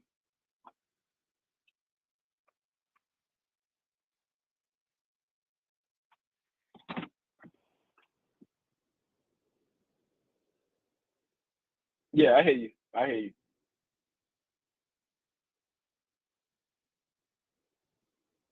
Yeah, I'm saying I think that he just needs to put him in there with somebody in the top 10. I got to look at the what's name to see specifically who's in the top 10. That's what I need to see, who's up there in all of the rankings. But I'm pretty sure they could find somebody for him. Just keep him in the mix. Keep him in the mix. Keep him busy. I think that the guy showed enough to suggest or to warrant him being in these fights. Man, I think, man, I'm gonna tell you, I love the guy Bakole, man. Bakole, man, he can just. I think that he's going to be able to definitely fit in the top 5, man. I really think he could be champion, to be honest, man. I believe that. Oh, yeah. If not, I think that he's right there on the cusp. I believe that he's a fringe guy.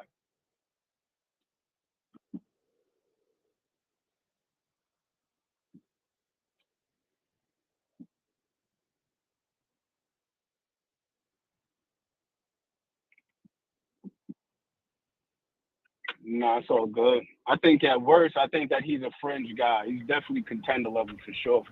You could just see it in his operation. You know, the way he went about his business.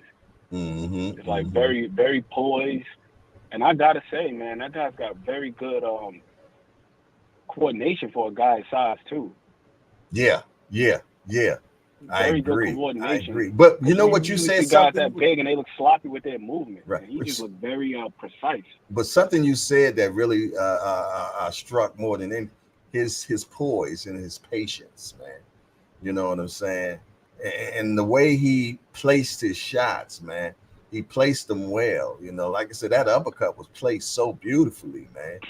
You know what I mean? Then he did it more than once. Didn't he hit him with that uppercut twice? Yep. He dropped him the second time too. The second knockdown, he dropped him with an uppercut, a little short one too, and it wasn't a big punch. He didn't load up on it. He just, I think the second one it was a left uppercut. It wasn't even the right one. The first time I think it was a right, and then the second time it was a left. And it was just a short little shot, just placed right on the button. Caught him as he was dipping down. So again, to me, that suggests that he's just locked in, just focused. He's got good vision. He's really, really watching. I thought Andy Cruz was terrific. I got to give what's him a lot of credit too. Antonio Moran, that guy. The past couple of fights, he's just been looking better and better. He has. He's one of those guys that he is everything. And I don't want to say this in a negative way. I'm not trying to disparage the guy, but he's everything that the classic gatekeeper needs to be. Guys like that, I consider them to be the litmus test. If you're not at a certain level, you're not going to beat a guy like Antonio Moran. But he's not going to lose to anybody he's not supposed to lose to either. If you look at his resume, everybody that he's lost to, these guys have either been champions or these guys have been viewed as blue chip prospects, such as Andy Cruz. Like he lost to Devin Haney, who was an undisputed champion at 140. He lost to Jose Pedraza, who was a 2-time champion. He lost to somebody else too, because Antonio Moran's got quite the resume. Now he's lost to Andy Cruz. But then when you look at a lot of the other guys that he's beat, like Castaneda, who's a solid fighter, Romero Duno, who's a solid fighter, the guy that's fought Ryan Garcia, Frank Martin, and so on and so forth. Like, you got to be of a certain caliber to beat Antonio Moran, especially nowadays. And he gave Andy Cruz some trouble too. He did. He gave Andy some trouble. The guys he lost to was Jermaine Ortiz. He lost Jermaine Ortiz, another one. Arnold Barboza Jr. Yep. Devin Haney, Jose Pedraza, and Emmanuel Lopez, and somebody named Luis Valdez Gutierrez. I don't know. But yeah, man, this guy has fought everybody. He's 31. He's 30-7. But don't let the smooth taste fool you, man. The guy can fight. Yep. He can fight. Yep. He can definitely fight. And he's not going to lose to nobody he's not supposed to. You look at the names. All of these guys are guys that are near the top of the division. Right. Let me ask you a question. Yes, sir. Andy Cruz, where did you put him in in the top 10, what position do you give him in the top 10 of the 135 division right now, in your opinion? Or is he in the top 10? I believe he's in the top 10 for sure. I got Tank and Shakur, 1 and 2 right now, respectively. Okay. Lomachenko is still up there. Okay. I actually have Keyshawn ahead of Andy Cruz right now. Rightfully so. He's been in the professionals longer now.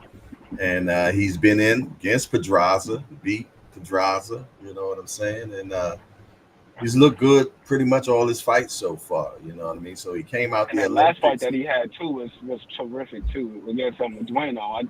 That's the other thing with Keyshawn. For me, it's a combination of the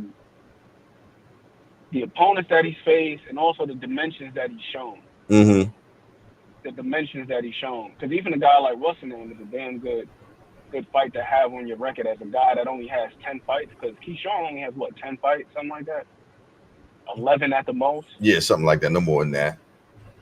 No more than that. And to have Pedraza in that 10 that's saying a lot, though. Right. Mahir Albright is another really good fighter, very, very solid fighter. And we saw how Keyshawn, he dealt with adversity in that fight, because Albright landed a really good right hand, I want to say in the 8th round. But outside of that, it was pretty much cruise control for Keyshawn. And Albright is a guy that can really box. Like, he's a pure boxer. The last guy that he fought, Moderator had like an 80-something% KO ratio. This guy's a tough guy, and he could take a hell of a punch too. So where do you put Cruz? Is he? What I might put Andy Cruz. I'd probably say around 5 or 6. Wow. I would have to say Tank, Shakur, Loma. I would probably put Keyshawn 4th. Okay, then Andy. I'll probably put Frank Martin ahead of Andy. Yeah, Frank. You know, and Frank will probably be 5 for me. Is Abdullah in your 10? Probably towards the bottom half. Okay, 9 or 10. Okay. Yeah, probably towards the bottom. Where do you put the guy? Where you put Cruz around 6? Where do you put Baranchik then? The champion. Baranchik or whatever, however you pronounce it. Around 9 or 10. Around 9 or 10. Around 9 or 10. And the reason being is, like, although he's a champion, you know, he beat what's my guy's name, who I wasn't really too high on. I don't even know when he became champion. I'm gonna be honest, man. Who, Baranchik? Yeah. In his last fight against Emmanuel Navarrete. Oh, he did fight Navarrete. That was I forgot about that. Yeah. I was like, how does this guy? That was for a Bacon title. Yeah, okay. All right, he's coming to me now. Thank you. Baranchik's got really good feet. The thing about him, for me, it's similar to how I feel about the Brazilian guy, Robson Conceição. And we forgot Cepeda. We done even got Cepeda in there. God damn. 135 kind of stacked. 7th. Yeah, 7th? Cepeda might be 7th for me. Yeah, I might have him at 7th. So you got Keyshawn over Cepeda. Yeah, simply because I think that Keyshawn shows more dimension than Cepeda has. Yeah, I think Cepeda's kind of. I think Cepeda's damn good at what he does. Yeah, which is pretty much. But he's like 1.5 dimensional though. Yeah. I think that he's got a little bit more talent, a little bit more skill than what he's shown, but it's more so the approach. Much like Pitbull, you know, like with Pitbull, he pisses me off watching him. Because I truly believe that he could be much more complete of a fighter. Yeah, he just want to run over people though. Emphasize. Yeah, that's the issue. That's the issue. You seen the round where he had Royal hurt. He didn't hurt him with an overhand. He hurt him with a straight. Right. He hurt him with a straight right. I feel like if he threw more straight punches, he would be far more effective because the shortest distance to a target is a straight line. Straight line. And with him being at a deficit in height and reach in nearly every fight, there was a 7-inch disparity in height and reach against Rayo. Like, Rayo had him by 7 inches in height, 7 inches in reach. So with that being said, if a guy is just taking a step back, if you're throwing a looping shot, more often than not, it's either going to fall short or it's not going to have a full impact because, you know, you're taking some of the reach off the shot by looping it as opposed to just throwing a straight shot.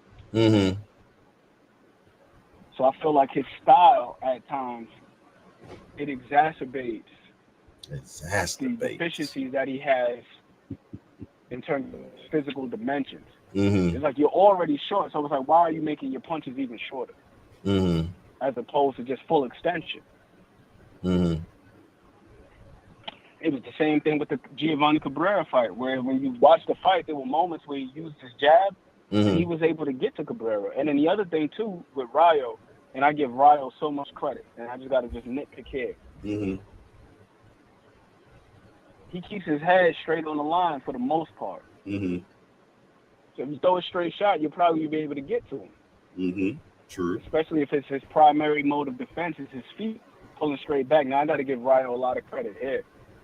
I feel like Robert Garcia, they've done a tremendous job with him because I love Robert. when he was with Benavidez Sr., there was just so much emphasis on offense, just letting the hands go. He didn't really utilize his legs like that. But Saturday night, just seeing the growth from him with his footwork, man, like the way he was pivoting, I said, damn, like, this is beautiful to see. It's actually inspiring to see. And I feel like here's another thing that I got to give him a lot of credit for, too.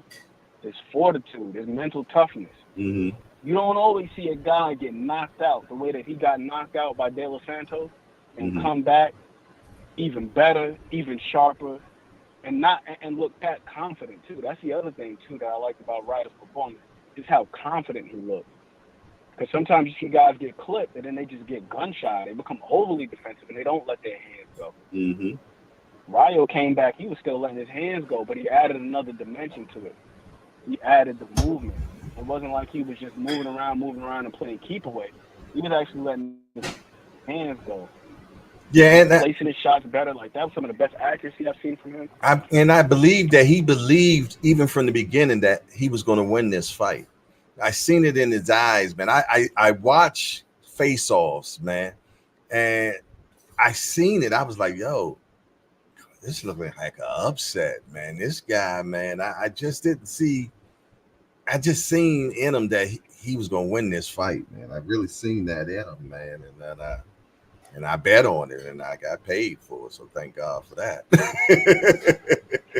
Nah, he certainly fought like it. He fought like it. He fought with a lot of confidence, man. And I thought that was a beautiful exhibition of boxing off the back foot. Like, boxing off the back foot doesn't mean that you just skate around the ring and try to go unscathed. Nah, it's utilizing the whole ring for not just the defense, but also for the offense. And Pitbull's got a hell of a chin because there were a couple of uppercuts that he took. Oh, Joe Rockhead can take a punch. Yeah, he can take a punch. Oh, my Lord. Joe Rockhead can take a punch. Yeah, he can take a beating, man. You know, sometimes that's not a good thing, though. That stopped him in his tracks. No, it's not a good thing at all. Some guys are too tough for their own good. Right, like how Vila was. Like how Vila was. He was too tough for his own good, man. And then they end up showing signs later down the line. Exactly. And that's why certain fights end up getting stopped when you have a guy landing a high percentage of power punches and the other guy has no response. Sometimes you got to just save guys from themselves. Now, folks might say, yeah, well, he's still on his feet and he's still throwing punches, but you got to think about what happens down the line or even after the fight, because we've seen fights where, like that Japanese guy that was on the Inoue undercard a few months back, I want to say in December, the young guy, he's like 23, 24. He made it to the final bell. Yeah, but didn't he pass away? Didn't he pass away? He slipped into a coma after the fight. Yeah. Yeah, I've in seen case that of a many guy a being too times. damn tough. Yeah, I've seen that many a Right. times, man, when guys seem like they okay. The next thing you know, we hear about how they done passed away. I mean, when you think about that Colin Pritchard fight, I remember watching that fight, man. And the referee kept letting this guy get hit in the back of the head, man. You know, he kept, I think they were fighting in Virginia, if I'm not mistaken, man. And he kept getting hit in the back of his head, man. And the ref did nothing about it. You know what I'm saying? You know, so, you know, stuff like that pisses me off when you're not doing your job. You know, your job is to protect the fighter as well, man. You know, people don't really understand, but the referee, man, that's his job to make sure everything is fair. You know what I mean? And allow certain shots not to happen, man. You know, those rabbit punches, man, those right there, man, take you out of here. You know what I mean? So the kidney shot. Patrick Day is another one. Oh man, Patrick Day is another one. Yeah. Where he went like 10 rounds or something like that. Mm-hmm. And slept into a coma afterwards, passed away. Yeah. I think as boxing fans, sometimes we think that it's the dramatic. That's what's going to lead to the fatalities. Like you see a guy get clipped with a big shot, like it's a movie like Rocky or something like that. Then the guy just dies in the ring. But most of the time, it doesn't happen like that. These are fights where guys go to distance, and then all of a sudden, you know, they're getting checked out. They slip into a coma, and they just don't wake up. Yeah, I remember that big heavy. And then we reflect after the fight, and you'd be like, "Damn, somebody should have stopped the fight." Exactly, man. You know what I mean? I remember one of the big heavyweights was fighting, man, and he ended up going in the coma, man. And the guy that actually put him, the guy that he was fighting, man, that guy was never the same anymore, man. I can't remember what's the guy's name, but it was heavyweight. They ended up going into a coma. You know what I mean? And the guy that put him in the coma, man, he was never the same, man, because you know that plays something on your psyche sometimes, man. And I'm trying to remember the guy's name, man. It was it would happen in New York. It happened in New York. That narrows it down for you a little bit, and it was a heavyweight fight, and they end up making a new rule because of that fight, man. Whereas the referee has the right where they can stop the fight right there while the fight is happening and have you being checked out. You know what I mean? You know, so I can't remember what fight that was. It's about 3 or 4 years ago. There was another fight that was similar too. I want to say it happened in the 80s, where they created a new rule to where they had to change. They had to change the way that they did post-fight. What was that? Was it the Dooku Kim fight? I think that was. I can't remember which one it was, but with the dude, he passed out in the ring. Wow. That might have been in the ring, and nobody noticed. Nobody noticed because they were doing all of the in-ring interviews and stuff. And they had so many people in the ring, nobody noticed that this dude had collapsed after the fight in the ring. Damn. Yeah, I mean. And then that's how they changed the way that they interacted with media after the fight. They made a rule. I can't remember if it was in the UK or if it was here, but in the States. But when I find it, matter of fact, I'll do a Google search after I get off of here. I'll send it to you. But yeah, they changed the whole protocol for the way they did media after fights, after this one fight, because the dude literally collapsed in the ring post-fight, and nobody noticed this guy was on the canvas because there were so many damn people in the ring after the fight. This is I told you I was going to send you this movie about this girl playing chess. Chess, yeah. I'm saying that one. The Queen's Gambit. The Queen's Gambit. It's on Netflix. The Queen's Gambit. Excellent fight. It was based on a girl in the 1950s in an orphanage. And it's called The Queen's Gambit. I'll send it to you right now. Shout out to the Hot Rod too, man. Kalajic. I thought he was terrific. He gave David Morrell the necessary test.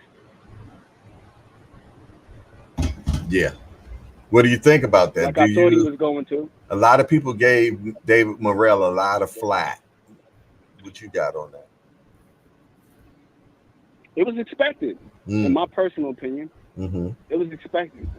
I didn't think David Morrell was going to just walk through that dude because I've seen him fight several times. The only person to stop the guy was 29-2 coming into the fight. The only person to stop him was my guy, the substance, Arthur Beterbiev or Beterbiev, however you want to pronounce it. Right. That was the only guy to stop him. Mm-hmm. And then the other fight that he lost, it was a very close decision that a lot of people felt he should have won against Marcus Brown. Mm-hmm. But, you know, at the time, Marcus Brown, he was the favorite media darling because he was coming out of the Olympics. Mm. But if I'm not mistaken, that fight was like a split decision. And a lot of people felt like Kalajic should have won the fight. Yeah. I really felt like it could have went either way, but you know how it is. As Brother Umar always says, you got to follow the money. Yeah. You got the guy who's the Olympian, highly touted prospect. You got to go with him because you're building him up. Kalajic is just another guy, unfortunately.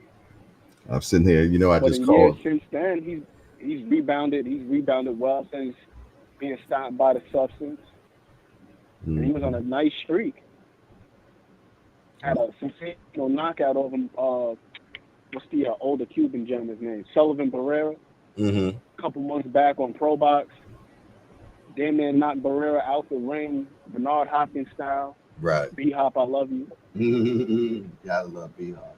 So I didn't expect David Morrell to just move up to 75 and walk through this guy. Mm-hmm. I didn't expect that at all. Mm-hmm. The fight went pretty much how I expected it to go. I think that David Morrell, he's got really good feet. A little bit straight up and down. Another one of those guys where you don't really appear to have too much wiggle as far as the upper body is concerned. Mm-hmm. I think that he could stand to use his head movement a little bit more, vary his punch selection a little bit more. Mm-hmm. I think that at 68, he was just overpowering guys. So we didn't really see any opportunities for these deficiencies for them to be put on display. And I think that Kalajic was the right opponent for that. Now we got to see, like, okay, there are some areas in which this guy is a little bit pedestrian. Not because he doesn't possess the capacity, but wow. Hold on one second. Gregory Pratt, what's up, bro? Why are you calling me during the show, man? Oh, my bad, bro. Yeah, I mean, you're not watching the show. I see you texting in the chat, man. How are you gonna be calling me? I was trying to text. I was doing what you want. You text, so you were trying to text me and call. Man, who does that? Get off my phone, man. Who texts somebody and calls them? Sorry about that, Aunt. I had to put him on blast. No, it's all good. But I think that was a good test for him. David Benavidez moving up to 175, good test for him. So it's good to see that these guys are being tested in that way. Mm-hmm. It may not always be against the opponents that we feel it should happen, but a good test is a good test. Mm-hmm. Who else is on that card on Saturday? Performance of the night goes to Ryo, in my opinion. I just got to say that. What do you think about Steve Nelson, man? Do you think that he can get a chance, man? Oh, I hope so. I must say, for a guy that we don't really hear too much about, he looked fabulous. He did, man. That's why I brought him up. Yeah. I gotta give Vomac and company and Steve Nelson. I gotta give him his props too. That dude is so cold. I thought the ring attire was fire. Always. You see that? You see the shorts he made? He made him look like they was sagging. I said that boy too talented, man. Oh yeah. I like the whole get up, the whole thing. You know, it was that when Tupac was spitting on the reporters. That infamous clip of him spitting on the reporters when he had the Detroit Red Wings jersey on. He came out with the bandana, with the jersey, and it looked like he had the jeans on with the boxer showing. Right, that's what I say. It was sagging. Yeah, he was from the ring attire to to the performance. He's just I like too damn talented. I love the way he plays. I love the way he places shots, especially those body shots. Yeah. Seeing guys counter to the body like that. He was super intentional. You could tell he spars with Bud a lot, you know. Oh yeah. Nah, he's sharp. Mm-hmm. He's sharp. You couldn't even tell that dude was 36 years old either. Right. I hope he get a chance. One thing I gotta say about that whole camp, man. That whole camp, them guys, you can tell that they really put the work in and they live the lifestyle. Right. Pugilist lifestyle, man. Oh yeah. Because I thought Bud looked sharp too, man. Real pugilist. Bud looked super sharp. Mm-hmm. Mm-hmm. Another guy, you couldn't tell he was 36, about to be 37. And that's really makes give your hat off for guys like that. Because one thing people say about Bud, well, he didn't fight this guy at this time, this, that, and the third. Well, here's the thing. He's older than a lot of these guys. Like, chronologically. Like, he's like 3-4 years older than Errol Spence. There's no way that he should be looking 3 or 4 years younger than him. Facts. By the way that many of us think you're supposed to look as you age. We're lifestyles, man. Lifestyle.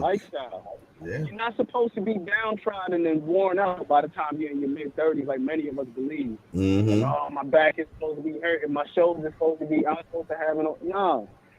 If you take care of yourself like a well-maintenance machine, like a car, you're supposed to still be relatively preserved in your mid-30s and your 40s. And that's what I said. I be looking at the younger guys, man. I be like, yo, why are y'all so beat up? You know what I'm saying? I'm like, I am grunting and everything at 30. I'm like, yo. You know, but then I'm going to tell you, a lot goes through that drug culture, man. You know, they beat themselves up with these pills and just everything. There's just everything in excess, man. You know what I mean? So. Mama do say, well, yeah, it's still on. Sleep, the lack of consistent physical activity, mental atrophy, you know what I mean, not learning new things, diet, all these other things. I also believe that it could be, a lot, spiritual laziness. Spiritual laziness, wow. Yeah. Because I've been super obsessed with sin, like the word sin as of late, and not for it to be like heavy or theological, but just to go back to the root of the word. To miss the mark. Miss the mark. Miss the mark. It's an archery term. So it's like every day we should be asking ourselves, like, what is the mark? And again, it doesn't have to be this super heavy religious thing, but like, what is the mark for today? Like, am I working on my business like I said I was supposed to be working on? Am I working on my YouTube channel like I said I was supposed to be working on? And that's I why started this diet. Am I on the mark with that? And that's why I use that new word. Well, it's not a new word, but I've been really dialed in with intentions. You know, intentional. Right. You know what I mean? You know, to be intentional, you got to be intentional. You know, simple as that. No, absolutely. Just like not just leaving things to happenstance. So just wherever the wind blows you. It's just like, nah, like this is what I'm setting out to do, and I'm gonna make sure I get it done. Exactly. I'm gonna make sure I get it done. Exactly. So yeah, that's the operative word, man. It dials you all the way in, man. You know. You is or you ain't, you know. Intentional mean I meant to do it. I meant to do this. I meant to say that. It's intentional. It's intention. You know what I'm saying? You know, so yeah, man. But yeah, you hit it dead on the mark. A lot of people don't know that word sin is an archery term. You know what I mean? So you know, to miss the mark. You know.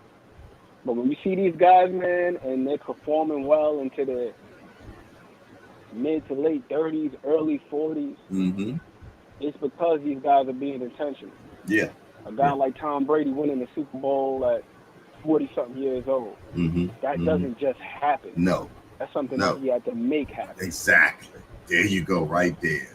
Don't wait for it to maybe happen I would like for it to happen. Yeah. I hope it happens. Or be lucky about it, or anything. Nah. Let's be intentional. Was you intentional about it? Yes or no? You see a guy like Bud, man, and that's where I really, really take my hat off to him. It's not just about the accolades. It's him still being able to move and perform the way that he does at his age, and he's in there with a guy that's damn near 10 years his junior, and he's able to keep up with him. He didn't look like an old man at all. Well, you got to look at you got to put Crawford in the same league with Bernard Hopkins. You know, people like that, man, that took care of themselves the whole time. You know what I mean? Made sure that they was putting in their body the correct things. You're going in there and doing the necessary workouts, man. You're dialing in, you know what I'm saying? You're not on this nightlife, you know. I can do all that stuff after boxing is over, you know, and I'm gonna have the money to be able to do it as well. You know what I mean? If I choose to. But them type of guys, they still gonna do the same thing when they finish their careers, you know what I'm saying? They're still gonna stay in shape. They're still gonna eat the right things because it's a lifestyle for them. You're not gonna see them end up being big fat old guys later on. You know what I mean? Because, you know, it's a lifestyle to them. It's not just a moment, you know what I mean? It's definitely a movement for them, you know? Oh, yeah. Because being intentional and being disciplined, it actually affords us a lot more freedom than what we believe. You know, we always talk about sacrifice and what we're giving up or what restrictions we're putting on ourselves, but in the long run, it actually provides us more freedom. Because when you think about it like this, if you do everything that you were supposed to do during the day, now you have all the time in the world to do everything that you want to do. Because you don't got to worry about like, oh man, I got to scramble around. I was supposed to do that. No, that's already done. It's already taken care of. Now I can chill because everything that I was intentional about, you did it. Yeah, I got it out the way. Now exactly, man. It's a few things I need to be intentional about today. It's one thing I've been procrastinating my ass off on, man, and I really need to do that today. You know what I mean? I definitely need to do, and it's fill out these health forms, which I definitely need to do today. You know what I mean? So I'm gonna make sure I do that. I enjoy this conversation right now because it's real, and this conversation is really what is it doing for me right now? It is I can't think of the word right now, you know, but it's making me be guilty about a few things that I need to get done. That's the best word to say. You know what I'm saying? So I need to be accountable about a few things, man. So a lot of times in the morning when I'm talking about this morning, man, I'm speaking more to myself. You know what I mean? And if it hits somebody else, great. You know what I mean? But it has to register with me first. You know what I mean? And I'm so grateful when I wake up in the morning that God gave me another opportunity, man. I don't take it for granted. But then you still want to maximize your whole entire day and don't allow to take time for granted. You know what I mean? And as you get older, you're learning those little things where we think, you know, actually taking time for granted, man. You know what I mean? Oh, no, I'm going to have this time. No, seize the moment. That's so important to seize the moment, man. You know, because when you do, like you say, and once you seize the moment, it's going to allow time for all the other stuff you want to do. But take care of all the stuff you don't want to do first. You know what I mean? Right. Definitely, man. Take care of those things. So that is so important. GP say procrastination is like masturbation. You're only screwing yourself. You're right. You are right. Dead on, man. He even spelled all that correctly.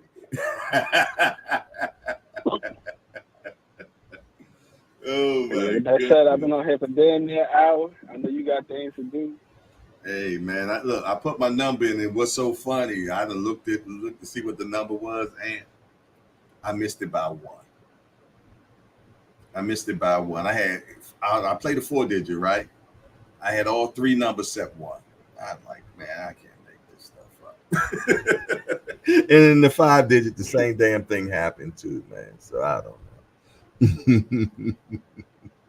Yes, indeed. But yeah, man, I'm gonna go ahead and get some other stuff done. I said I was getting all 43 minutes ago. You dig? But you know, I guess that was a joke.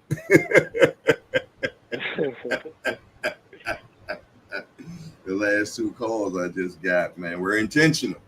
You know what I mean? So, you know, I had one with D for the win. I had a great call with you as well, man. So I appreciate you, my brother. Keep being who you are, my guy. You know what I'm saying? And we're going to keep moving forward in this beautiful movement that we have called the JBT, man. Just boxing talk. That's all it is. You know what I mean? You never know what that boxing talk takes us to, man. Because we talk about a lot of stuff. For sure. All right, Ant. You take it easy, my brother. Be intentional the rest of your day, my guy. Get the rest of that bread together for that drink package. I know, man. It's like $1 million if you want to drink some damn water and coffee on the boat. Oh, man, just to be comfortable. You know what I mean? So I dig it. I dig it, man. Everybody going on. I hate cruises myself. I just feel trapped. I can't leave the boat. I'm stuck on this water. I hate these tiny ass rooms. You know what I mean? So yeah, that drives me crazy, man. So I'm not one for cruises at all. I've been on, I think, 3 in my life. You know what I mean? And I'm just not one that's big on that. Some people love a cruise, not me. Not me. Man. You know, I can't step off that boat when I want to. That's a problem with me.